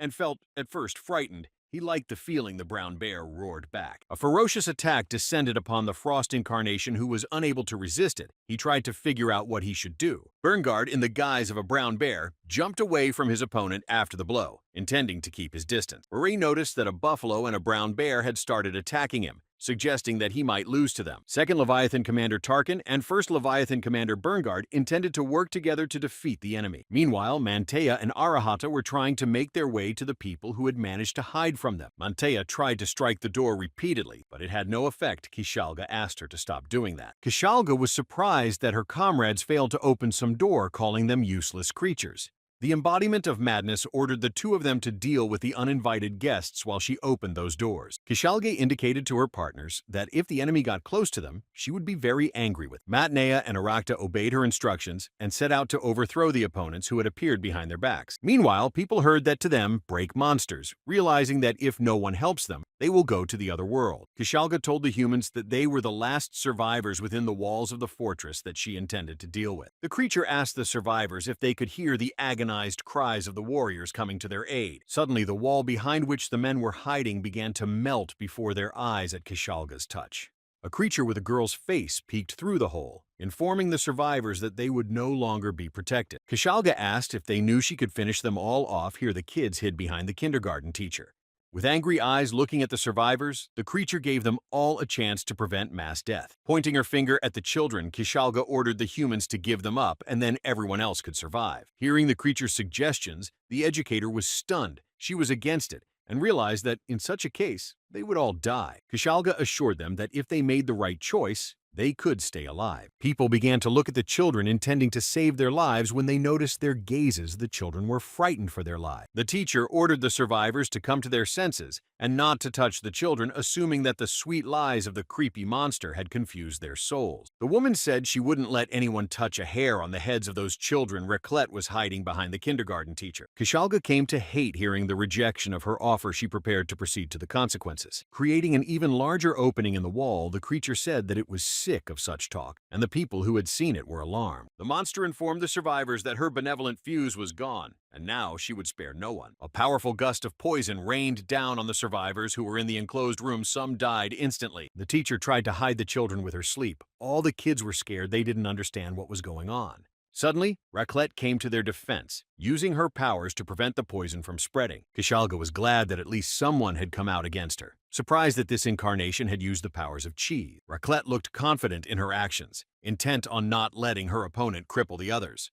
The creature stated that this action was taking an interesting turn. She was curious as to how long this child would be able to hold out against her. Kishalga asked Raklet if she had awakened her abilities out of sheer fright or to protect the people she cared about. The educator was shocked that the girl had awakened her powers to protect them at such a young age. Opening its mouth, the monster assumed that this girl intended to fight to the end. She felt the fluttering of the puny humans. Turning to the humans, the creature indicated that she too had such a child, which is the most precious thing in the world. The most coveted, sublime, and ideal being was Gael, whom Kishalga thought of constantly. Kishalga stated that she would not call to have her lover's thoughts occupied by someone else even for a moment. The monster approached Raklet and asked her if she knew what the feeling was called. Without waiting for an answer, she said it was love. A huge millipede appeared in front of a little girl who intended to protect the survivors. Kishalga noticed that her opponent had fallen from her feet, and frightened, she was surprised that she had given up on her so quickly. Raklet closed her eyes because she was scared, and the creature asked what she was doing because it thought they were going to play with her. The teacher shouted Raklet's name, trying to encourage the girl to keep going. The huge millipede let out its tongue at the girl, intending to grab her and devour her while she sat there horrified at the sight of it. Raklet heard the sound of the attack. Turning around, she saw the tutor who had covered her from the blow. The woman asked if she was all right.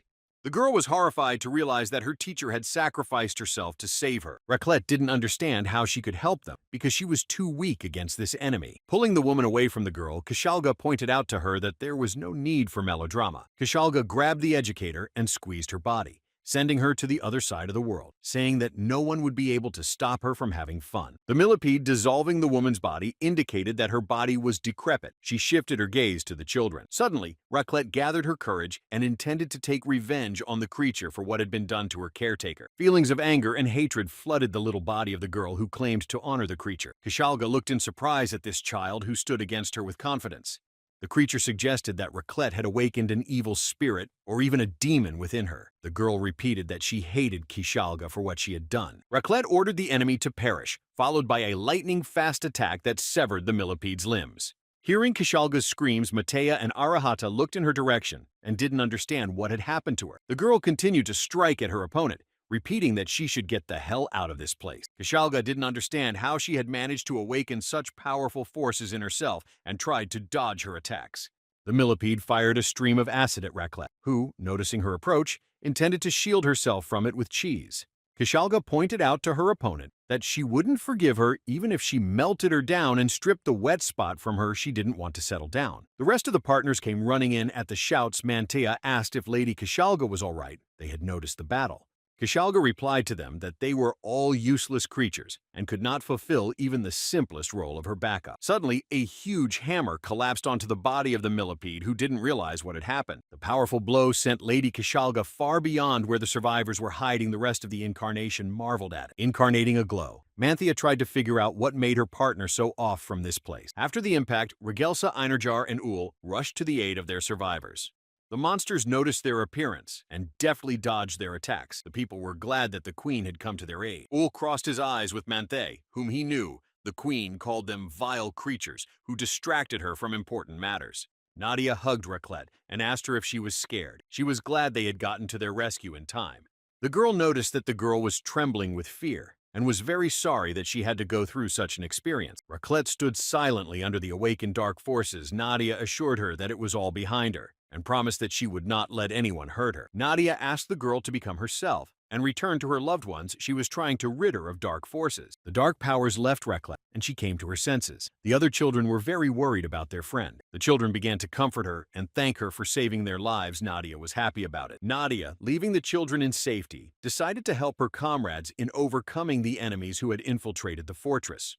Kishalga stated that she was angry and annoyed because her plan had failed, and they needed to resist the queen. The creatures were sure that Regelsa Einarjar had gone on a hike, taking her commanders with her. Kishalga asked where they had all come from. The millipede decided that this sort of thing didn't matter because she intended to rip the coma off them alive and gut every last one of them. Nadia realized that it was the Kishalga who had attacked those fortress people whose breathless bodies they had spotted on the way to this place. Towering over the girl, the huge millipede asked, "So, what if she did it, being sure it wouldn't do anything to her?" Nadia was glad that the creature turned out to be a villain to the bone that she wouldn't be sorry to deal with. The girl using dark powers indicated that there was no need for her to restrain her powers in such a case. A strange feeling visited Kishalga. She supposed she experienced déjà vu upon seeing the enemy's forces. The aura and movement all reminded Kishalga of something that had happened to her in her distant childhood when she was a small child. The creature looked at Nadia and was certain that only evil spirits could emit something like this. The embodiment of madness could not believe that it was all about trivial hatred that helped unleash these powers. Kishalga ordered her opponent not to look at her with arrogance. She tried to insult Nadia, but she paid it no mind. The millipede pointed out that if hell froze and heaven burned, no one would dare look at her that way. The creature attempted to attack Nadia, who was engulfed by the dark force. She approached her opponent. The powerful dark aura caused Kishalga to panic, not expecting to see such an opposing force. Nadia told her that she had lost her memory of the past and could not remember the faces and names of those she had destroyed with her own hands. Kishalga realized that this feeling was not déjà vu, for Nadia's aura was very similar to what she had noticed before. The incarnation of madness realized that this aura of going to those who were at the top of the food chain, this aura was called Apex. Nadia continued to approach the huge millipede, which from her aura went into a stupor. The girl asked the creature to tell her name so she could remember her as the only creature she had finished off. Meanwhile, Tarkin, along with Bernguard, fought against Ure, the embodiment of frost. It seemed impossible to Ura that Tarkin was leading the offense and defense while Bernhard was looking for weaknesses in the defense in an attempt to strike a critical blow. The enemy admits they can't lose, but life can be unpredictable, realizing that facing them in close combat is a bad idea. Uri realized that he couldn't be distracted and let his guard down because these two opponents were strong enough. The Frost incarnation decided to use the Ice Peak transformation his body had changed. The enemy released many ice shards at his opponents who had prepared to resist it. Blocking the attack, Tarkin made sure the ice began to spread down his arms, restraining his movements. A lightning attack followed on the body from the polar bear, who intended to deal with the opponents one by one. Barongutter, in the guise of a brown bear, rushed to the aid of his comrade who was under attack by the enemy. Suddenly, Uri blocked the brown bear's blow with his paw. He managed to separate the opponents. Uri pointed out to them that this was the basis of the fundamentals, for simply by dividing the opponents and getting rid of them one by one, starting with the weakest, one could win. Frost Incarnate stated that this is the foundation in any battle, letting opponents know that they made a mistake. Berengard, in the guise of a brown bear, replied to his opponent that he would never give up so easily. He continued to attack him. Stated that in that case, he would teach him a lesson, calling him savvy. He tried to strike with the ice hammer. Suddenly, his attack was thwarted by Tarkin, who grabbed the polar bear by the neck and realized that he had lost sight of his second opponent. Uri told them that if they thought such senseless resistance would help them in battle, they were mistaken, assuring them that they both would never have the strength to deal with him. Suddenly, Frost Incarnate noticed the flaming attack coming at him. He didn't realize what had happened. A powerful explosion occurred on the battlefield, shattering the ice walls that had surrounded the warriors all this time. Berengard, in the guise of a bear, did not understand what had happened either, and they were engulfed in smoke. Ananta came to their aid, surprised that the two of them were having so much trouble fighting with one opponent. The guy in the form of a lizard called them pathetic. Those two noticed that next to him was Rupa, who started to get worried when he noticed them. Berengard was surprised to see his companions, asking if they had already returned from the expedition. Tarkin asked what had happened to the Queen Rupa, told them they would discuss it all later. Ure saw reinforcements from Levitine. He used the ice top technique and plunged Ananta into an ice encirclement. The incarnation of Frost used frost armor, and a huge ice bear appeared in front of the comrades. Berengard, seeing his opponent's icy armor, asked Ananta to stop, assuring him that Ure was lord of the fifth throne of Sephiroth, and such an opponent was not to be underestimated. Rupa told the Duke not to worry, who was surprised at her calmness about it. The girl assured Berengard that Ananta was stronger than he thought. The boy intended to deal with this enemy alone. Ure was surprised that the lizard chose to fight him alone, deciding that he had too much faith in his own strength. Ananta had no intention of listening to his opponent talk, ordering him to stop talking and begin their battle.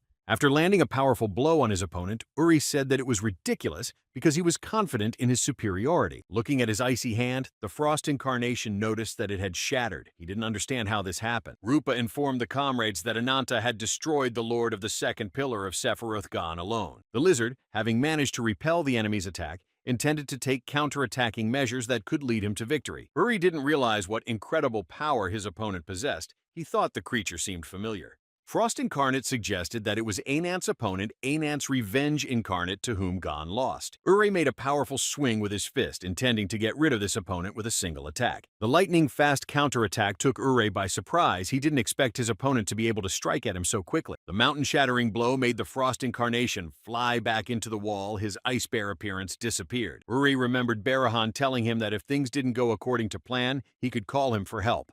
The Incarnation of Frost turned to Lord Barahan for help, after which an earthquake arose. Berengard, along with the others, did not understand what had happened. Ure asked the Lord to open the gate, which created a rift in the space through which Barahan intended to pass at the call of his comrade. Veteran Berengard saw the rift in space and realized that it was Barashon, whom Ananta had fought earlier. Ananta was on guard against what he saw, for he realized that this creature was much stronger than the others he had fought. The Wings Incarnation Guardian appeared in front of them also. He was Guyo's first advisor and the strongest warrior. Meanwhile, the Incarnation of Madness Kishalga was laughing furiously at the situation they were in.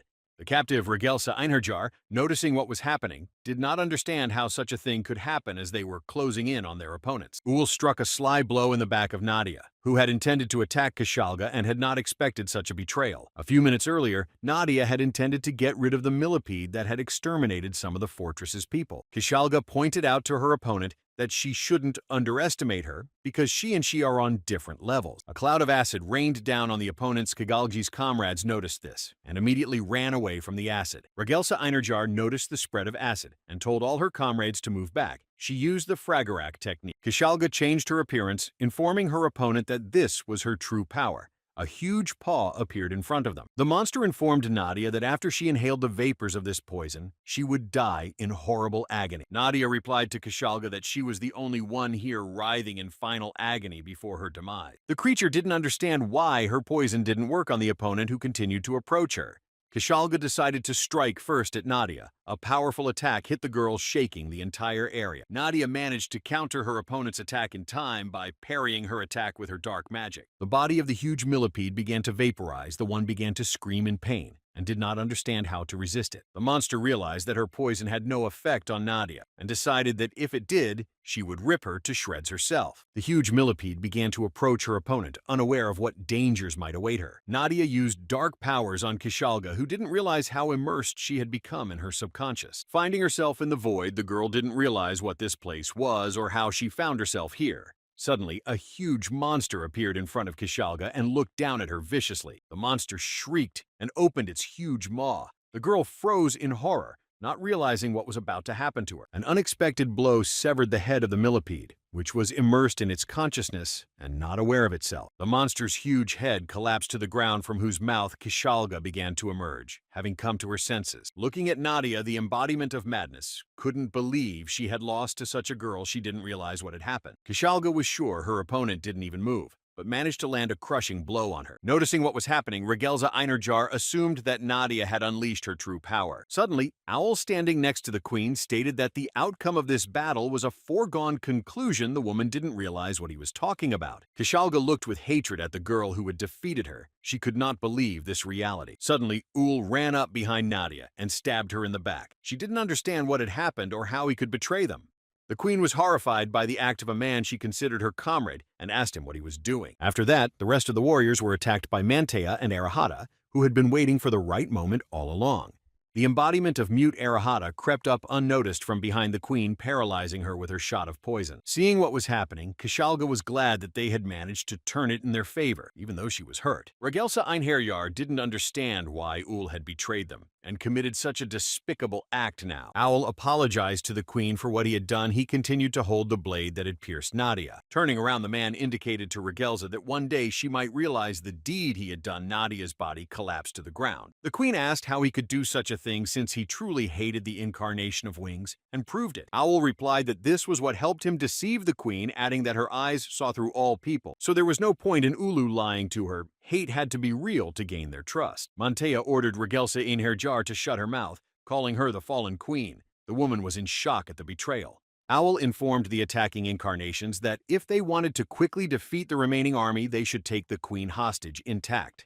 Looking at Kishalga, Owl ordered her to hurry up and finish off the others before backup arrived. Kishalga realized he was the spy, asking why on earth he would start giving them orders. Owl asked her opinion who could be to blame, because if she hadn't been in this situation, he wouldn't have even interfered. The man reported that they had already lost the epitome of conquest and couldn't afford to lose anyone else. Suddenly, Owl noticed that Nadia had risen, and a wound on her body was beginning to heal. He didn't understand how that was possible. He was sure he had hit her. After that, a dark force of nature incarnation was unleashed over the girl's body and started screaming furiously. The girl plunged into rage. Her mind was clouded. A multitude of dark branches began to spread, chasing the enemies. Owl grabbed the wounded Kishalga and decided to get away from the place as quickly as possible because he couldn't control the power that had been unleashed. Raclette was horrified to see that Owl had betrayed them. She didn't understand how he could do that to them. Spreading his wings, Owl decided to abandon Raclette. Taking only Kishalga with him, he intended to fly away from this place. The man managed to avoid a battle with the dark branches that filled the whole space.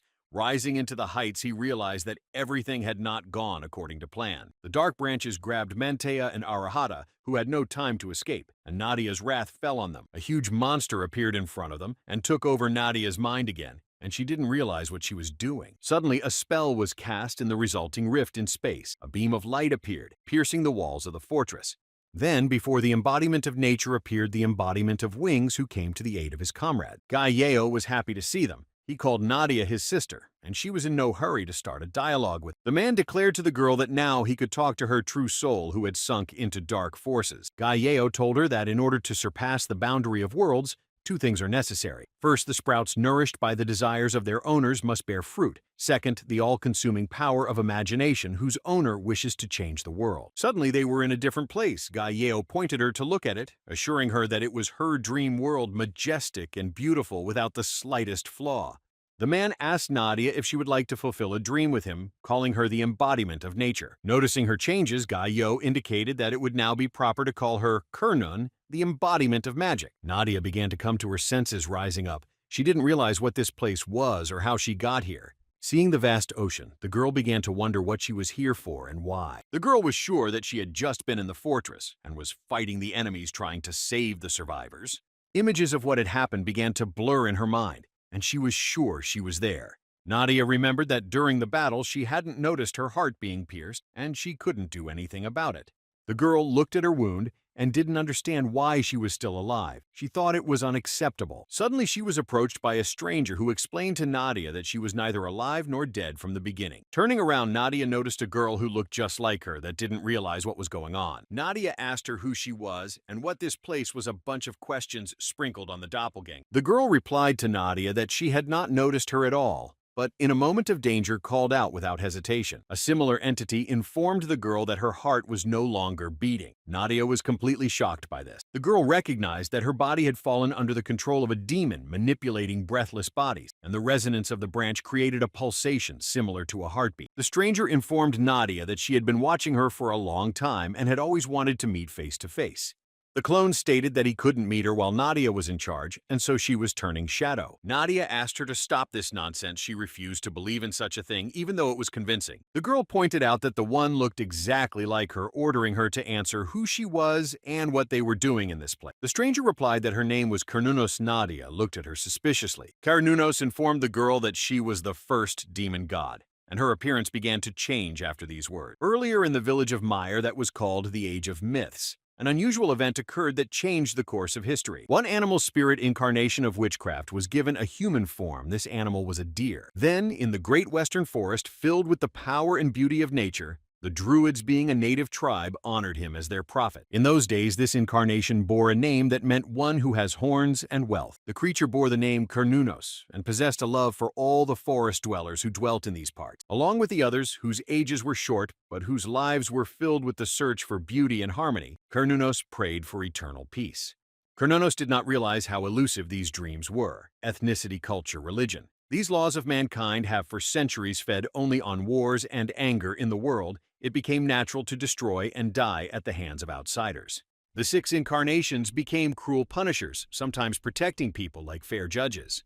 One day, men from another tribe invaded the great forest in which Cernunnos dwelt without warning. The invading warriors wore the golden armor of a great army of heroes whose leader was the incarnation of War Lajoga. Forest tribes united to resist the invasion of the enemy and to protect their loved one. Cernunnos, in the ranks of flattering warriors, fought bravely against the invaders who came to their land. After a long battle, Cernunnos sat wounded alone, trying to conserve his strength for the remaining opponents. The leader declared that this was an excellent end for the first chosen by the great god. He promised that he would forever honor his passing in his heart.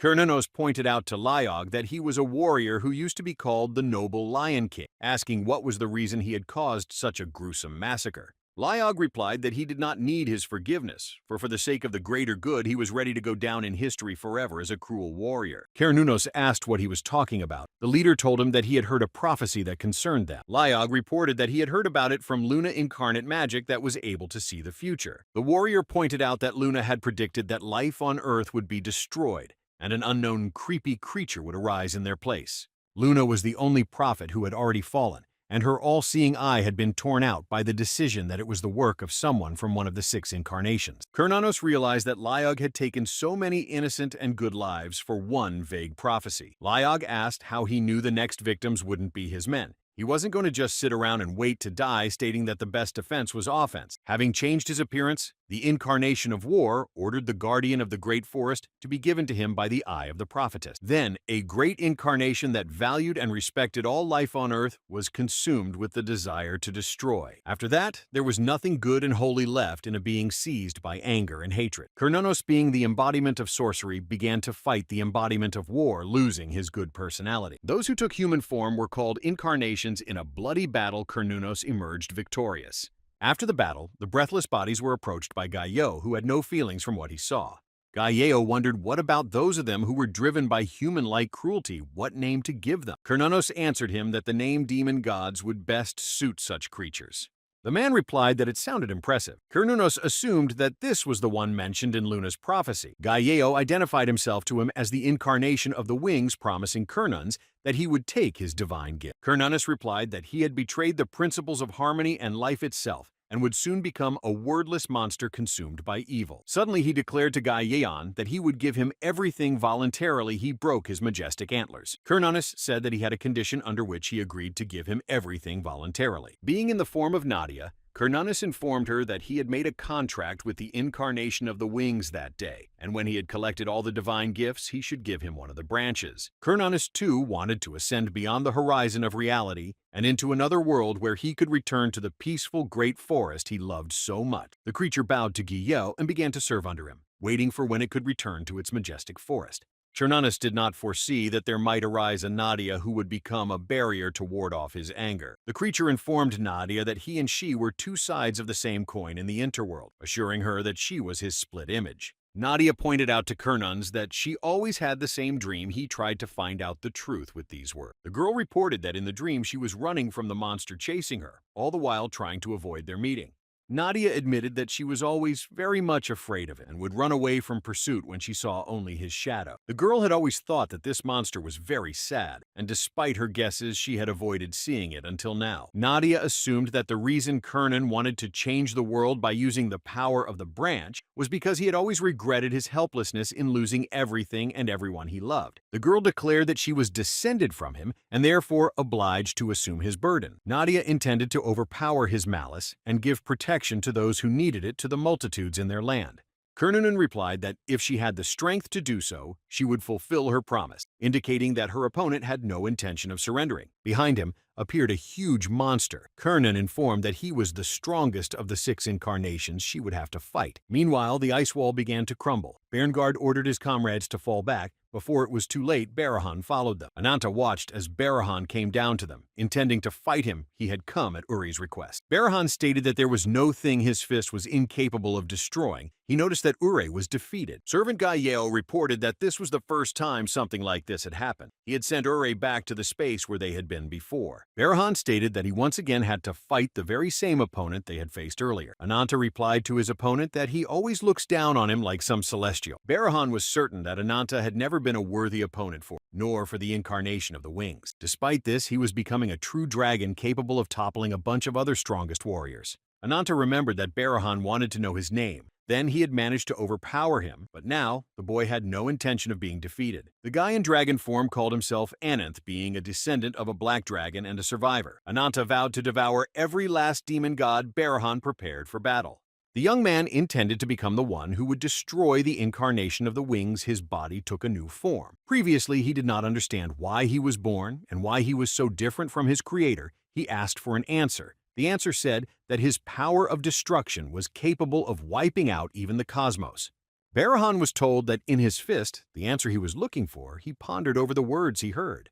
Gaio explained to him that the divine power is essentially the embodiment of their subconscious desires. The incarnation of wings added that in order to be born, the chick destroys the egg, although for the chick, the egg was the whole world. Jiyo pointed out that in order for Barahan to understand why he was born, he needed to destroy what is the world to him. He promised to guide him to the answer. And from that moment on, he became Jiyo's strongest spearman. Barahan, after that conversation, became known as the embodiment of destruction. Now he intended to get rid of Anant. The opponent used the sword-carrying destruction, also engaged the power of the true justice fist. Ananta prepared to parry this attack, which in its path began to sweep away everything. Blocks of ice began to fly in different directions. Those around him began to worry for their comrade. The battlefield plunged into parns from the parting of the ice. Barahan noticed that one of his strongest attacks didn't hurt his opponent, but he changed his appearance to resemble a defeated Gon.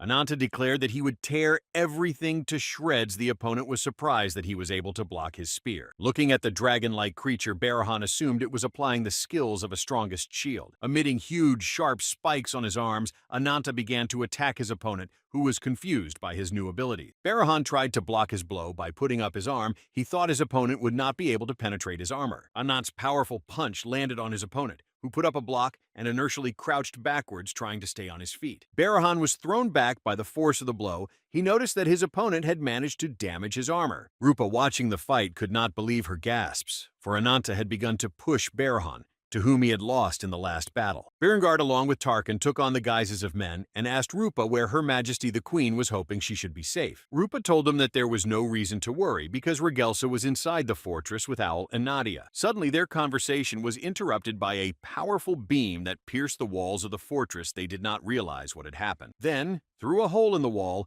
Ul flew out carrying the wounded Kishalga on his shoulder, his appearance surprising the warriors who were outside. Rupa was shocked at what she saw, assuming that Ul had betrayed them and had been deceiving them all along, and was a secret spy of the incarnation of the wings. He had left this place by flying out through the rift in space. The Duke hurried to the fortress, ordering everyone to find Queen Regelsa as soon as possible. Tarkan followed him with all his might. Rupa noticed the altercation that had occurred with Anant and didn't know whether to stay with him or follow Berenguer. The girl turned to Ruby, who didn't understand what she wanted from her because she was worried about Ananta. Rupa asked the lizard to help her so that they can help Ananta. He asked to lend Ruby his power. Meanwhile, Ananta continued to fight. He managed to deliver a crushing blow to Barahan.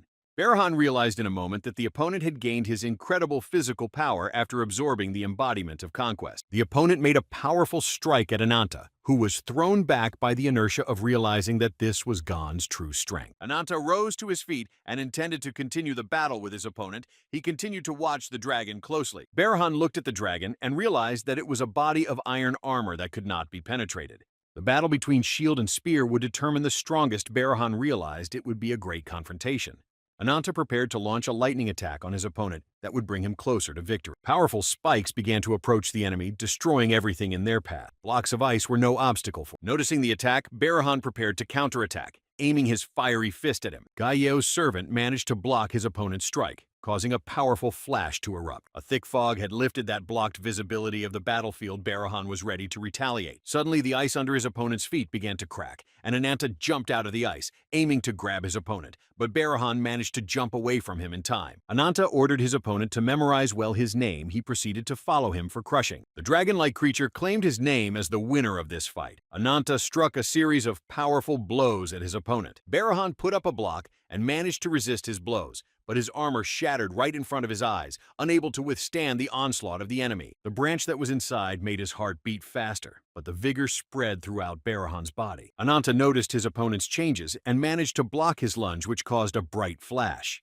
Some time ago, inside the rabbit hole, a white foot stood willed two portals waiting for allies to appear. The white foot indicated that this technique was their last chance, and it was in case she and the Blackfoot were in danger. Sacrificing a complete loss of strength, the white-legged could create a portal to two locations regardless of their distance and escape in a moment of danger. Whitefeet informed the queen that the number of people who could enter each portal was for a maximum of 3, and they could only carry 6 in the end. Those around them realized that in such a case, the strength of the squad would have to be reduced.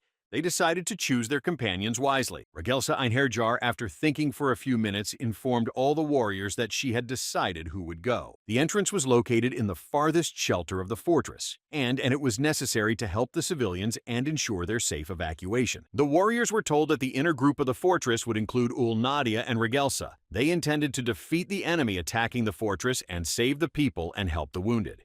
The outer group included Anant and Rupa. They prepared to do the queen's bidding. Regelsa Einherjar added that this group would also include Ruby, who was surprised at this, not expecting her presence to be important. The queen informed the warriors that their enemy had pulled up all their forces to the fortress and broke through the defenses. She thought Ruby's strength would definitely come in handy in the battle given its complexity. The woman instructed the others who would remain in the area to help the wounded helpers obeyed her order. Regelsa Einherjar realized that they were facing a difficult battle, and so they should have prepared for it as best they could. After they entered the portals, they were covered with branches, and the others stayed in that place, wishing the departed good luck in the battle. Looking at her watch, Whitefeet saw that it had shattered. They could no longer create a portal in an emergency. The Blackfoot asked if she had thought about it well because there would be no turning back, and the Whitefoot answered positively. The girl with the bunny ears pointed out that it didn't matter, and on the contrary, she was very happy that the results exceeded her expectations. White Knight added that during the tough battles, Ananta had gained far more power than they had realized. Blackfeet realized it was time for them to go back to their big sister to report everything to her. Whitefeet informed her sister that their sword on reaching the moon would soon be fulfilled, making her feel uneasy. The rabbit-footed girls started to leave the campground, but one of the girls tried to stop the two.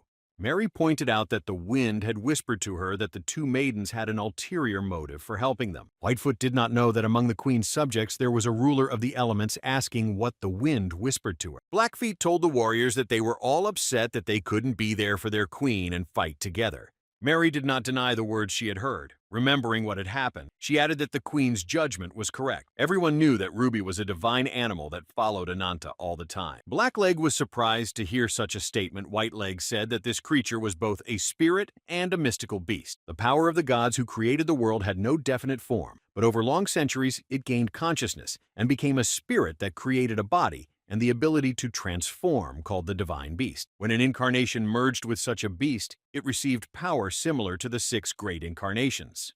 Ananta saw that Ruby had merged with Rupee and received a form that was different from the one he had received. Looking at Barashan, who began to emit a magical glow after resolving his armor, Ananta realized that this battle was going to be harder than he could have imagined. Rupee, after merging with Ruby, asked Ananta to watch how she could hurt their joint opponent with her help.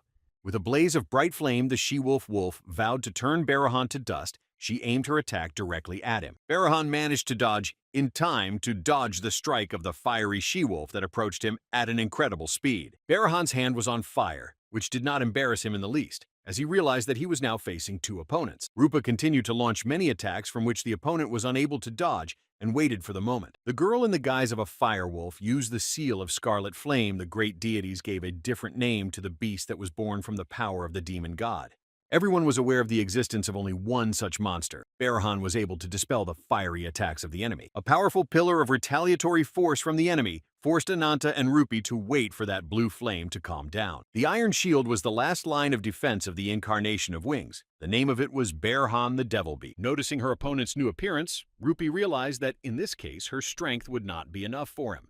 Rupee assumed that this was the real strength of the opponent. Ananta silently watched him trying to discover weaknesses. Ananta asked why such a valiant warrior would serve this Jiyo who did not surpass him in strength. Barahan thought for a moment before answering his opponent with a sizzling gaze. Barahan replied that it had been too many years that he could not remember the reason why he had joined the incarnation of the wing. Rupee continued to watch her opponent, trying to anticipate what kind of battle tactics he would use against them. The creature pointed out to Anant that if he wished to know the answers to his questions, they were within his fist that destroyed all things. Ananta assumed that the enemy wanted to talk about which of them would destroy the other. First, he prepared to attack him. The opponents both looked into each other's eyes, intending to come out of this battle the sole winner. Ananta was begging to attack him with his huge spikes on his arms. Barahan put all his strength into his fists and intended to counter with them. The two opponents were approaching each other as suddenly a bright light appeared on the horizon, which caused them to look away from their intention. A sudden voice announced that they already had all the particles needed to cross the horizon of the world in their hand. Ananta heard Barahan's order to go back. Before not fully comprehending what had happened, he looked at that glow. Gaiyeo appeared, holding Kernan in the guise of Nadia Anantha, not understanding what had happened and why she had joined them. Rupa couldn't believe her eyes that Nadia had betrayed them and gone over to the side of the evil they had fought together. Suddenly, black tears flowed from the girl's eye. Gaiyeo asked what happened. The girl was in no hurry to answer him. Kernan replied that it was only a minor obstacle that happened because of Nadia's strong will. Beginning to be consumed by the dark power, he declared that he would soon destroy her fragile heart and replace it with his own. Ananta looked at what was happening and didn't know what to do in such a situation, whether to continue attacking Barahan or switch to the wing incarnation that had subjugated Nadia. Rupa asked the girl why she had done that without knowing the whole situation that had happened to Nadia. Ananta asked Gaiyeo what he did to Nadia, and he said that it doesn't matter now. Suddenly, Asdagaka awakened in his mind and informed him that it was time to fulfill his promise. Asdagaka ordered the lad to give in to his all-consuming rage as his mind flashed back to the many souls he had ruined in his life. Ananta sank into the rage that flooded his body at the awakening of Asdagaka, who noticed the presence of Gaiyeo. Incarnate Wings noticed that the transformation of the black dragon near where Barahan was beginning to take place. Kernan also felt Asdagak's aura, asking what kind of body he possessed. Gaiyeo replied that it is Ananta the Fool who is possessed by hopeless revenge against him for what he has done to his tribe and sister. The Incarnation of Wings didn't expect him to be such a nuisance. The dragon appeared in front of him, taking possession of the guy's body. Gaiyeo asked that he wished for his demise, stating Anantu that he was dreaming of the impossible, assuring that such a thing would not happen. Even if the world turned upside down, he created many magical seals. An attack of created seals descended on the opponent, who was down. Giyo cast light spells, intending to quickly get rid of him. The powerful flash from the attacks blinded the entire neighborhood. Rupee, who was next to Ananta, did not understand what had happened and whether he could survive this blow. Barahan watched calmly, confident that his master could once again triumph over the creature. The sudden actions of his opponent caused Barahan to dodge a lightning strike that caught him off guard. The huge dragon intended to exterminate everyone and anyone who stayed on this battlefield. He looked at Gaiyeo, who towered over him with angry eyes. For Dagaka kept ordering the guy to surrender his anger and let him hear his agony to fight the Incarnation of the Wings. The guy retaliated by ordering him to watch his tongue. The body of the dragon in Anant's mind began to dissipate, and he made it clear that he had no intention of following the orders of the creature that had taken over his mind. Ananta stated that he was full of anger up to his ears, and all he was thinking about right now was how to destroy Asdagak. He kept confronting him in his mind. The guy, based on his past experience, did not intend to trust the words he heard from the stranger. The dragon appeared in the guise of a girl, saying that he was very interested in watching a weakling who was not capable of anything speak to him so boldly. Such a thing amused him. The creature, taking the form of a beautiful girl, told the boy that this barren and desolate land was nothing but a wasteland, and it would suit its master perfectly, whose reality consisted of a pure desire to burn the world to the ground. The girl created a huge ring of fire and added that even if there are those who are truly worthy to fall from its fangs, Ananta, seeing what was happening, was shocked. The ring formed a fire portal. Then in the portal appeared Asdagaka, who was burning with anger and could not get out of this place. The guy did not fully understand what was happening and who this unknown girl was. An unknown girl informed the young man that he had encountered a different enemy than any he had ever met before, but in reality, he was consumed by a curse that raged with all its power in his mind. The girl explained to Anant that his adversary was a sworn enemy of perdition itself, impossible for anyone to defeat. Anant's adversary was an incarnation of the wings that extended its effects to the minds of all beings it needed. Ananta remembered how he had first met Gaiyeo, and how he had gained his trust by coming to their village. The boy became angry when he remembered how the Incarnation of Wings had tricked him into showing him the place of the sacred relic that belonged to their ancestors. The young man hated the creature who killed his sister and decided to avenge him for what he had done.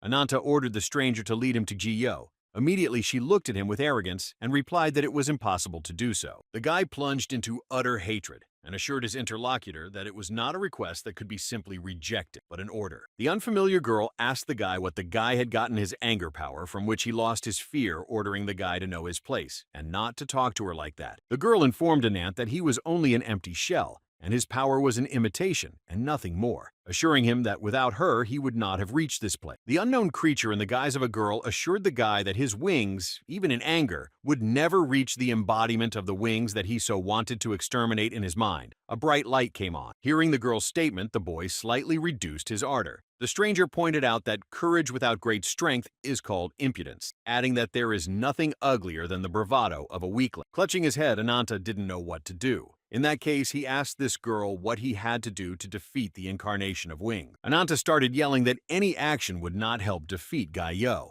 wondering how to get back at him in such a case. The girl ordered the guy to throw away all his weaknesses and come to his senses, because in his body there is a power that can bring him closer to the new god. The stranger reported that this power would turn the human body into a new entity called the embodiment of demise. The guy learned that with a wave of his hand, he could summon the devil's power, and in that case, he would approach the gods themselves. The girl told him that it was no different from the abomination, and it began to realize her word. Showing him the branch, the girl was sure he had already seen such a thing. This branch was produced by that creature being created from divine treasures. The treasure was a catalyst for evolution, capable of transforming even a hideous, defiled creature into an incarnation. An unknown girl offered Anant a new contract. She gave him a branch with the help of which he could become a new incarnation. Kernan appeared to Anant in the guise of a girl. telling him that one day his body would belong to him and he could leave the world in which he was imprisoned. The girl pointed out to the guy that if he uses the power of the branch and the cursed spirit at full power, she will rise up and be able to avenge him.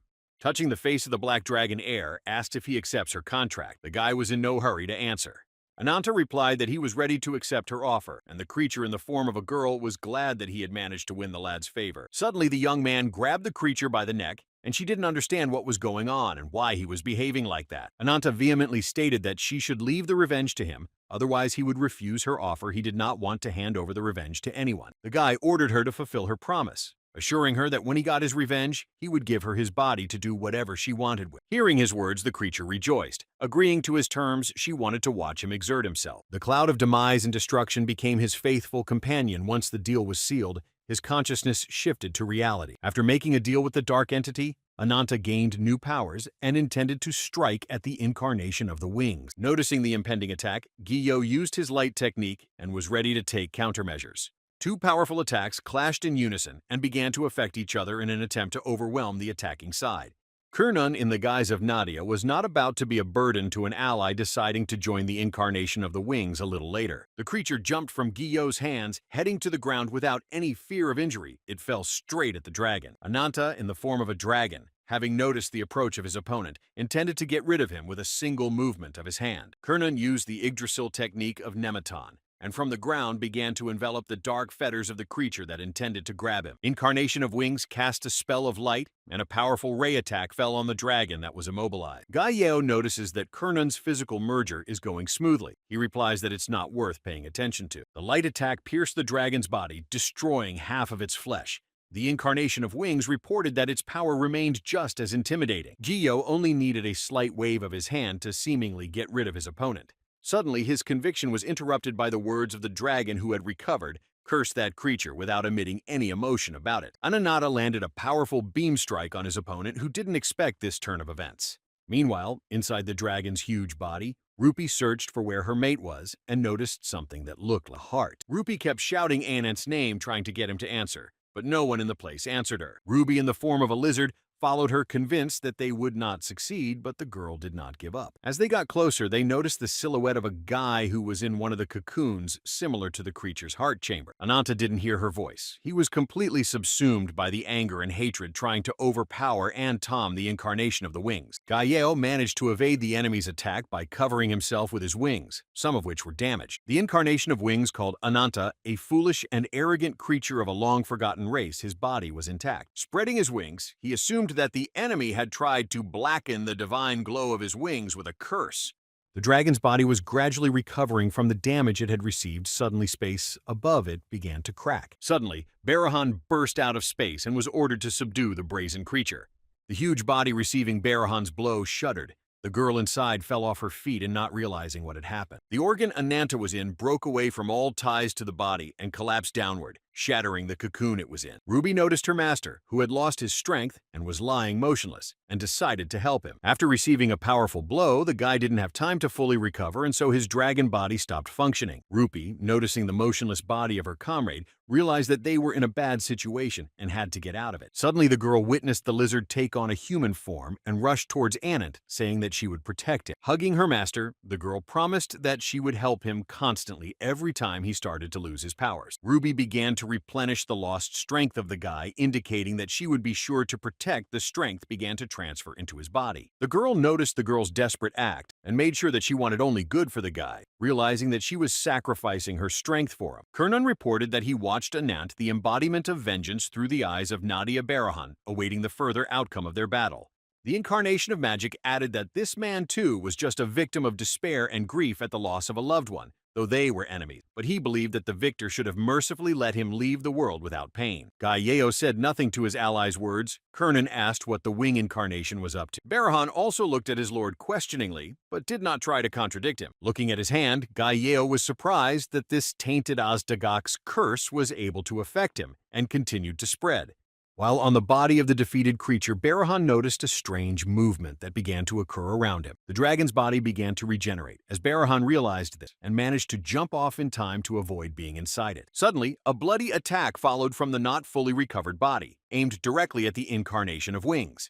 Anant's attack managed to pierce his opponent's head through, and he didn't expect such a thing to happen. Kernan, noticing that his opponent had recovered, tried to find out from whom he had managed to gain eternal life. Ananta, in the form of a lizard, emerged from the dragon's body that was gradually vaporizing before their eyes. Barahan, noticing the enemy, prepared to resist him in defense of his master, who was injured. Suddenly he was hit by Rupi's attack from the wolf's body, but Barahan managed to block her blow.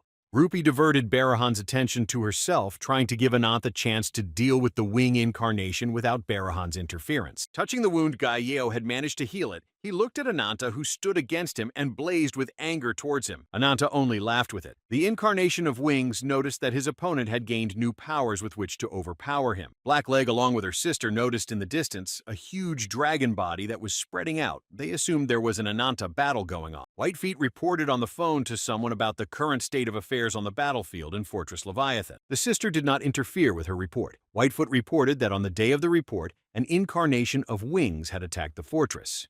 The girl with the rabbit ears added that Vengeance Incarnate had engaged in battle with Wings Incarnate.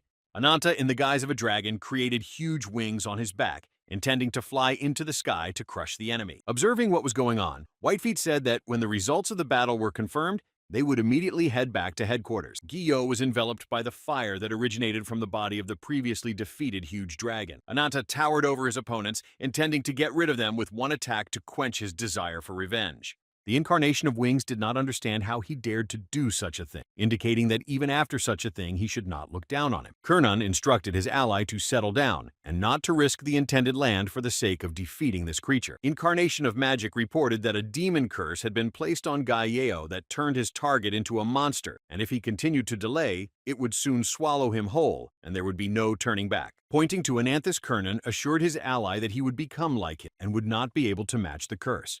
The wound had almost healed. Kernan suggested that his allies retreat and not take any chances. Gaio pondered his words. Meanwhile, Barahan continued to fight Rupi, who tried to distract him from interfering in the fight with Ananta. Suddenly, Gaio got rid of the limb that was subject to the demon's curse. He turned to Baron. A limb fell to the ground. The incarnation of Wings told his servant that their goal was near, and it was pointless to waste time on nonsense. Gaio informed him that he was going back and would not fight Ananta, ordering Barahan to open the gates of space. Barahan prepared to do his master's bidding. He closed his fists, then a rift formed. Incarnate Wings followed into the resulting rift. All the other allies similarly followed him. Ananta noticed his opponent running away, tried to stop him, but Gyo ignored him and followed to his target. The dragon continued to soar through the sky. Kernan watched him with the realization that he had gained powerful powers. Kernan turned to Azdegakan, saying that it was too much for someone like him, and began to be consumed by the dark force. Azdagak's will to live was so great that Kernan had no choice but to confront him. Kernan began to transform her appearance in preparation for the battle against the dragon. She was beginning to resemble her past incarnation. The enemy used the Yggdrasil technique in an attempt to counter Ananta's fire attack. After the battle was over, Whitefoot intended to approach Ananta and talk to him about the events that had transpired. The girl pointed out that the best thing that happened in the past battle was Azdagak's curse. She confirmed the data that the incarnation of the Wings was infected with the curse. The damage done to the Wing incarnation was unknown to them. The White Leg continued its report. The rabbit-eared girl concluded that the Wings incarnation had been seriously weakened during this battle. Whitefeet's main argument on this point was the speed with which the enemy retreated. Whitefeet continued her damage report. She noticed that the walls of the fortress were beginning to break through.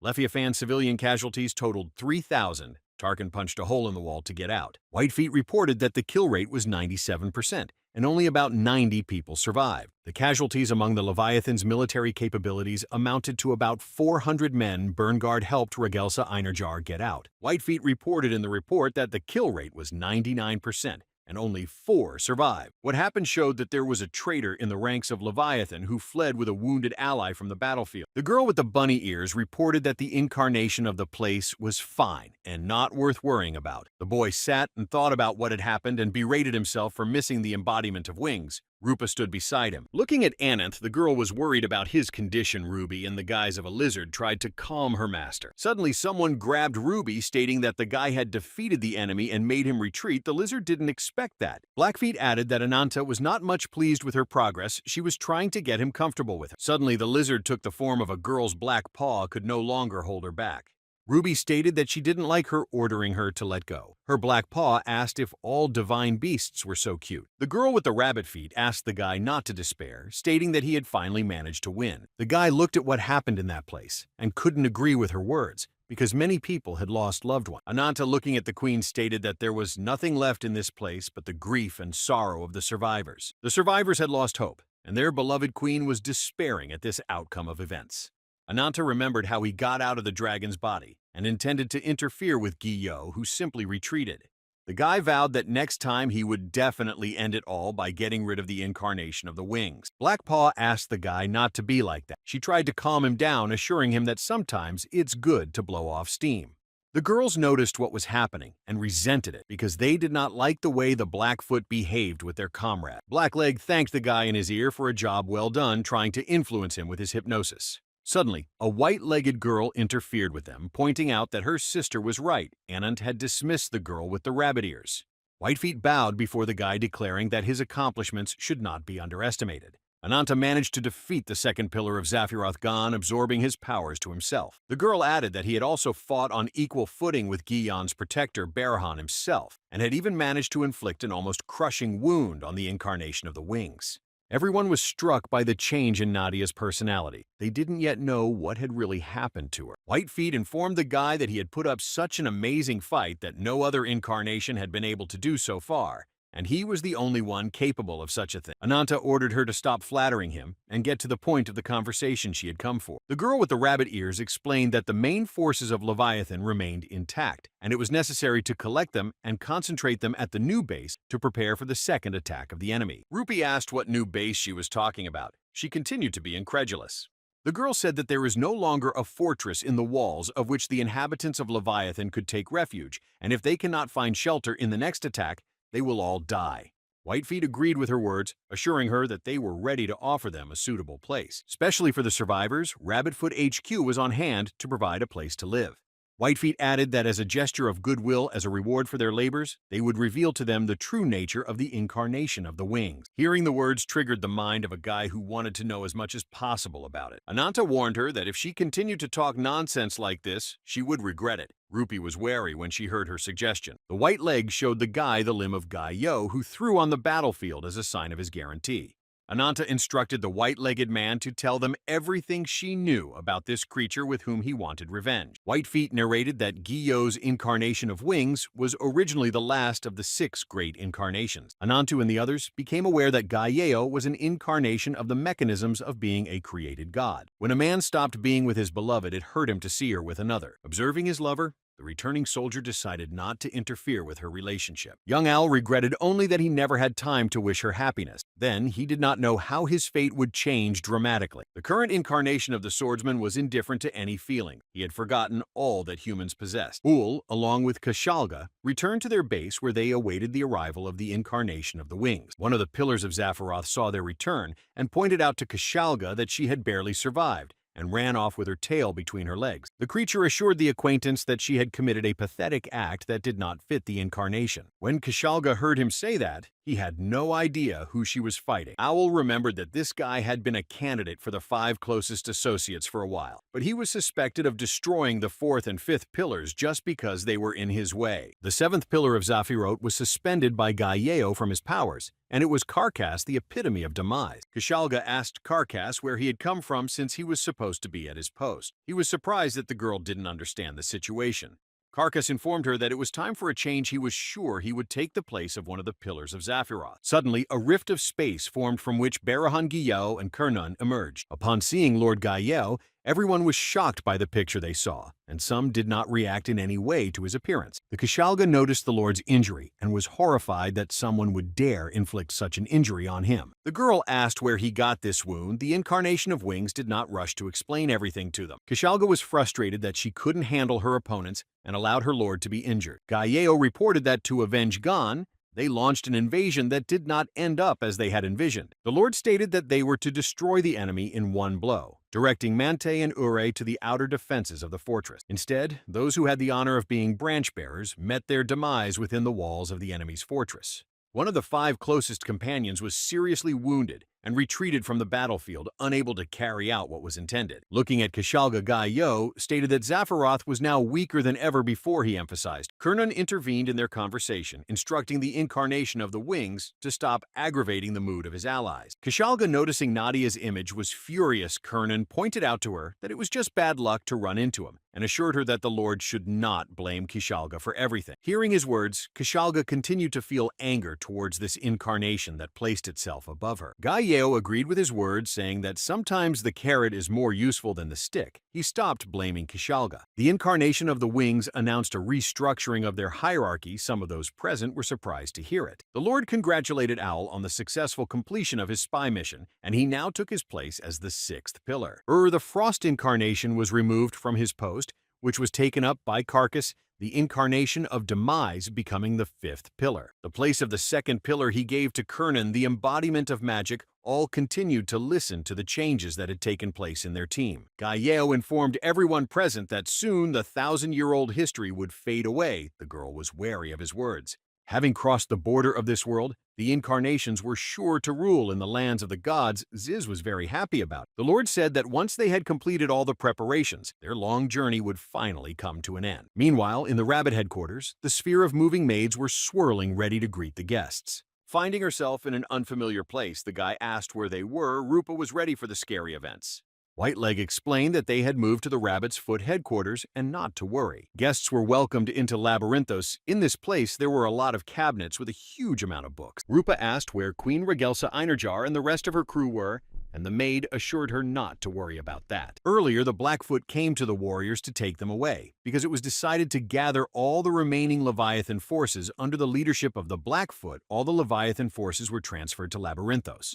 Suddenly, Ananta interrupted the white-legged explanation, stating that she had lost her power. The girl replied that everything was correct. The white-leg reported that this time they used the Alcubierre engine, which they created based on the unique teleportation ability of Rabbit's feet, which allowed them to instantly move objects in space. The girl with the bunny ears pointed out that she brought them all here because the chief asked her to. Suddenly, they came across the landlady of the place, who was busy searching for the required literature. Whitefeet happily decided to introduce to the boss these guests she had brought at her behest. Ananta and his comrades met Serena, the head of the Rabbit's Feet organization. The guy realized that the three girls looked familiar, somehow assuming they were all three sisters. The guy's hunch was confirmed when he heard the white-legged girl call Serena her sister. Serena asked her to forgive her, explaining that she was very stunned to meet them all live since she had only heard about them in reports before. Ananta asked that she was in charge at those cheeky rabbit feet. The girl with rabbit ears nodded positively. Serena reported that she was the one who included Anant in the organization's plan. The guy was surprised that she didn't try to cover the fact that she wanted to use them. The head of the organization asked the guests not to stress about it, with a nice smile in return. Serena told the guy that despite all their reasoning, the goal was the same. Anantha couldn't stand that kind of behavior. The leader added that they have a common enemy whom they all hate with all their souls. Rupa intervened in her conversation, asking Serena to stop talking in generalities and get straight to the point. Ananta looked at the girl, who added that they didn't come here for a simple chat. Serena was surprised at such a rush. Serena didn't mind starting a serious conversation, pointing out that they needed to change locations first. After they went to a quiet place hidden from unnecessary ears, the white leg brought tea to the guests. Whitefeet poured everyone a cup of delicious tea that they had grown themselves in this place. Serena asked the guests if they had ever felt a burning sense of hatred and anger after learning absolutely everything about the purpose of their revenge. Those present listened attentively to the leader of the Rabbit's Foot organization and didn't quite understand what she was getting at. The guy replied that he had experienced a similar feeling and he didn't like it and expressed his displeasure. Serena added that the desire for revenge has only grown over the years. Unlike the strongest beings, she was a weak opponent, choosing to forget nothing. The supervisor informed them that this room was filled to the brim with books that held his complete history. Serena decided to tell them about the beginning of the journey of an incarnation without a name, which later came to call itself the Wings Incarnation. Long ago, a man rode through the arid desert on a camel being attacked by brigands. Suddenly, her camel fell to the sand from helplessness. The girl did not realize what she should do in the situation. Looking into the distance, she noticed the silhouette of a stranger who pointed her to see the world in a simple grain of sand and paradise in a flower sprout. The stranger stated that on the palm of the girl's hand is inscribed who she is, the one not with a dangerous stare at him, not knowing what to expect. The hour was eternal for her. The metallic creature decided to help this traveler who found herself in a desperate situation.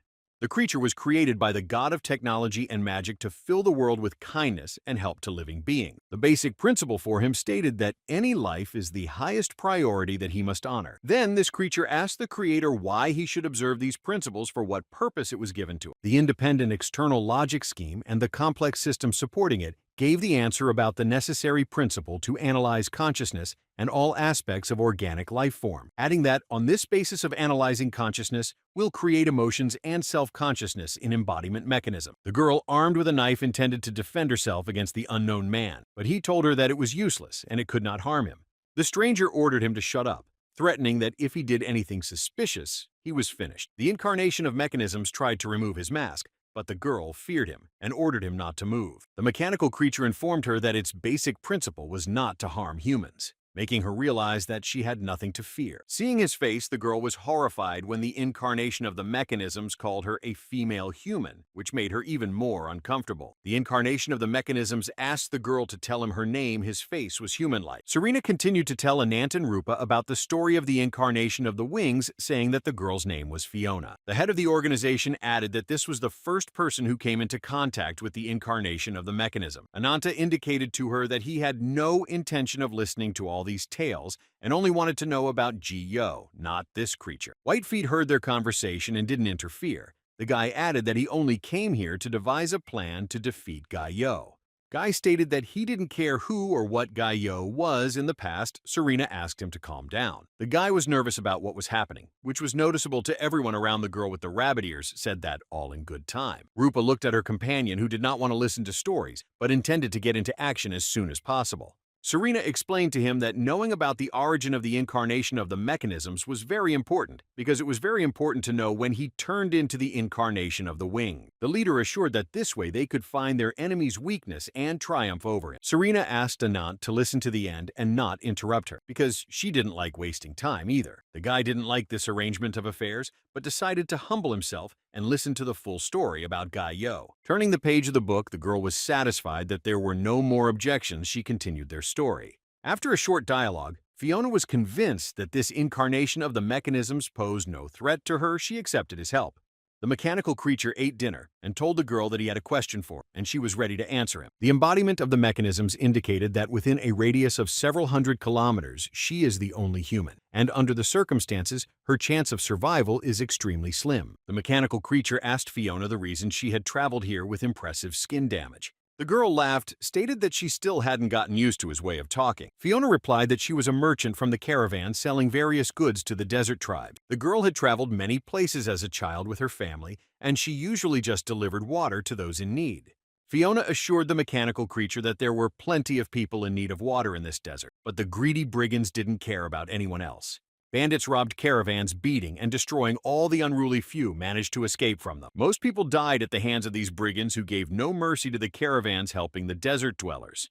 One day, Fiona and her family came across such brigands, and she was the only one who managed to get away from them. Her father died right in front of her eyes, sent to the grave by a crossbow shot, and Fiona couldn't do anything about it. So she fled in despair. Remembering the events of the past, the girl had tears in her eyes because she could not do anything to save her father. Incarnation Mechanisms asked what that look on her face. The girl was surprised by his question. The mechanical creature assumed it was one of the major human emotions called sadness.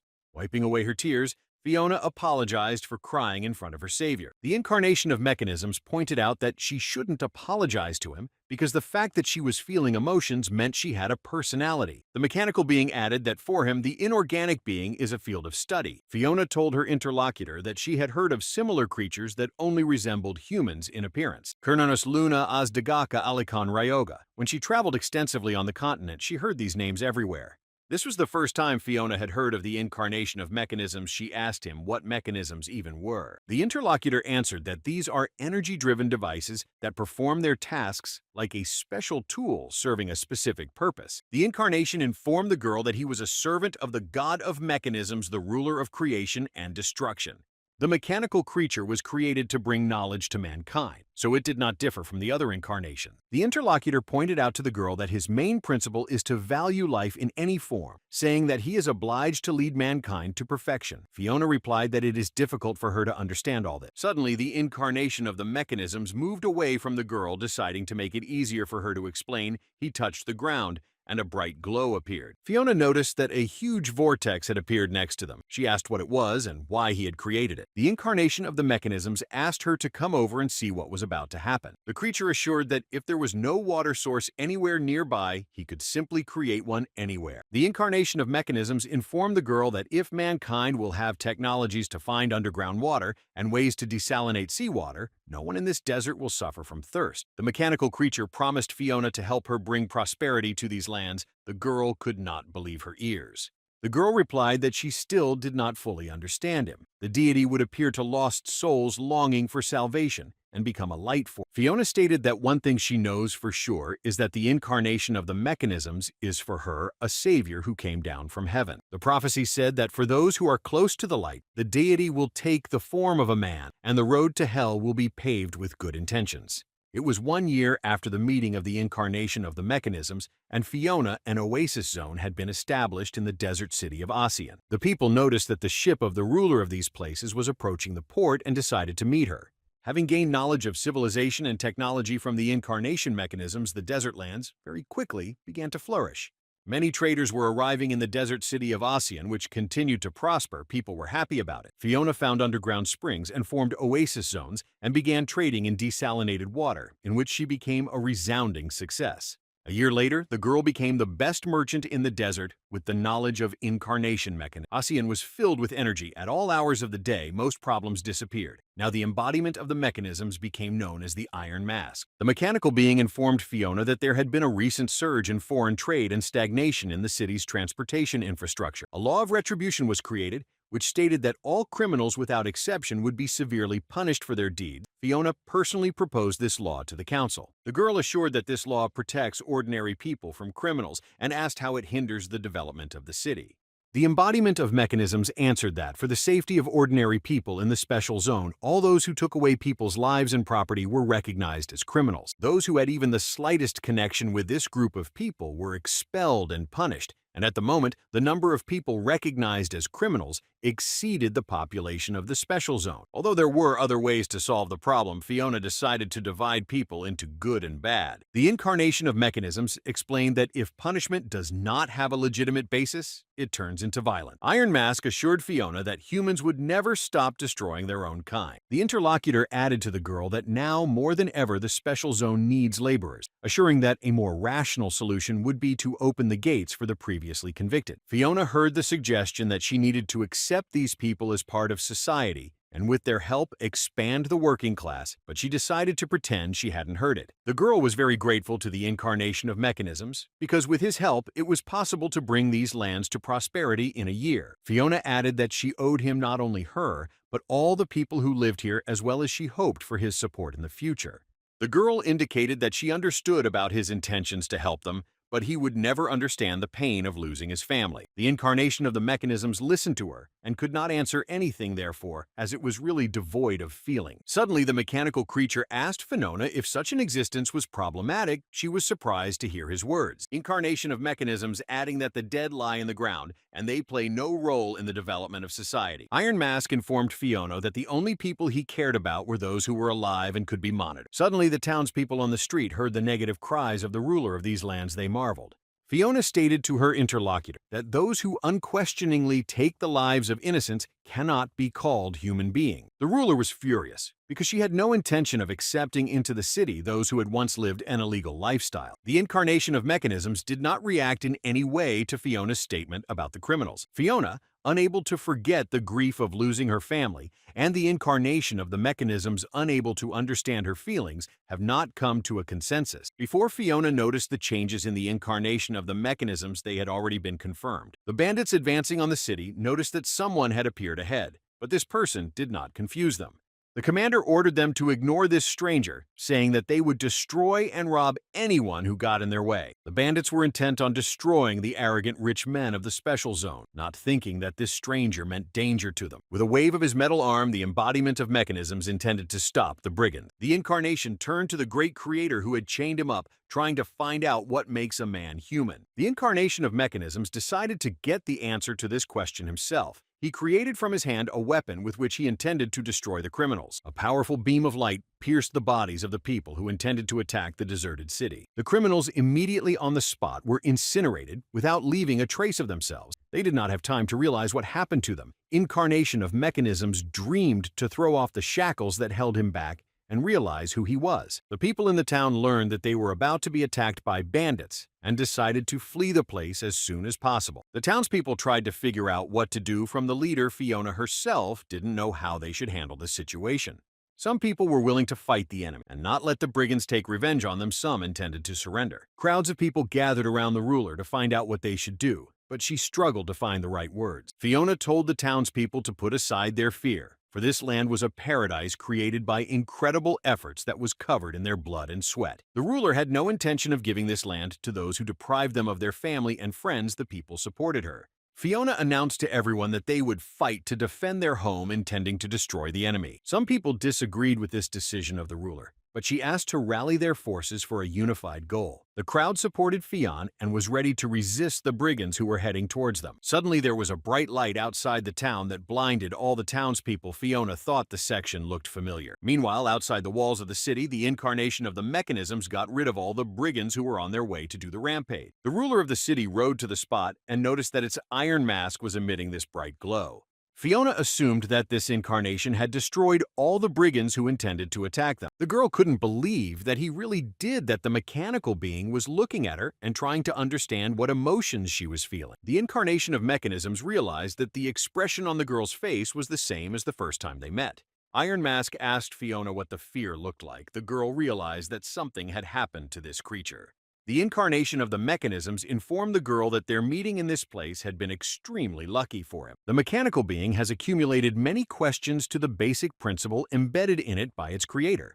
Dropping his mask, he pointed out that while the other incarnations were dividing the world amongst themselves, he was wondering about human nature. Putting his hand on the girl's shoulder, he added that she was talking about how lovers did not destroy their own kind. He intended to continue the journey and find out what it meant to be human. Fiona freed the embodiment of the mechanisms from the shackles of the principle he followed to this day. The mechanical creature told the girl that from now on he was free and would continue to recognize the human world. Something has been watching the actions of the incarnation of mechanisms all this time, intending to prevent such actions. Lena stated that she was now able to know the location of the traitor's incarnation.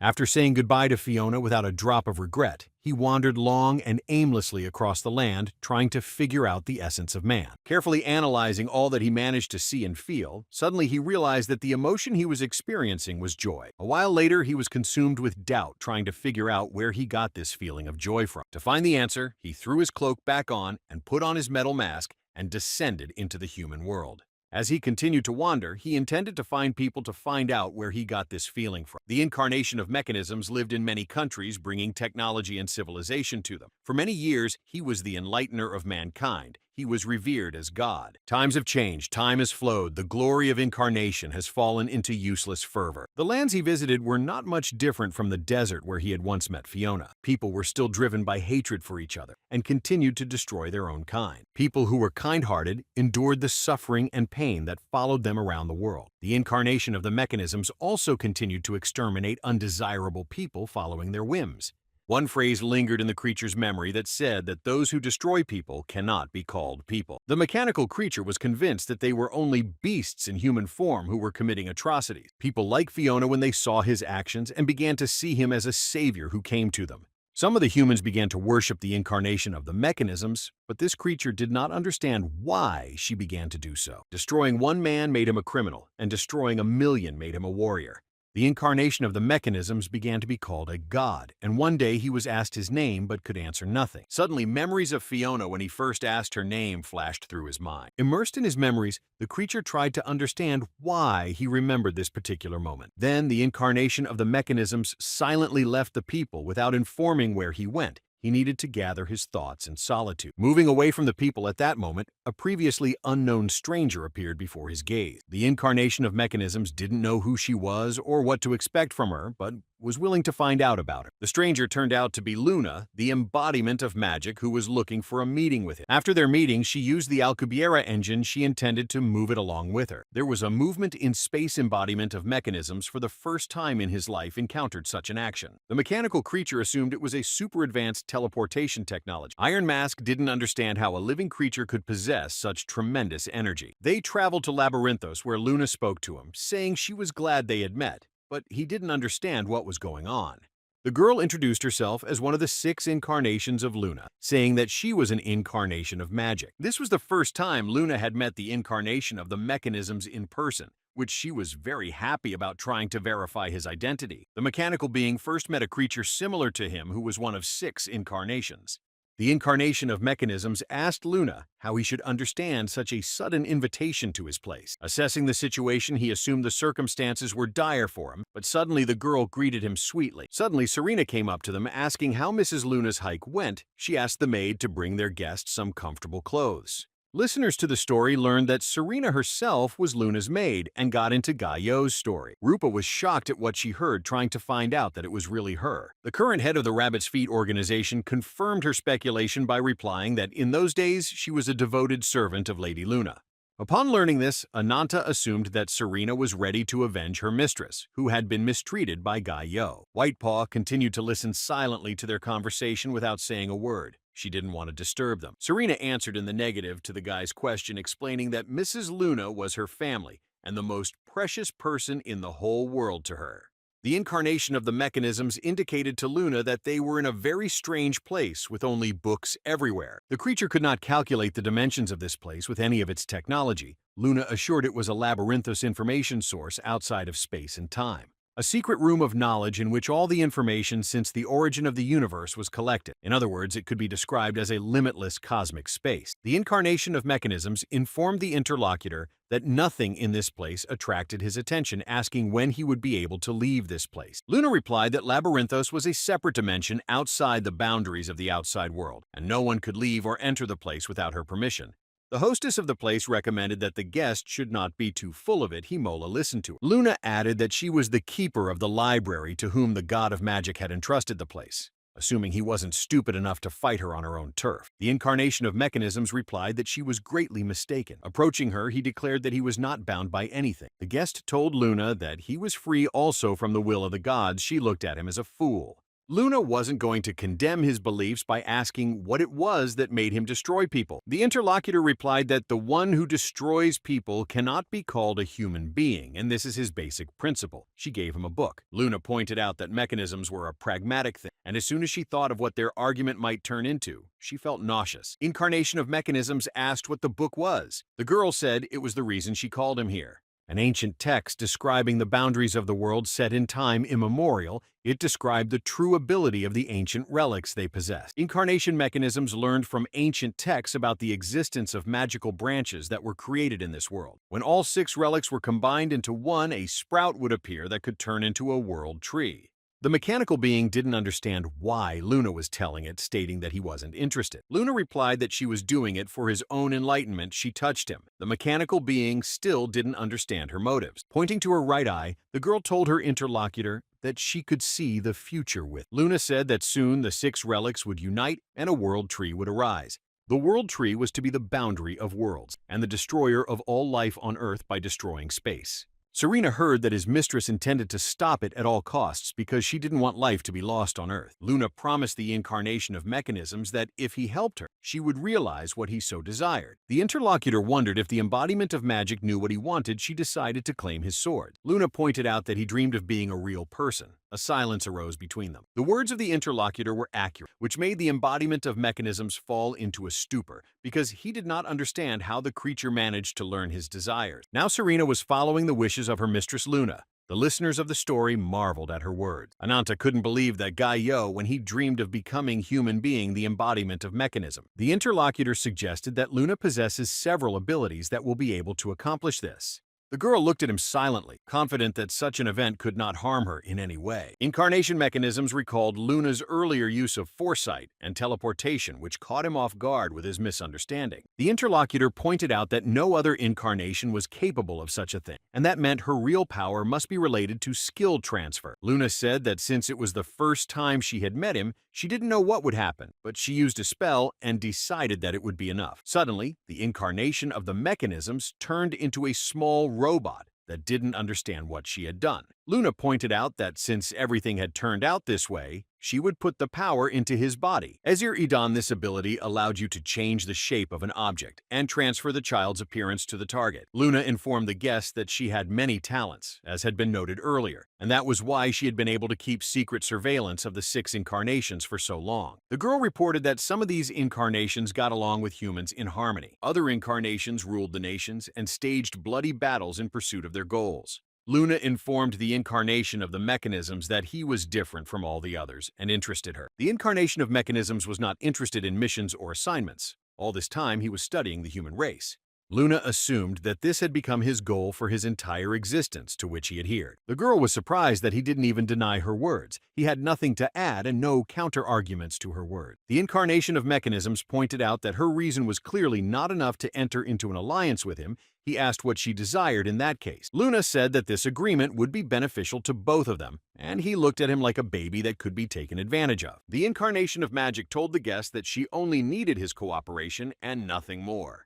The girl put her jewelry on his head, and he did not understand what she was trying to convey to him. In order to keep the prophecy from coming true, Luna made some sort of deal with the incarnation of the mechanism. Luna was in the process of creating a new device combining magic and machinery. The girl knew that to accomplish this, she needed the cooperation of the incarnation of the mechanism. For a whole year, the incarnation of the mechanisms worked on a device that could combine magic and mechanism. After this time, he managed to build the first working prototype for this as Moon wanted. Suddenly, one day, the incarnation of the mechanisms was distracted from his usual occupation over this device. Luna made sure they had almost succeeded in reaching their goal. She asked how the test had gone, assuming it had been easier this time. The created device has undergone many updates and changes in the process of stabilization has now reached a level extremely close to perfection. Luna was sure it was a magical artifact creating new abilities. Realizing that it was not an easy task, she thanked the incarnation of the mechanisms for their hard work. Suddenly, Serena was asked to take this gear, so was fine with it and obeyed the instruction. The embodiment of the mechanisms passed to the girl with the sphere on which he has been working for the past year. Luna suggested they remember the place that would soon become their gathering place. The sphere began to affect space.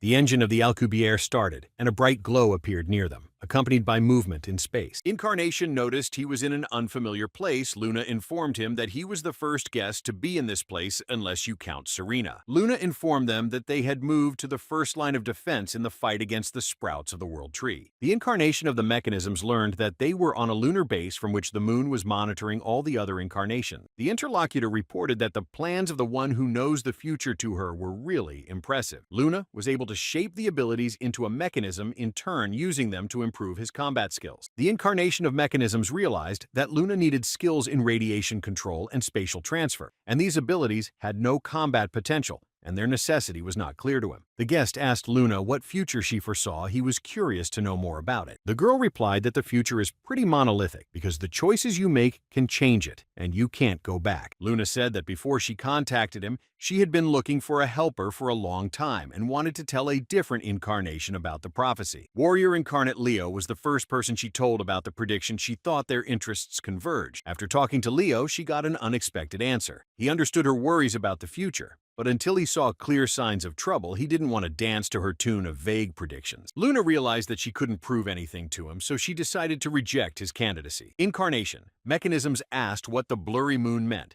and explained that the future she sees is uncertain. Moon's visions were small pictures of prophecy rather than a clear sequence of events. She said that the future is influenced by those whose will is strong. Luna managed to recognize a certain creature with shitty wings. She wanted to find out the location beforehand and prevent it from reaching the divine relic. Placing her hand on Serena's head, Luna stroked her maid, was very pleased that she was able to serve such a mistress. Luna points out to her interlocutor that he may have doubts with her, but in case of danger, she will do anything to keep Serena alive. Mistress informed the incarnation of the mechanisms that the preparation stage was complete, Serena looked at her guest. Luna added that from now on, the base on the moon would be at his disposal, and he did not show any emotion in response. The incarnation of the mechanisms needed to find out as much as they could about the strange winged creature. It was time for Luna to fulfill her promise. They came to a place where the incarnation of the mechanisms could become human. The mechanical creature became a magical seal that could grant human form to any creature. Luna informed him that the principle of this seal was similar to the Asiri Dawn. She intended to give him this power. He could activate it whenever he wished. Suddenly, the girl wanted to know why the incarnation of the mechanisms wanted to become human in the first place. The interlocutor intended to give her an answer after he became human, which he informed her of. Applying her magical powers, Luna began to fulfill the promise she had made to herself. She eagerly awaited his response. After casting the imitation spell, the mechanical body began to grow tendons and muscles that were characteristic of living beings. The girls watched with interest as the iron body of the embodiment of mechanisms began to grow muscles and become human-like. Noticing the final stage of her face forming, Luna couldn't believe what she was seeing. Serena asked what was wrong with Mistress. The human imitation was almost complete. The incarnation of the mechanisms stood quietly awaiting completion. Luna realized that the image appearing before them was the very being from the prophecy she feared. Suddenly, from behind the back of the already humanoid creature appeared a multitude of wings. A bright light illuminated everyone. Using a magic technique, he managed to capture Luna and Serena, who had not expected such a turn of events. The incarnation of the mechanisms of becoming human decided to explain to Luna why he was so eager to become human. The traitor indicated that despite his goal of becoming human, he wished to achieve more than just human form. He realized how to free himself from the shackles of this world. The creature intended to spread his shining wings over all things, for his symbol is wings free from the shackles of the law, declaring that his name was Giyo, the embodiment of wings. He intended to pluck out her eye. Serena was against this. She intended to stop Giyo, but he didn't react to her words in any way. Having seized the eye that foretold the future incarnation of the wings, declared that now he would cross the boundaries of this world. Giyo wanted to win back the freedom he desired from the gods, regardless of the sacrifices that would be made in the process. Being captured, Luna couldn't do anything to her opponent. Serena couldn't help her either. Serena began to cry at the realization that there was no way she could help Lady Luna after noticing Giyo ripping out her prediction eye. Giyo reported that the magotechnical sphere will be returned. He tried to influence the moon. The girl managed to activate the Alcubierre engine in time to save her loyal assistant. Serena noticed the effects of the teleportation her mistress had managed to use, but she didn't want to leave her. Giyo realized that he had failed to get rid of Moon's minion, who had taken the Alcubierre engine with her. Incarnate Wings pointed out to Luna that thanks to Serena, he was able to subdue her so easily, he tossed her aside. Two incarnations of different beings carrying a remarkably similar aura. Giyo noticed that most of the moon had been given to Serena. The enemy believed Serena's role was as a reserve to maintain the labyrinth in case of emergency. Wounded Moon laughed in response upon hearing his speculation, stating that he didn't really know any. Giyo looked at the victim of his hands with a cold gaze and didn't understand what she was trying to tell him. Luna pointed out to him that feelings existed for the sake of those loved. She had no intention of revealing the true meaning to him. Giyo assumed that he couldn't get anything out of this creature, so he decided to get rid of it. Using the light technique, he got rid of the injured Luna by sending her to another world. She couldn't do anything about it. Giyo decided that for his realization of existence, he needed to keep growing no matter what. Without even knowing why he was spared the life of a slave obeying divine customs and norms, Giyo decided in this place at this very second to announce the end of his entire childhood, intending to reach his heights. Serena informed her guests that this was the end of the origin story of the Wings incarnation, and now they were making history themselves. Rupa indicated that this story really hurt her, and she empathized with Serena's suffering. Ananta assumed that now, Serena wanted to avenge her dead mistress by claiming that her only skill was spying. The guy added that his followers are just like her rabbits, who can only spy and have no way to resist the incarnation of Wing. Ananta stated that Serena found a pawn in a similar position that she could easily manipulate and use to her advantage. The guy angrily pointed out to her that she wasn't even able to meet her demise, and at this time tells him about the place. Serena agreed with his words that she was just a pathetic wimp, too afraid to lose her life and still in hiding. Earlier, when she lost Mistress Luna, Serena had been in deep despair, helplessly spending her days in tears. The girl's grief was quickly replaced by anger. and a desire for revenge against the creature that had done this to them. Lady Luna was not only like a mother to an orphan abandoned by fate, but she shared her power with her by making Serena an incarnation. A while later, Serena was able to perfectly fulfill her duties as her representative while studying literature. Serena has been driven by her thirst for revenge against Gaio for a long time, and has been accumulating power and knowledge. The minion vowed to use the legacy Lady Luna had left her to avenge him. Whitefeet remembered how it was going to happen. Listening to Serena's words, she just as humbly stood and listened to them. Serena decided to carry out this revenge with her sisters, asking them to become her power they didn't mind but didn't fully understand what she wanted from them. The older sister asked them to fulfill her wish for revenge against Mrs. Luna, who had guardianship over them. Suddenly, the white-legged girl stirred in their conversation, informing her sister that she had brought what she had asked for. Ananta, noticing a strange object in the box, asked what it was white-legged intended to give it to him. Serena explained that it was a mechanical magotechnical sphere with the sealing power of an incarnation of the mechanism. The source of the winged incarnation's power was the 6 magotechnical spheres located at his back. Serena pointed out to Anant that if he used the power of sealing, he could neutralize the all-powerful forces of this creature. The head of the Rabbit's Feet organization added that this includes harnessing the power of the evil god living in his body. Rupa assumed that Serena was telling them that Ananta would be able to return to her original body. The guy took an artifact that could seal the powers of Wings Incarnate, but he had little faith in the power of this item. After the partners left the hall, intending to go in search of the embodiment of Wings for the realization of the plan, Ananta, noticing that Rupa was following him, asked if she had any further business with him. The girl hesitated to answer, not knowing how to properly inform him of her desire to help him in defeating Gaio. Guy pointed out that the rabbit girls had told them that Rupa's comrades would arrive in about half a day. Rupa should have rested until then, but she was not willing to sit idle and wanted to help Anant. The girl asked the guy what he was going to do after taking his revenge. He didn't expect to hear such a question. The answer about Ananta not knowing what he should do next drove Rupa to empathize with this guy she had befriended. Ananta never thought about what he would do after his revenge. He only wanted to see his sister's grave one more time. The boy petted Ruby, who was always by his side and never left him in trouble, for which he was grateful. Ananta realized that given the remaining time being subjected to the power of the demon and making a pact with him, the young man was sure that he would not be able to fulfill this small wish after fulfilling the deal with the demon. Rupa told a comrade that he could fulfill his wish and honor his dead family, heal the painful wounds, and move forward. The girl was sure that he had heard such words too, because with the help of rabbit technology, he could lead a normal life. Ananta informed the girl that such things had nothing to do with her. He asked her not to interfere. Rupa assured that she would not interfere in his personal life.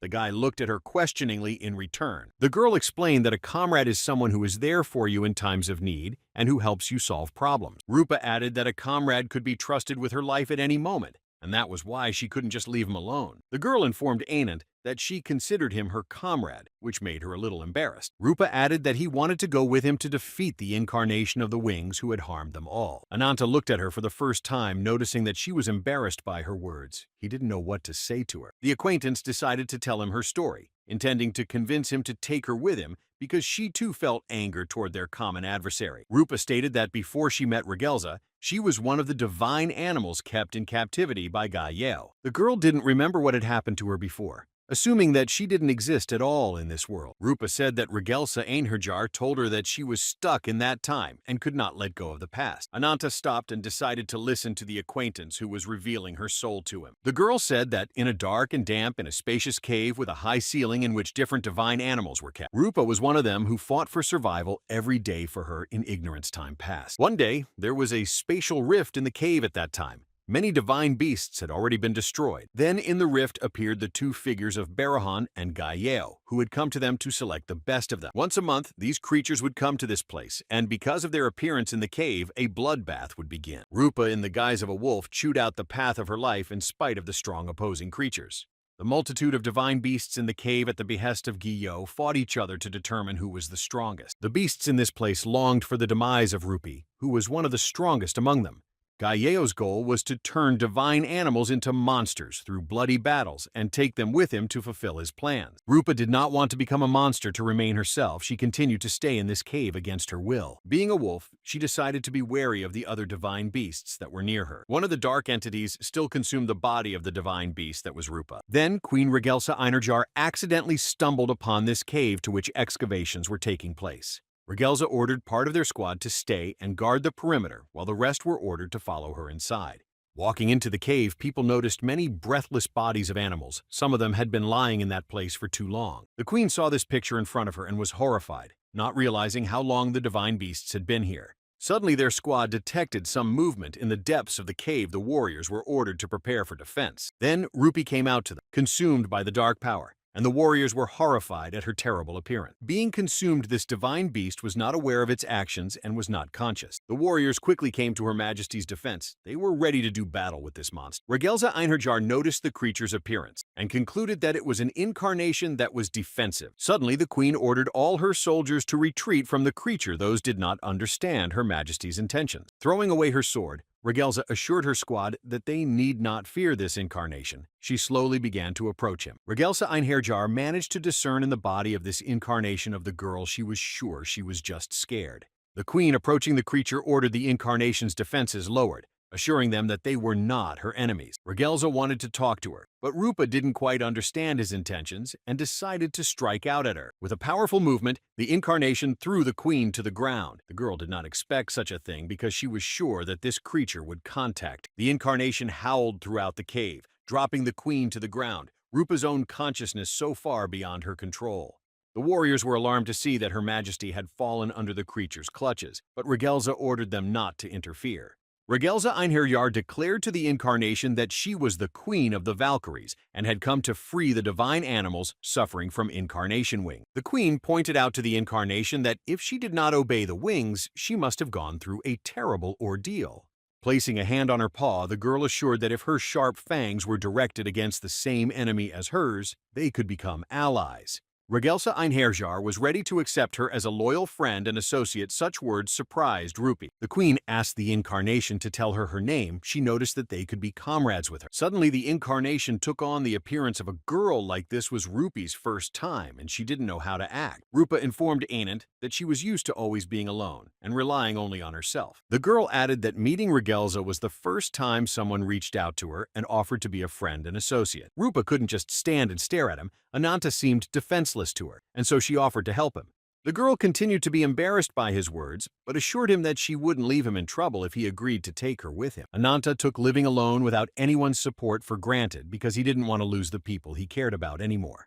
The guy assumed he was still too weak to relive the same bell as then. Ananta, no matter how hard he tried to push everyone away, there were always those who stubbornly approached him for help, crossing the boundaries of his world. Suddenly, Ruby jumped over to Rupi and started licking him. The girl didn't realize what was the impetus for such a thing. The boy sank into his thoughts and then decided to speak out to her. He called Rupi by name for the first time. The girl was shocked and embarrassed to hear this, for Ananta had never addressed her by name before. Suddenly, he put his hand on her head and thanked her for everything she had done for him. The girl didn't expect to hear him say that. Meanwhile, Nadia came to her senses. She continued to be in a place unknown to her, with no control over her body. The girl was curious to know how much time she had already spent in this place. Her strength was running out in this place. It was too hot. She noticed a lot of blood near her. Lifting her head up, Nadia didn't understand why he was suffering so much. Suddenly, Krenan and her guys walked up to her. Kernan explained that her suffering was because she didn't want to helplessly watch someone sacrifice themselves. Nadia asked if he felt the same as she did. She thought the only way out of this situation was to defeat the opposing entity. Kernan hoped she wouldn't repeat his mistakes and submit to him, giving her body to him completely. Nadia replied that in her many years of life, she still hasn't forgotten those who died in her arms. Kernan pointed out to her that life is so fragile and fleeting, and at the end of it, they would only have sadness left. The opposing party tried to talk Nadia into submitting to him and not resisting. The entity stated that he did not want to destroy Nadia, asking her to understand him and accept him to become one with him. Kernan, after their union, could create a world where no one would ever suffer, but Nadia didn't believe him. She cast the Teitatos spell. Suddenly, a wooden rod emerged from under the floor, with which Nadia intended to defeat her opponent. Nadia replied to Kernan that they would never be able to understand him, and the likes of him she tried to arm herself again. Falling to the floor, Kernan realized that this attempt to woo Nadia was even. He was trying to figure out how to approach her. Nadi Kernan sympathized the most. She prepared to do battle with him again, speaking for the light forces. Kernan was sorry to hear this. He asked what made her so persistent to him. The enemy prepared for battle and assumed that the lust for life was driving Nadia. who didn't want to obey him. Nadia answered him negatively. He continued to change his appearance for the battle with Kernan. The girl informed her opponent that her determination is to never give up. She fully protected her appearance. Kernan, gripping Nadia's body, continued to sit alone, trying to suppress her anti-riot forces within herself. Ul approached Kernan. He had come to tell him something important and assumed it was about time. Kernan realized that the incarnation of the swordsman had come to him. He was ready to listen to his word. Owl asked what he was still fighting Nadia for control of his body. His interlocutor was slow to answer. Kernan asked what he was worried about, since such things should not concern them. Confident in his superiority, his companion remembered that it was Owl who had stabbed Nadia in the back, betraying her and the others. He understood his fears. Kernan informed him that if Nadia managed to regain control of her body, he would be in trouble. Ul exhaled heavily, stating that he fully accepts this and hopes Kernan doesn't lose to her. Kernan looked at his interlocutor with misunderstanding, who informed him that he was used to being hated by everyone. After Owl heard and distanced himself from them following his intended plan to embody the wings. Ul was sure he would never get another chance to apologize to him, so he handed him a handkerchief. Kernan took the handkerchief from him and realized that he had been too harsh on him, so he reduced his fervor for Ulu. Rubbing the sweat on his eye, he thanked his partner for his concern, asking why he was looking for. Owl listened to the words of his interlocutor, intending to tell him the reason he had come to him. Fencing Incarnate reported that Gai Yeo is calling everyone to discuss their next moves. Meanwhile, Blackfeet greeted all the inhabitants of Leviathan, asking them to follow her. Blackfeet said it would guide them to the treatment center, and living quarters, children and adults alike, were shocked at the place they found themselves in. Afterwards, the leader of the Rabbit's Feet organization met with Queen Regelza Einherjar. Serena welcomed her to Labyrinthos, after which introduced herself to her as the head of that place. Regelza Einherjar was grateful to her for rescuing the survivors of her fortress and sheltering them. The queen vowed that Leviathan would not forget this place. Bairngard, along with Tarkin, were shocked by this place. Suddenly, Rupi jumped up to them and rushed over to hug her queen, who she was very worried about. Rupa indicated that Regelza was having a hard time, suggesting that she take it easy and rest for a while. Regelza Einherjar was grateful for her friend's concern, deciding to accept her offer. Ananta and Ruby watched as Rupa joyfully greeted her comrades whom she had missed so much. Afterward, Serena held a meeting with the queen and her deputies, telling them the story of the incarnation of the wing. Bairngard learned that his true nature was one of the first incarnations by interjecting that Gai Yeo was an incarnation of the mechanism. Regelza Einherjar had a hard time believing it. Proof was right in front of them, and she didn't bother to cross Serena. Whitefeet showed them the hand cut off by Gai Yam, which was that proof of her sister's words.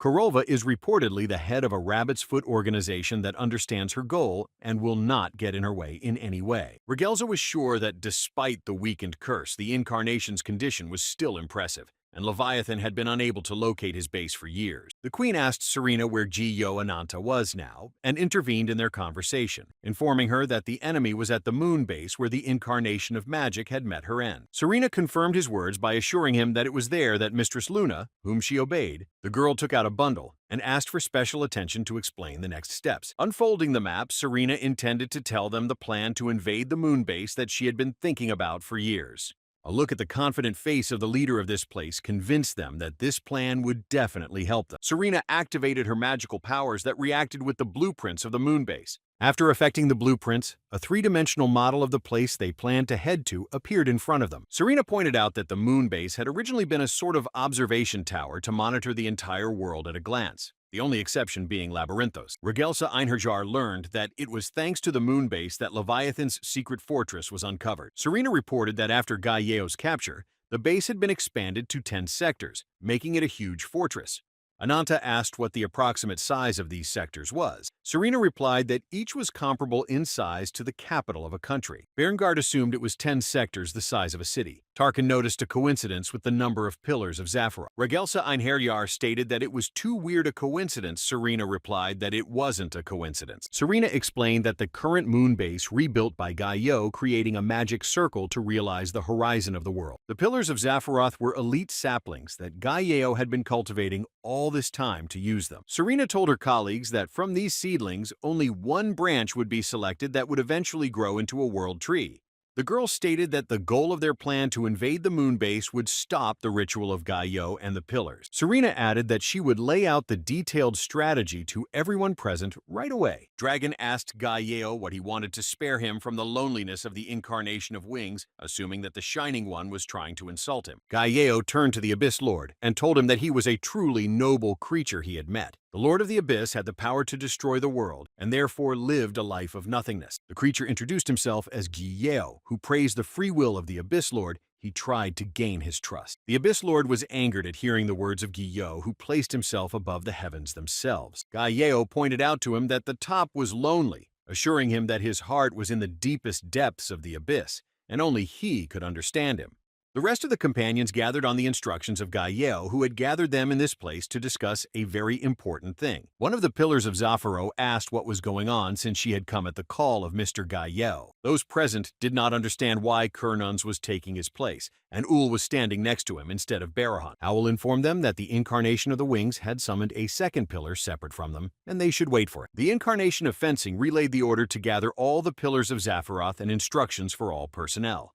Carcass pointed out that it wasn't very similar to Gaio questioning Ul's words, since they had always strictly adhered to the hierarchy. The staff speculated that Gaio entrusting this to a newcomer rather than a destroyer or abyss could mean he planned to rearrange the hierarchy. Carcass stated that this was a pleasant event for him, and a chance to increase his rank. Kigalga looked at him angrily. Kernan asked them not to make a fuss, calling them madmen who had reached the rank of incarnation only through the power of the branch, saying that they should be concerned only with the will of their master. One of the minions of the incarnation of wings suggested that Kernan was now trying to insult them. The others, sensing the aura released, began to become consumed with excitement about it. Suddenly, a set of eyes appeared above them. A voice from outside ordered them to stop such squabbling. Barahan reported that they had lost nearly half of the pillars of Zaphiroth, and the unity of the group gathered under a firm commitment to the horizon of peace was beginning to waver. The companion stated that he would no longer tolerate statements causing discord in their collective. He asked Kernans to immediately relay the instructions to the incarnation of the wings. Kernan said that in 4 days they would conduct the Peace Horizon ritual. No one voiced their objections. Ul silently listened to the instructions that were being relayed by his comrade from the incarnation of the wing. Kernan also added that Nava would be the medium in this action, giving her Kernan's branch of magic incarnate. Those present were ordered to be ready for an enemy attack on their bases. Some of the lowers were surprised at this. Carcass asked who could even infiltrate the moon base. He thought this warning was worthless. Incarnation added that even if the enemy has spatial movement like Barahan's destruction, this invisible space would not be possible to find. Owl replied that according to the words of the incarnation of wings, the remnants of the powers of incarnation magic help the enemies. Fencing Incarnation reported that the enemy has their headquarters where they cannot penetrate and are able to move to the moon base at any time. Carcass was confused when he heard his words, saying that Owl was talking nonsense. Nava stated that she was ready to do battle with the enemy. She thought they could easily handle them. The girl added that even if the others shamefully lost, she could single-handedly fix it. Hearing the disagreements between the team members, the embodiment of fencing became anxious because they could really mess things up. The unity of the pillars of Zaphiroth held only on the absolute authority of the incarnation of the wing. Looking at Ziz, Owl was sure that without Ji-Yo, they were just uncontrollable monsters ruining everything. Owl wondered if the damage from the curse might have been more severe than they had expected, and now Giyo needed to take more time to recover. Blackleg rejoiced managed to locate Ananthus, who was in Labyrinthos. The girl told the guy that she missed him, but suddenly Rupa stopped her and made her understand not to go near him. Guy noticed their appearance of the Black Paw and that Rupa was becoming it. They said hello to Raclette. Blackleg pointed out to Rupa that if she was so rude, she'd never get a man. Rupa told the black-legged woman that her lack of manners would make her lose all her attractiveness. Black Paw realized that while she was gone, something had happened between the two, and they had become friendlier to each other. Raclette hugged Ruby, who was not very happy about this. Black Paw stated to Ananth that he always acted grumpy with her. Ananta asked what the girl was saying under her breath, indicating that if she didn't like it, she could just walk away from them. Blackfeet reported that they had just finished housing the civilians within the walls of Labyrinthos, adding that the queen had personally inspected the submissives. Rupa hoped that Regelsa Einarjar would not be overstressed, for she too was tired. Blackleg asked where they were all going. Ananta replied that they were going to where they could put on a spectacular show. They were on their way to deal with one stubborn man who had staked his participation in one serious scoring game in 4 days. Whitefeet reported that she was waiting. She had her back turned to him and wanted to participate with him. The girl was grateful to Anant that she had agreed to fulfill her request and had come to this place. A few years before these events, Ananta sat in a burnt-out village and mourned the body of his sister who had died. Suddenly, a girl came up to the guy who intended to talk to him and put him to rest. Whiteleg approached Anant, asked if she could talk to him. The guy didn't answer her anything. The girl felt a terrifying aura of curse that emanated from the young man. She realized that he had done something serious if he was hated so much. Ananta continued to remain silent. She was surprised that the guy was able to withstand such a powerful curse, because his body had almost reached the level of incarnation. The girl asked the guy, as the only survivor of the calamity, to tell the story of what happened in this village. The interlocutor apologized to Anant for not introducing herself to him at once. The girl introduced herself as a white-legged girl, informing that she too was a victim of the incarnation of the wings. Now they were ready to settle their relationship in Labyrinthos, which is what they had gathered for. Rupa was surprised to see the true image of the white leg, for she had never seen it like this before. The girl asked her what this appearance was, and she didn't hurry to explain everything to her. She approached the guy. Blackfeet pointed out to Rup that her sister was under the influence of Azir Aidan, then didn't understand what it was. The companion explained that this power was changing appearances, assuming she must have heard about it from Serena. Rupa asked that the white-legged girl had been hiding her true appearance from them all this time. The girl replied positively. Trailing Rupa tried to find out why she was doing this. The Blackleg was in no hurry to answer that question. Originally in Rabbit's Foot, the Blackfoot's sister played the role of a spy and scout extracting dangerous information. When Whitefeet was following Guy Yo, she happened to meet Ananta, whom he was also using. The Rabbit's Foot organization became interested in the power of the curse that is fun on a guy. They wanted to develop Ananta's abilities and bring him into their plan. After that, Whitepaw's role changed to Ananta's assistant, and she changed her appearance to avoid being revealed. Ananta informed the white-legged woman that it had been many years since she last showed her true colors. Whiteleg asked the guy if he remembered the condition she had asked. Ananta replied in the affirmative. Guy has stated that the white-legged fighter wants to prove in a fight with him that he can perform as a complete fighter in the upcoming fights. Ananta added that if she won, he had formally asked her mistress to include her in the Moonbase invasion force. Serena found out about it from the denunciation of her assistants and was shocked at such a rash act by the white-legged woman. Whitefeet asked her younger sister if she was clear on the situation and what was about to happen here. Blackfeet has learned that the fight will continue until the incapacitation or demise of one of them, and she will witness it. The girl began to worry about her older sister, not realizing why she went to such an act. Whiteleg was firmly determined to stand her ground and had no intention of giving up this battle with Ananta. Putting her hand on her chest, her sister stated that she would not interfere in this fight and would keep a close eye on them. The black rabbit's foot of Rabbit's feet indicated that she was willing to act as a witness. No matter what happened, she had faith in her sister. Whitefeet used the artifact given to her, confident that she could use it to defeat Ananta. Ananta changed his appearance and started attacking his opponent. First, she was ready to anticipate his forward lunges. Using the spell of the Miosul, the girl activated the action of the artifact that used her powers. Having anticipated the opponent's attack, Whitefeet managed to dodge in time. She used the rabbit guise technique. Then the white-legged girl applied a hostile spell that started to piss Ananta off. The opponent's powerful attack threw the guy back. He couldn't do anything about it. Landing on his feet, Ananta intended to continue launching attacks on the white leg. Whitefoot used the guise of a boar by intent to assure Anant of the ability of his forces for the coming battle. The girl added that his attacks would never be able to get her when using this technique. The guy asked what she was saying. He swung his arms and a multitude of demonic spikes flew at him. Whitefoot anticipated their trajectory and deftly dodged all the spikes fired at her. Rupa, watching their battle, marveled that the white-legged girl managed to dodge all of Ananta's attacks. Blackfeet hastened to inform her that it was not simple luck, but her sister's power that she did not show. Whitefeet had the ability to visualize extreme danger that would harm her. Blackfeet reported that this ability is called anticipation of danger. When the girl was in her true form and used this ability, no attacks could reach her. Whitefeet managed to dodge Anant's lightning-fast attack. She continued to approach him. The girl again managed to anticipate her opponent's next lunge, which could come right to her stomach. Whitefeet managed to dodge this blow as well, having seen it coming several times before. After approaching the opponent, the white leg changed its appearance to that of a snake using the artifact. Magical snakes twisted the guy and wouldn't let him move. They enveloped his entire body. Rupa noticed that Ananta was no longer in control, and Nova was plunged into darkness, black-legged for worrying about her sister. Whitefoot made sure that the fight with him was no longer predictable. She was visited by doubts. The girl plunged into the fierce fire that enveloped everything in the area around her. She tried to discern her opponent. Noticing what was happening, the white leg was confused and didn't know what the right thing to do in the current situation was. Ananta plunged into a fiery rage, creating dragon wings. He prepared to attack his opponent. Suddenly, the guy rose up. His act further confused the white-legged girl, who already couldn't use past techniques. Both opponents prepared to deliver a crushing blow that could be the last for one of them in this battle. Suddenly, after the attack subsided, the white-robed woman didn't understand why her opponent behaved like this. White Feet asked Ananta why he had stopped his attack, and he was in no hurry to answer. The guy replied that if he cowardly ducked, he would indeed destroy her. The girl listened to him carefully. Ananta added that in his eyes, she seemed to him a warrior ready for her doom. The guy told the white leg that from the very beginning he could not tolerate her. He started to approach her. She did not understand his intentions. The young man pointed out that the way she constantly hid her true feelings and her feigned amusement when she didn't care at all.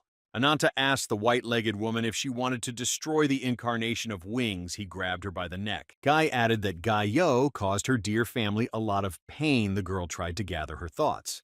Serena saw what was going on, hearing that the white-legged girl just wanted revenge on their mutual enemy. A few years ago, the Black Paw slept sweetly in her bed, not realizing what horror awaited her in the future. White Feet noticed their older sister asleep next to her. She tried not to wake her up. The power of creating doppelgangers was utilized by Serena, and White Feet was the first doppelganger created by her older sister. For the sake of avenging the incarnation of the Wings, as close people and helpers of the sister, they received some of the incarnation's power from her. White Feet snuggled up to her older sister, who had fallen asleep next to them on the chair. She heard her say something. Serena pined for the loss of Mistress Luna, whom she could not help. Tears came to her eyes. He didn't understand anything. The enemy was so strong that he seemed invincible to them. Under the cover of the information group, they secretly sought out those who were hostile to Guy Yo and made connections with them. The girl realized that something like this required agents willing to risk their lives to harm the White Paw. White Feet realized that she was a tool to fulfill her older sister's wish, a soulless talisman bringing good luck to her mistress. The girl conceded that if it was capable of relieving their sorrow, she didn't care what happened to her. Serena rushed to hug the White Paw, who intended to fight Ananta until her last breath. The sudden appearance of her older sister made her reconsider her views on the situation. White Feet realized that they genuinely loved her. Serena cried at the fact that his sister had put her life in danger. Serena looked at her sister, who had just not died. The others were worried about her, too. The older sister asked the white-legged girl why she went to such an act. She didn't expect to see her here. Whitefoot dropped the artifacts Serena was fighting from her hands, asking why she did the deed. Serena stated to her younger sister that she had always told her younger sister that their safety came first. Suddenly, White-legged hugged her elder sister, who did not expect this turn of events. Ananta silently watched them. Serena asked what had happened to her. The TA continued to hug her older sister tightly. The white-legged woman informed Serena that she had always been angry with her before always being sure that she was using her. Rupi listened to them talk about how White Feet didn't understand why her sister only lived for revenge and why she had to suffer all the time. Black Paw realized that she and her sister were made to fulfill Serena's wishes, and there was nothing she could do about it. The Whitefoot indicated to Serena that she could treat them as a soulless tool from the start. Memories from her childhood kept the white-legged girl who was sure Serena was using them for revenge. White Feet asked her older sister why she had taught her and her sister how to love in such a case. Ananth told Serena that Whiteleg had risked her life and fought him for it. She was surprised to hear this. The guy asked for permission to have the white-legged guy also take part in the invasion of the moonbase. Serena asked him not to say anything stupid, stating that she couldn't risk her life for his revenge. Suddenly, their conversation was interrupted by a white-legged girl who was intent on convincing her sister otherwise. The girl asked Serena to send her with Mr. Ananta to do this task, so surprised at her words. Whiteleg added that even if it cost her her life, she still wanted to fight for Serena's sake. Serena asked why she wanted to do it. Her sister replied that as long as Ji-Yo exists, her sister will never be free of sadness. Whitefeet reported that a world in which Serena wouldn't be sad was her main wish. Hearing the sisters' dialogue, Blackfeet burst into tears, and Ruby tried to calm her down so that she wouldn't become despondent. Ruby was also sad to hear them talk so frankly, and wanted to cheer them up. Suddenly, Raclette let the lizard out of her hands, sinking into her thoughts and feeling sad about what was happening. Some time ago, Ul brought to the queen the child of an incarnation, to which she had a mixed reaction. Regelsa Einarjar indicated that they had rescued this child in the eastern lands. She looked at Raclette. The queen assumed that the wing incarnation had destroyed Raclette's entire family, and now she had nowhere to go. Raclette stopped talking because of the shock. the queen assumed that the creature's soul had closed. Regression Einerjar wanted Owl to be the guardian of this little girl, and he was fine with it. No one knew he could be a traitor. Owl greeted the cute little lady who was in no hurry to start a dialogue with him and just stared at him silently. The man introduced himself to Raclette as Owl. His friends called him the epitome of a swordsman. He asked for his name. Remembering the past, Raclette was desperate and didn't understand how Owl could have turned out to be a traitor to their kingdom. Ruby noticed that the girl was sad too. She decided to help her get out of it. Ruby asked Raclette what was wrong and why she was silent, but she was in no hurry to answer. Suddenly, an idea popped into Ruby's head of how she could support her acquaintance using her magical power. Ruby began to warm the place where they were sitting and asked Raclette if she was warm. She looked at her in surprise, for it was the first time she had seen her appearance. The girl pointed out to her friend that if she had a hard time, she could always turn to Ruby because she was kind and would comfort her. Raclette stopped crying and was very happy to have such a wonderful friend to rely on. Ruby asked that Owl was very dear to Raclette. The girl nodded positively at her. The girl remembered the moments with Owl that were clearly imprinted in her memory when he had left her. Her friend noticed that Raclette was immersed in her memories again and grew sad before her eyes. Ruby indicated to the girl that she would ask Anant to help Raclette meet with Owl. She was sure this one would help her. The girl informed her friend that they too would take her along on this dangerous mission to invade the moon base. Suddenly, the girl took her companion's hands in an attempt to calm her down and get her out of her bad state. Ruby told Raclette that she would fulfill her wish and she should not shed tears. For years, they had been monitoring activity on the moon base and noticed one strange anomaly during the days of a total solar eclipse. Each time, the lunar base has recorded unprecedented bursts of energy during a solar eclipse. The energy from the different bases on the moon eventually concentrated at the center base at number 2. Serena reported that the energy was stored for a period of time and then dissipated. The Rabbit's Foot organization concluded that these phenomena test runs of the world's horizon. Regression Einerjar realized that this phenomenon was related to the plan to invade the moon base. Serena confirmed her speculation on the matter, adding that by researching the power sources at each of the bases, they had managed to learn something. Based on the information they received, they concluded that this energy is similar to the energy of the branches of the world tree. Serena assumed that if each moon base served as some sort of power source, then they must be powered by the power of Zaphiroth's branches. Duke Veteran Berngard allowed that to realize the horizon of peace the enemy forces should be dispersed over these lunar bases. Rupi asked when the next total blackout of the sun would be, and if they could make it by then. Serena informed that the blackout would happen in 4 days. Ananta realized that this would be the start of their operation. The girl added that in 4, for during the blackout they would make a large-scale spatial transition penetrating the central base at number 4. Regression Einerjar asked if they could move directly to the central base number 2 where all the energy was stored. Whiteleg said it was impossible because they did not have the exact coordinates. The Rabbit's Feet organization had 2 types of spatial movement: small up to 4 people and massive with no limit on the number of people. White Paw reported that unlike the small movement in which the caster can move without restriction, mass movement was only possible in places where Mrs. Serena had already been. Such a place was a moon base with known original coordinates to Serena, and only base number 4 was available for mass movement. Serena explained that mass transportation was originally a unique ability she possessed. The girl added that to use this ability, her 2 doppelgangers must be present. The invasion squad was to move to the moon base under the leadership of the White and Black Paw. After that, their job was to provide escape routes for the team they needed to set up a mass movement device and their lifeline. Serena reported that in the meantime, Ananta and the others would have to capture center bases number 4 and 3 and then have a decisive battle at center meringue number 2. Tarkin suggested that it would be a single-point breach with a minimum of clashes, indicating that it was a true lightning operation. Ananta listened to the plan and scrutinized the map with the moon bases he was to fight on. The guy was sure that Guillot was 100% there, and they should try to make it a success. Serena stated that at this point, without knowing the location of the opponent, it is impossible to predict what awaits them. The girl said that this is the last battle for one of the parties. They decided to use all available trump cards because the next chance they will not have. The head of the operation asked everyone to prepare as much as possible in the time that had become available for the battle. Serena indicated that the only way to gain the upper hand in this fight is for Ananta to defeat Guillot. After the meeting, the boy was alone and pondered the upcoming events, because the victory in this battle depended on him.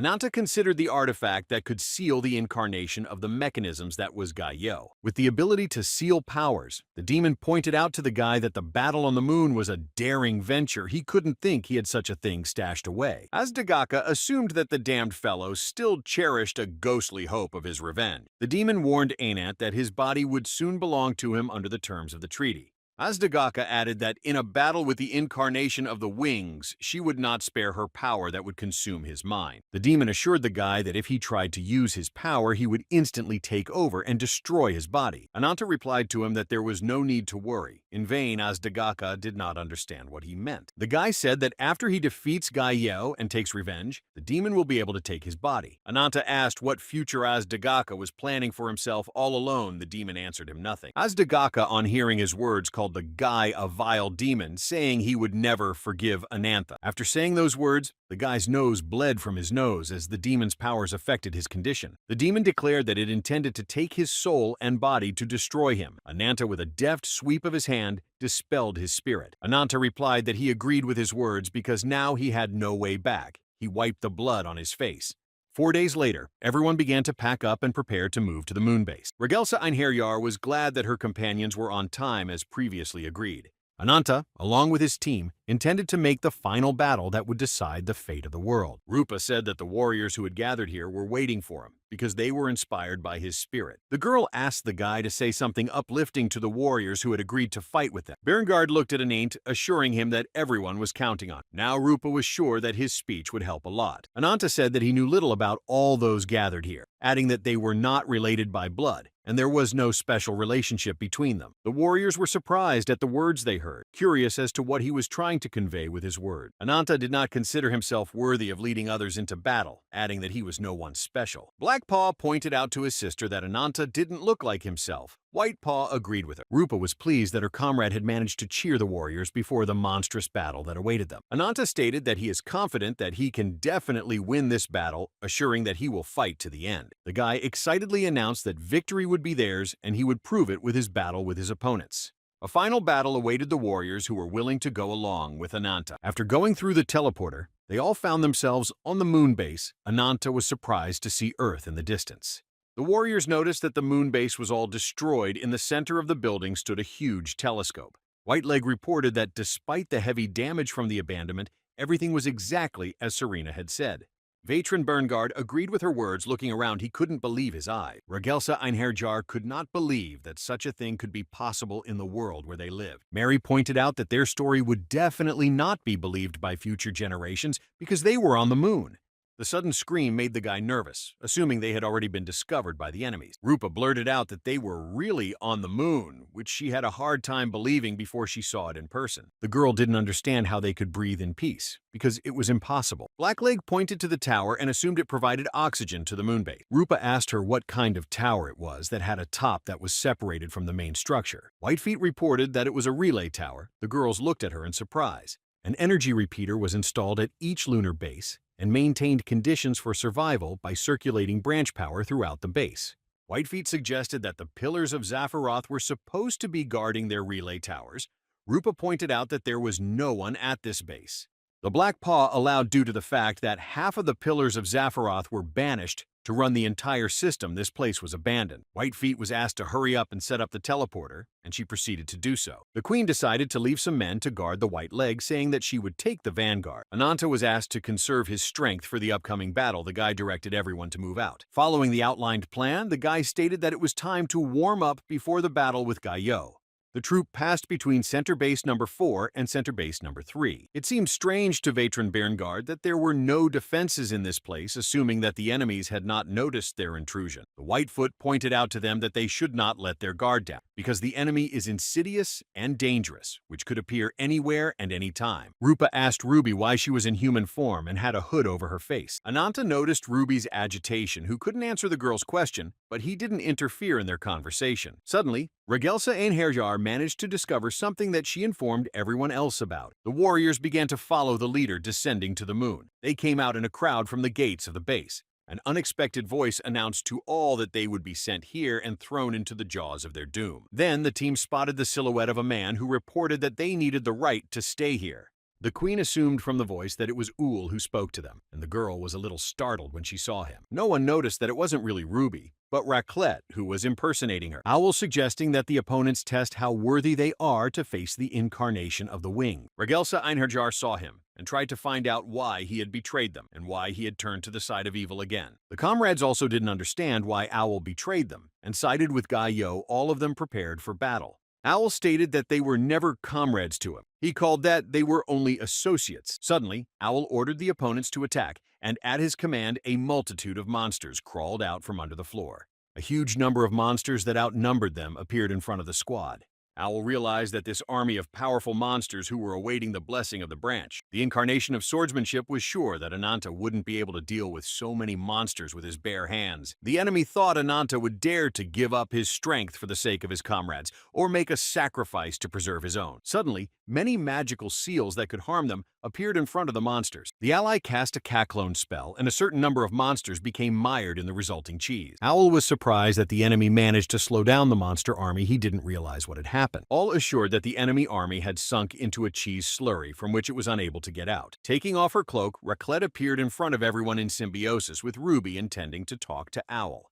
Ruby was shocked that the girl had sneaked with them on this unsafe mission. The girl was told not to get distracted by it, because the fight was important. Having escaped from captivity, the monsters began to approach the opponents who were on the other side. The warriors hurriedly took up defensive positions by building a wall of shields and prepared to face the monsters. Berngard bravely fought the creatures that surrounded him. Swinging his axe, he toppled the monsters.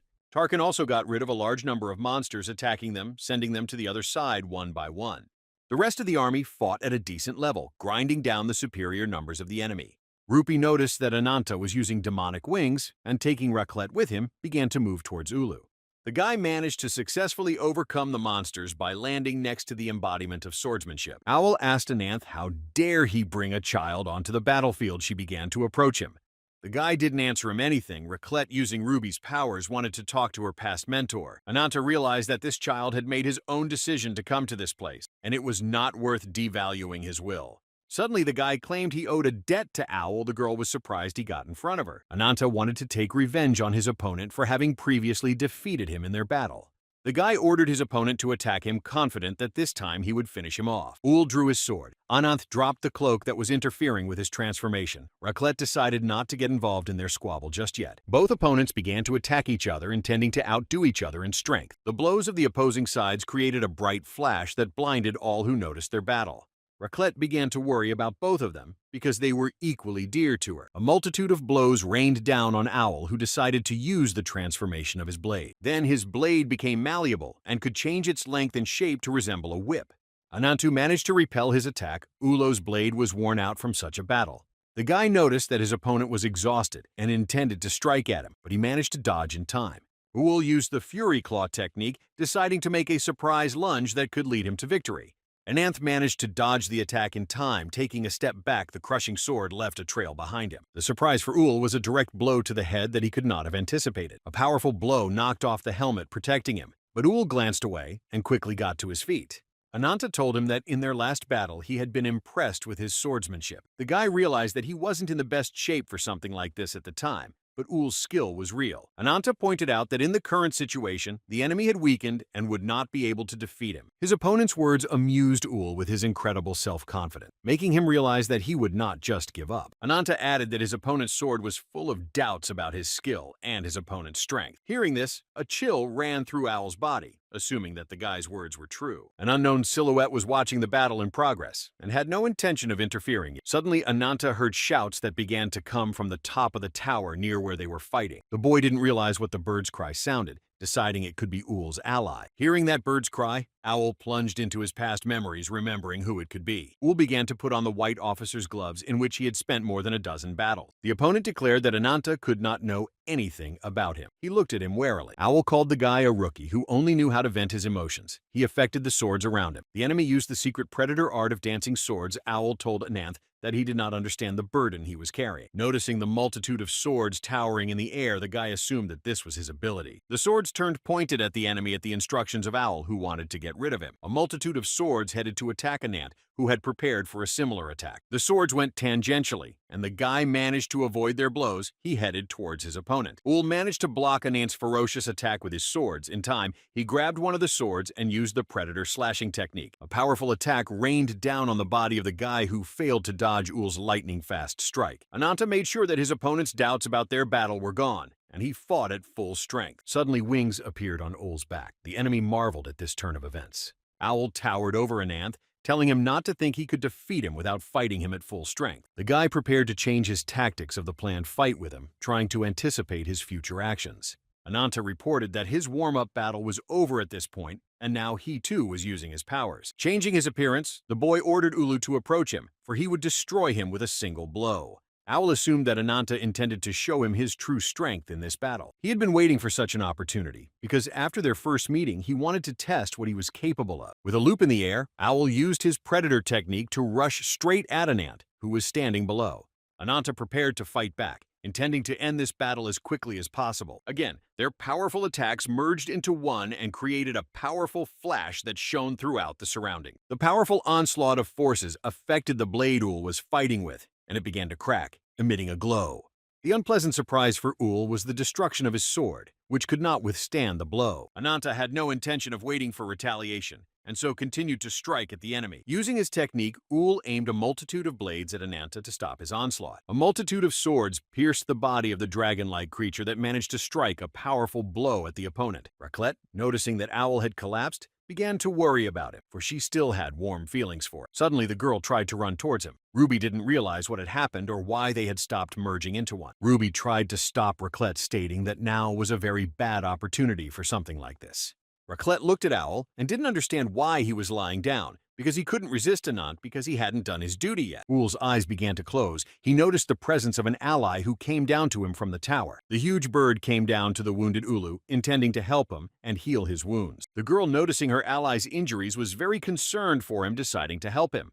Ul saw that Helena had come down to him, but from his injuries he was unable to move and continue the battle. Noticing her, Ananta assumed that this was an incarnation, and she was the guardian of this branch. After the guy realized that his reasoning about her was wrong, Helena shut Owl down. Ananta claimed she was an evil spirit, but Owl was quick to object that his assumptions were wrong. Helena, the Dawn Incarnate, was the one who led the Knights of the Birds that cleave the sky. Previously, the girl was the commander of the proud order of Bird Knights. The others admired her. Some time ago, Gaieo informed his minions that due to the destruction of half of Zaphiroth, they were short on allies. Wings Incarnate also had to take over control of the relay tower. Owl asked that in that case, the Lord would not stay at Central Base. Number 2, he confirmed it. Gaieo explained that for the stable realization of the peace horizon, it is necessary to maximize the energy utilization of each relay tower. The Lord said that for this, they would involve everyone who received branches, also assigning Helena to Center Base number 3. Ul stated to the Lord that this was breaking his given promise to Gaieo, ordered him to calm down. Gaieo stated that he never broke the promises he made to him, but Owl still resented him for that reason. The Incarnation of Wings promised that if Owl accomplished his mission as a spy, he wouldn't destroy Elena. Ulu was assigned to be Helena's aide in the entrance of the upcoming battle. He was at odds with his master. Elena used a flash of light and began to restore her allies' lost powers. Ananta was surprised at the sight of this technique. He didn't fully understand what it was or what to expect. The powers of healing were healing the injuries Owl had sustained. He was ready to continue their battle. Owl apologized to Helena for forcing her to use this power that took a lot of energy. The embodiment of swordsmanship, stating that despite all this, she had never once reproached him for such a thing. Intending to put on his helmet, Owl declared that he must repent to her for the rest of his life. A body transformation began to take place. After the man put on his helmet, he began to transform into an owl. Owl appeared before his opponent in a new guise, intending now to fight him on equal terms. The enemy flew into the top of Ananta, watching the actions taken, being ready to counterattack. A lightning-fast attack landed on the guy who lost his left arm before he even noticed it. The girls, noticing this, were very concerned about Anant's injury and did not dare to approach them. Owl stated that the hunting of a bird of prey is the instant in which it has time to seize its prey. The enemy indicated to Anant that he would lose his life in this battle before he could blink an eye. Preparing to attack Anant, offering to test it, Ul used the flying sword technique. Afterward, the opponent used a sword art, and wings in flight, a multitude of swords began to swirl around him. Ananta began to recreate his wings to reach his opponent, who was above. The guy managed to deflect the sword flying at him with his powerful strike and began to shorten the distance. His opponent managed to fend off multiple attacks. Owl then decided to attack him with his claws. A powerful force descended upon the dragon, who could not dodge the confrontation in time. Swinging his shining sword, Ule indicated to Anant that the end had come for him and nothing would save him. Helena noticed that they had both collapsed to the ground and started to worry about Ulu, because she didn't understand what had happened. Suddenly, Raclette managed to cheese-tackle Helena, who intended to help Ulu. Owl dropped his helmet. His body was pierced by Anant's spike, which managed to stick him in time to attack. The enemy, after his injury, did not give up his intentions to destroy this dragon. Owl used the bird of prey technique and planned to strike back at the enemy. A powerful blow sealed his opponent into the rock. Owl scattered his owl form. Around them were many clouds of dust. Owl pointed out to Anant that even if he is eternal, a stab to the heart would require a lot of strength to regenerate. The enemy realized why his trump card had been unraveled by Anant in the course of a fierce battle. Ananta had no intention of letting him slacken a second time, confident that this was the end of their fight. The guy pointed out to his opponent that it was a really great move that Owl used. Raclette ran to the wounded Ulu and did not want him to die. The man realized that he was unable to resist the enemy. The girl asked to hug the wounded mentor who betrayed and abandoned her and tried to comfort her. Owl apologized to Raclette for his actions, assuring her that he truly considered her a dear friend. The man once again apologized to her for having to say goodbye again. The girl didn't mean it. Ananta invited Owl to say his last words before his death, and he wondered what to say. Owl informed them that at Central Base Number 2, Guy Yo's no Regelsa Einherjar army had managed to get rid of all the monsters. The incarnation of swordsmanship approached Helena, who didn't realize what was going to happen next. The man approached his partner, intending to tell her something very important to him. Several years prior to these events, the cadets had watched the best of them battle and were in awe of their sword skill. The boy and girl fought as equals. Neither of them intended to yield to the other in strength. Owl and Helena's gazes crossed in this battle. They were pleased that they were so skillful with their swords. Suddenly, Ulu managed to find a gap in her opponent's defense and thrust his sword directly at her head.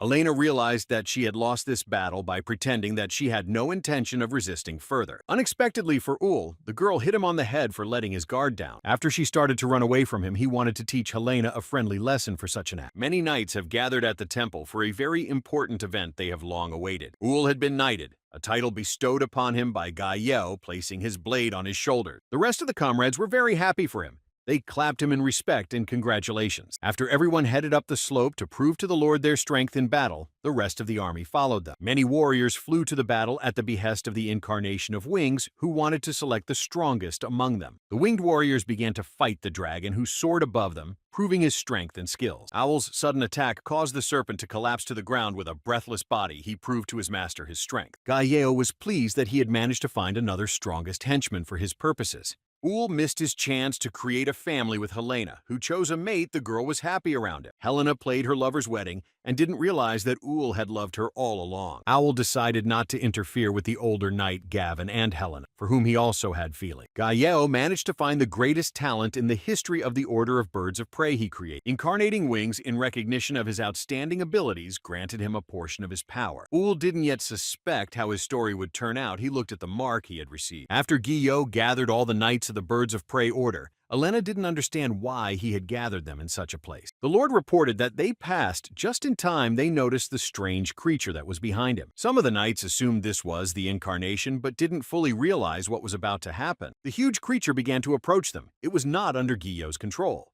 The monster screamed in rage, intending to attack Helena, who was standing next to it, frozen in terror. The girl managed to pull herself together in time to avoid the attack of the creature attacking her. She realized it was her lover, Gavin. Ul didn't know it could have been gone, so he rushed to his lover's aid and cut off the monster's head. Helena was horrified at the sight of what was happening. She didn't understand how such a thing could happen. Ul was concerned for his lover, asking if she was all right. He didn't know what he had done by his action.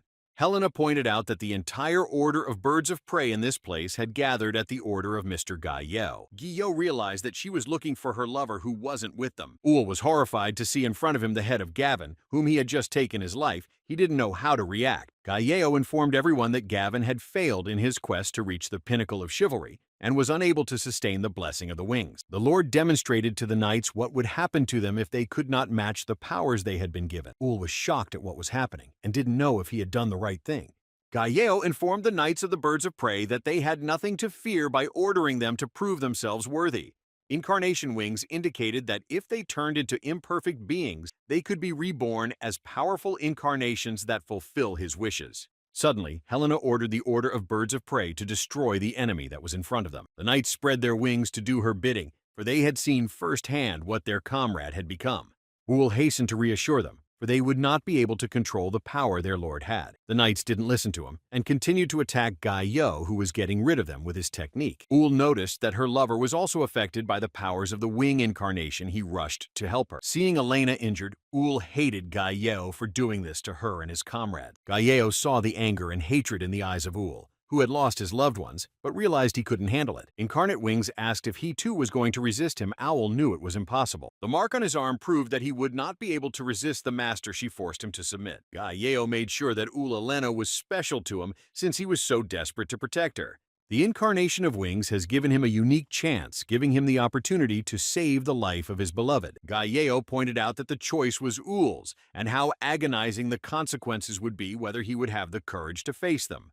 The image of Helena is imprinted for life in the memory of Uhl, who loved her very much but could not keep her safe. Now the girl who had been turned into a monster was listening to Owl's apology. Owl informed his lover that his greed had turned Eleni into this creature who suffers to this day. The man apologized for not being able to sincerely congratulate her at her wedding to Gavin. Owl regretted not wishing Elena happiness. The girl reached out to hug him. Helena hugged him tightly, showing that she forgave him for everything he had done to her. Earlier, in front of Owl, Gai Yo turned Elena into a monster that was trying to rise to her feet. Gai Yo informed Ulu that even Helena, being a former commander of the Knights of the Birds, couldn't overcome. The incarnation of Wings suggested that this is the limit of the capabilities of an imperfect branch. Ul tearfully pleaded with the Lord to give Helena her former appearance. Gai Yo replied that it was impossible. Ji Yo ordered Ulu not to turn away from the consequences of her choice. Now Helena has become an ugly monster fallen evil god. The incarnation of Wings intended to destroy her so as not to lose the branch. Ul asked him not to, and to spare her. Owl assured that he would do anything to save his beloved, as he continued to plead for her life. The knight was willing to sacrifice his own life for Helena. Such an answer satisfied Gai Yo. 11 years later, Owl continued to visit his beloved in the body of a monster. Gai Yo welcomed Owl, who did an excellent job of infiltrating the enemy ranks. Ul looked at the body of his lover, who had continued to be in the body of the monster all this time. The man, to fulfill the task, had to change not only his name and appearance, but also discarded his past associated with the Order of the Knights of the Birds. Galileo expected him to continue his success as a spy and realized that Ul would never betray him. The Lord said that in order to accomplish the task perfectly, he needed to earn the trust of the enemy. Owl responded by ordering the Lord not to forget their pact they had made regarding Helena. The warriors looked at Owl and realized that he had long since died when they saw the body of his beloved vaporized in the fire. Regression Einherjar pointed out that he spent all his energy trying to save the incarnation for which he paid with his life. Rupa continued to stare in disbelief at the breathless body of his past comrade. Raclette could not hold back the tears of longing for the loss of her mentor. The queen called Ul a fool who followed his desire to save his beloved. Ananta said his last words were that Gai Yeo was not at Second Center Base. Ul, along with his beloved Helena, left this world having suffered from the incarnation of the Wings. Vatran Berngard concluded that the situation was complicated by the assumption that they would have to deviate from the original plan. Ananta pointed out that even though they didn't know what kind of trap was prepared there, they'd better proceed as planned. Guy added that even if Gai Yeo isn't at Second Center Base, it's still the key node connecting all the bases. Rupa asked what they should do with Raclette, suggesting that she should be sent to the White Leg. The queen wanted to address the girl, but suddenly a noise interrupted her intentions. She tried to understand what had happened. Ragelsa Einherjar was told that a gate had been opened near them at one of the bases. They did not know what this could mean for them. Ananta realized that the enemy was too obviously luring them in, following their plans for this battle. The guy dispersed his dragon form, informing the team that they needed to hurry to the next base. Rupa took to protecting Raclette, who was forced to follow them. They left the place where Ul died. Ananta supposed that if Gai Yeo wasn't at Second Center Base, then he was planning to perform the ritual elsewhere. The boy, along with the others, followed to the next location, deciding to stick to their original plan. Ananta didn't know what lay ahead of them, but he had a very bad feeling about it. A squad of men entered the opened gate of the next base, not realizing what awaited them. Seeing what was going on inside, they realized that it was the second central base whose structure towered upward. Suddenly, there was a spatial rift ahead of them. The team scrambled around trying to figure out what they should do. Rupa was surprised to see Ananta behaving calmly, realizing that the enemy was luring them. The squad decided to move into the rift, thinking that by going through it, they would be able to find Gai Yeo. After going through the portal, they met up with Baranon, who said he was already expecting guests.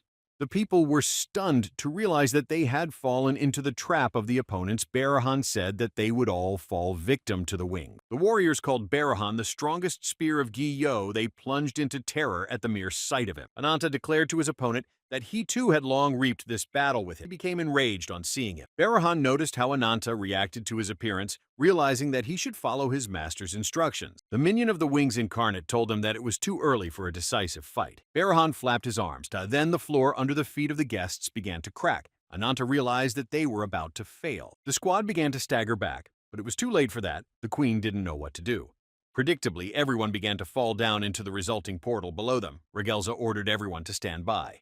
When veteran Berngard woke up, he realized that he was in an unknown place all alone. Berngard was curious to know where the others had gone and noticed a bright flash at the bottom of the canyon. The unknown man claimed that they had gotten to the site of his execution. Berngard noticed a monster that began to approach him. Tarkin too faced his opponent alone, with whom he was to fight. The loyal servants of the incarnation of the Wings were waiting for them to carry out an execution on them. Carcass intended to fight Tarkin. Rupa had to fight a huge millipede that was the embodiment of madness, Kishalga. Raklet, along with her partner, had to fight a huge winged monster towering above them. Barahan ordered them to put everything on the line in this brutal battle, and Anth had to fight the water incarnation. Anant has been ordered to prove himself worthy to fight the incarnation of Giyo's wings. Meanwhile, at left base at number 3, Regelsa Einarjar used the Pragarak technique. A squad of warriors intended to fight a battle against a huge number of monsters that swarmed them. One of the girls ordered the warriors to close ranks and defend Her Majesty at all costs. Mary noticed that the monsters didn't react much to them, asking what Her Majesty thought about it. Regelsa Einarjar asked Mary to have faith in her comrades to protect them. The girl declared, looking at the monsters, that she didn't believe in gods or demons. A bright light pierced the dark place.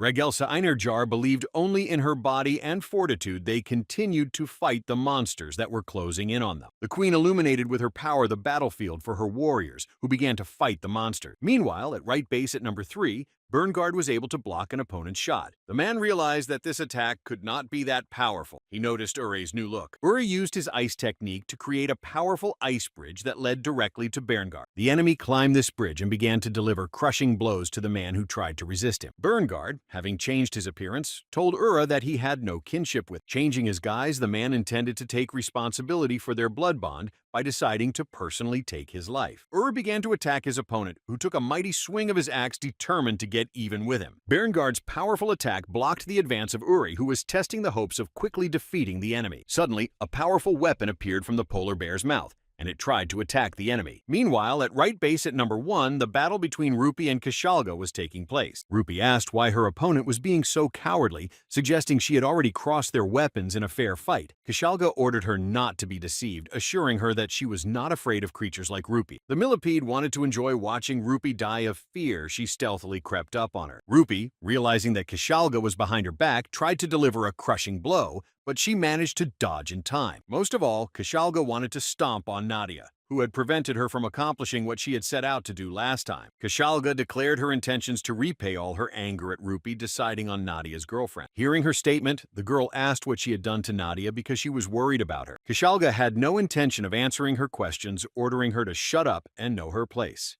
Rupi noticed her opponent approaching and began to attack her, changing her appearance. The millipede prepared for it. The girl managed to deal damage to the huge body of the millipede that was unable to dodge her blow. Suddenly, Rupi began to attack her opponent with incredible speed, creating a semblance of a circle. Kishalga didn't understand how this could be because she wasn't even in combat form. Rupi learned from the survivors of the fortress about how brutally the Kishalga slaughtered even unarmed civilians. Rupi took on the form of a wolf and was eager to destroy the wretched insect that had treated her companion so cruelly. Kishalga could do nothing against the attack of the opponent, who decided to devour her. Incarnation of Ferocity managed to damage the opponent in her head, but despite that, she still continued to resist. Kishalga ordered her opponent to let her go, but she had no intention of giving up her intentions so quickly. Falling to the ground, the millipede managed to throw off her body Rupi, who claimed to be rid of her. Rupi intended to destroy the embodiment of madness with her own hands, paying for all the dead. Meanwhile, at left base at number 2, Tarkin continued to struggle against Carcass. Carcass, noticing that his opponent had fallen off his feet, assumed that he had already become of their battle. The opponent stated that he had just started warming up and that he was already tired from fatigue. Gathering his strength, Tarkin decided to continue the battle of the wrathy of those fallen comrades who could not resist forgiving the incarnation of the wings. Carcass was pleased that his opponent was up and ready to fight. He began to encourage him. Suddenly, the enemy declared that if Tarkin passed away without authorization, he would personally finish him off. Tarkin made a powerful swing of his weapon, intending to finish off his opponent as quickly as possible. Tarkin's past was deplorable because the friends with whom they shared joy and sorrow died. The beloved queen also died at the hands of the incarnation of wings. Tarkin regretted his loss. Tarkin was shocked by what was happening, because right in front of his eyes, his dear people died, and he could do nothing about it. Incarnation destroyed the village, and without gaining a strong ally, simply left the place, leaving Tarkin alive. The man's consciousness faded, but one girl brought light back into his darkened soul. Tarkin did not know that this meeting would change his fate. He continued to be in despair at his loss. Regelza Einherjar offered Tarkin a helping hand, freeing him from the captivity of hopelessness and frustration. Tarkin, remembering his past, continued to fight valiantly against an opponent who was as strong as he was. The embodiment of the breakthrough promised the queen that those who stood in her way would be crushed by him. A powerful blow landed on Carcass, who didn't expect this turn of events and couldn't block the attack. Meanwhile, Bernguard faced the incredible power of his opponent, realizing that if he hadn't missed, he wouldn't have survived. Bernguard noticed the many ice spikes that were engaged by Uray's mechanical body. The bears continued their fierce battle, intent on defeating each other. Bernguard managed to block an attack from his opponent, which landed a devastating blow to the head. Reinforcing the body with mechanical devices seemed very strong to Bernguard at first glance. The heaviness of the mechanisms reduced the attack speed, and using special tactics with spiritual energy was impossible. A crushing, thudding body kick from Uri manages to bounce his opponent off his back. He didn't expect him to miss this time either. Bernguard noticed that the enemy's spiritual energy went into cooling the constantly overheated body. The man suggested that Gael was not thinking about the consequences, only dreaming of achieving his goal. Veteran Bernguard realized that even the loyal servants of the incarnation of the wings were only expendable to him. The brown bear headed towards his opponent, shortening the distance to make a successful attack on him. Uray was unable to dodge Bernguard's blow in time and had to endure the damage he received. Unexpectedly, Bernguard Uray called him father, which made him stop for a moment and stop throwing punches at him. The enemy played on Bernguard's paternal feelings to deliver a crushing blow to it. The wounded body of the brown bear fell to the ground. Uri assumed that now he could definitely come out victorious from this fight. Bernguard, lying in the hungry snow, tried to understand how it came to be that he had to fight his own son. The man's mind was clouded by the trauma, and he began to think that his beloved was next to him. Bernguard apologized to Tosca for failing to keep her safe from the incarnation of wings taking hold of their child. The mechanical body had overheated after this attack, and the bear began to scream from the resulting heat. By recreating the ice axe, Bernguard intended to end this once and for all, certain that he would never get out of here alive. Uray noticed that his opponent was up and ready to continue their battle. He became wary. A crushing blow rained down on his opponent's body. Bernguard did not give up for the common goal he and his team were pursuing. Uray retaliated and bit his opponent. They began to squeeze each other, intending to overpower each other. Bernguard pointed out to Ura that even after his mother's passing, she still loves him as sincerely as she did a few years ago. Galleo stated that it was empty words worthless, ordering Ura to ignore such things. The two bears continued to fight. A bright light filled the entire area in which they fought. The spiritual energy within told him, so Bernguard asked the dreams in his next life to call him father again. Both opponents froze on the spot. Neither of them managed to come out of this battle victorious. Bernguard hoped that Uri would be able to find peace in the arms of his family, remembering how good they used to be together. Meanwhile, Tarkin managed to hurt Carcass, who had previously dominated him in strength. After being maimed, Carcass continued to attack his opponent. His mouth began to resemble a piranha. Opponent manages to wriggle out of the way of Scale's onslaught of foe damage to the body. Carcass intended to completely engulf the body of an opponent who didn't want to surrender to him so easily. Tarkin froze from his injuries, trying not to lose control of his body. Carcass began to absorb his energy through his wounds. The force simultaneously strengthened his body and revitalized Carcass with the help of enemy blood. Carcass looked at his opponent and laughed at the realization that came to Tarkin's mind. Tarkin realized that combined with his ingenious fighting skills, this opponent, in addition, possessed strength comparable to that of the mightiest of the 5 loyal servants. The enemy continued to launch powerful attacks on Tarkin, who tried to counter him. Carcass stated that at this rate his blade would quickly become dull if he continued to strike his opponent's weapons. Tarkin tried with his last strength to resist the enemy, who was beginning to outnumber him again. Suddenly, multiple attacks again fell upon Tarkin, who was already weakly standing on his own feet. After Carcass's blade broke, he continued to strike with his fists. Tarkin was too late to notice the fist heading towards him. After a successful attack, the opponent decided to strike again using a different blade. A multitude of lightning cuts rained down on the huge body of Tarkin, who was unable to do anything about it. Carcass continued to taunt his opponent with orders to keep his guard up in battle. Suddenly, the second blade snapped. Carcass did not expect such a twist. Then, Tarkin's retaliatory strike did not keep him waiting long. Fury and rage the way of a berserker ready to burn even himself for the sake of achieving his goal. Tarkin began to change his appearance as he plunged into rage and fury at the decision to deal with Carcass. Carcass realized that this was not just a power but a bull-like ability that could summon the power of an evil god at will. This made the opponent even more interesting, saying that he liked such strong opponents. Heading to attack Carcass, adding that he only likes them if they are weaker than him, Tarkin prepared to resist the oncoming opponent with 2 clubs. The incarnation of Breakthrough attempted to strike at his opponent, who managed to bounce back in time to avoid his blow.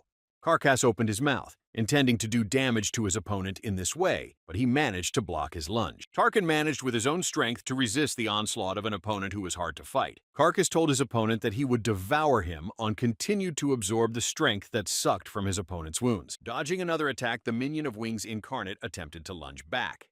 Carcass sank his teeth right into the kura of an opponent who had no time to fight him off. Tarkin grabbed his rival by the neck and intended to crush him without leaving a wet spot. The enemy tried to break free from his grasp, but it was much harder than he had anticipated. Tarkin slammed his opponent into the ground with all his might, intending to get rid of him. Powerful damage traveled down the body of Carcass, who was unable to break free of the grip in time. Tarkin intended to continue striking the opponent he had thrown to the ground, his eyes blazing with anger. The crushing attack caught up with the opponent who tried to block it to him, came to the realization that this was the worst combination of power. Tarkin's strength lay in the fact that the more wounds he received, the stronger he became, and so he became more dangerous each time. Carcass realized that the more he recovers his blood and strength, the stronger the enemy's onslaught become. Galleo's henchmen decided to focus on defense and wait for Tarkin to destroy himself with his powers. Earlier, Galleo pointed out to Carcass that his nature is to want to trample only the weak, deciding that this was evidence that he himself is weak. Suddenly, Tarkin noticed that his opponent had disappeared from the spot where he was beating him. He became alert. Changing his appearance to that of a shark, Carcass jumped out of the ground to deliberately counterattack his opponent. Carcass stated that such a transformation made him feel humiliated. Tarkin didn't care about his feelings. Galleo's henchman had to reveal his power to someone other than the servants who obeyed him. Meanwhile, Rupa managed to dodge a poisonous attack from Kishalga, who hadn't expected her to be so fast. Kigalga made sure that her opponent was able to fend off all of her attacks, realizing that she couldn't deal with her so easily. Rupi assumed her opponent was afraid of getting hit by the Kishalga, ordered her to stay back. Many attacks struck the huge body of the millipede, which was unable to repel Rupi's lunge using the blood mark. Noticing that her opponent was still able to fight, Rupi realized that she had underestimated her. Kishalga said it was ridiculous. Kishalga assured the she-wolf that she couldn't pull with her. She was furious at what had happened. A strange glow occurred at the place where Kishalga Rupi was staying, and she was alarmed by it. Kigalga no longer intended to play with her, stating that she would now tear her into small pieces. One unknown truth of this world was that only one could stand at the top of the pedestal. The summit attracted beings for different reasons, who were searching for the meaning of their existence, who were moved by love, who aspired to power, who were simply fascinated, who obeyed fear. Wise and skillful in calculation, Carcass tried to gain a position beneath this immense peak. Carcass was sure that a little more, and he would have become a confidant of whoever was at the top. One single mistake resulted in an indelible scar and a fall in the hierarchy, yet the essence of Carcass remained unchanged. Trampling on the weak and humiliating the losers of the strong is the path Carcass tried to follow all along. Tarkin noticed the change in his opponent and decided to approach the future battle more carefully. Moving underground, Carcass found himself behind his opponent, intending to strike him. Carcass used the gore grind technique. He ducked underground again and headed towards his opponent. Tarkin saw his shark fin, so he decided to avoid his surprise attack as carefully as possible. A huge shark came out of the ground, but Tarkin managed to grab it by the jaws, blocking its bite. Carcass, in the guise of a shark, tossed his opponent upward with his mouth open, intending to swallow him. Tarkin went straight into the mouth of a shark that tried to swallow him, but didn't do a very good job. Tarkin's life was dedicated to protecting Her Majesty before they were attacked by the incarnation of the Wing. The power he was so proud of and thought indestructible was gone with the death of Her Majesty. Tarkin was seized with hatred and felt himself turning into a demon after failing to save her. If it weren't for Regelsa Einarjar's help, he would have become a monster possessed of malice toward all living things. The Queen asked the man what he planned to do next. She would like him to join them. The man stated that after he healed his wounds, he would find the assailant who took the life of his queen. Tarkin was ready to become a mad monster, but Regelsa Einerjar couldn't let him do that. The girl asked her interlocutor not to consider submission a virtue by asking if his queen wanted a similar fate for him. Regelsa realized that the loss of his mistress had left an indelible scar on Tarkin, but his true nature is to be a protector. The interlocutor pointed him to Live, assuring him that she would become his guide. The man was surprised at such words. Regelsa Einerjar asked Tarkin not to let hatred blind him and waste his life. Tarkin decided to use his demonic power for the good of society and to protect himself and his comrades. A powerful force gifted Tarkin's body, who managed to escape from the mouth of the shark that swallowed him. Carcass was perplexed by this turn of events. He saw that the enemy was consumed by demonic forces. Tarkin's consciousness was possessed by a demonic entity caused by rage and anger during the battle. Tarkin summoned his bats, which swung straight into his raised hands. His opponent didn't quite understand his movement. Leviathan's second general Tarkin, the epitome of a breakout, intended to destroy his opponent. Tarkin told his opponent that now he was sure of his victory, and he was a bit taken aback by the words. Carcass asked what the hell he was talking about. He dived back underground to launch a surprise attack, Tarkin followed by the protruding fin, the enemy who was approaching him being at the ready. Suddenly, the opponent began to circle near the demonic creature, trying to make his attack surprise. Carcass jumped out of the ground, declaring that he would now send him to the other side of the world to his kin. His opponent managed to find him in time to deliver a blow that knocked him down as Tarkin got closer to him, intending to beat him up. A crushing attack fell upon Carcass, who was unable to counter it in any way for lack of strength. The breathless body of the shark-like creature lay motionless, as Tarkin realized that he had managed to come out of this fight victorious.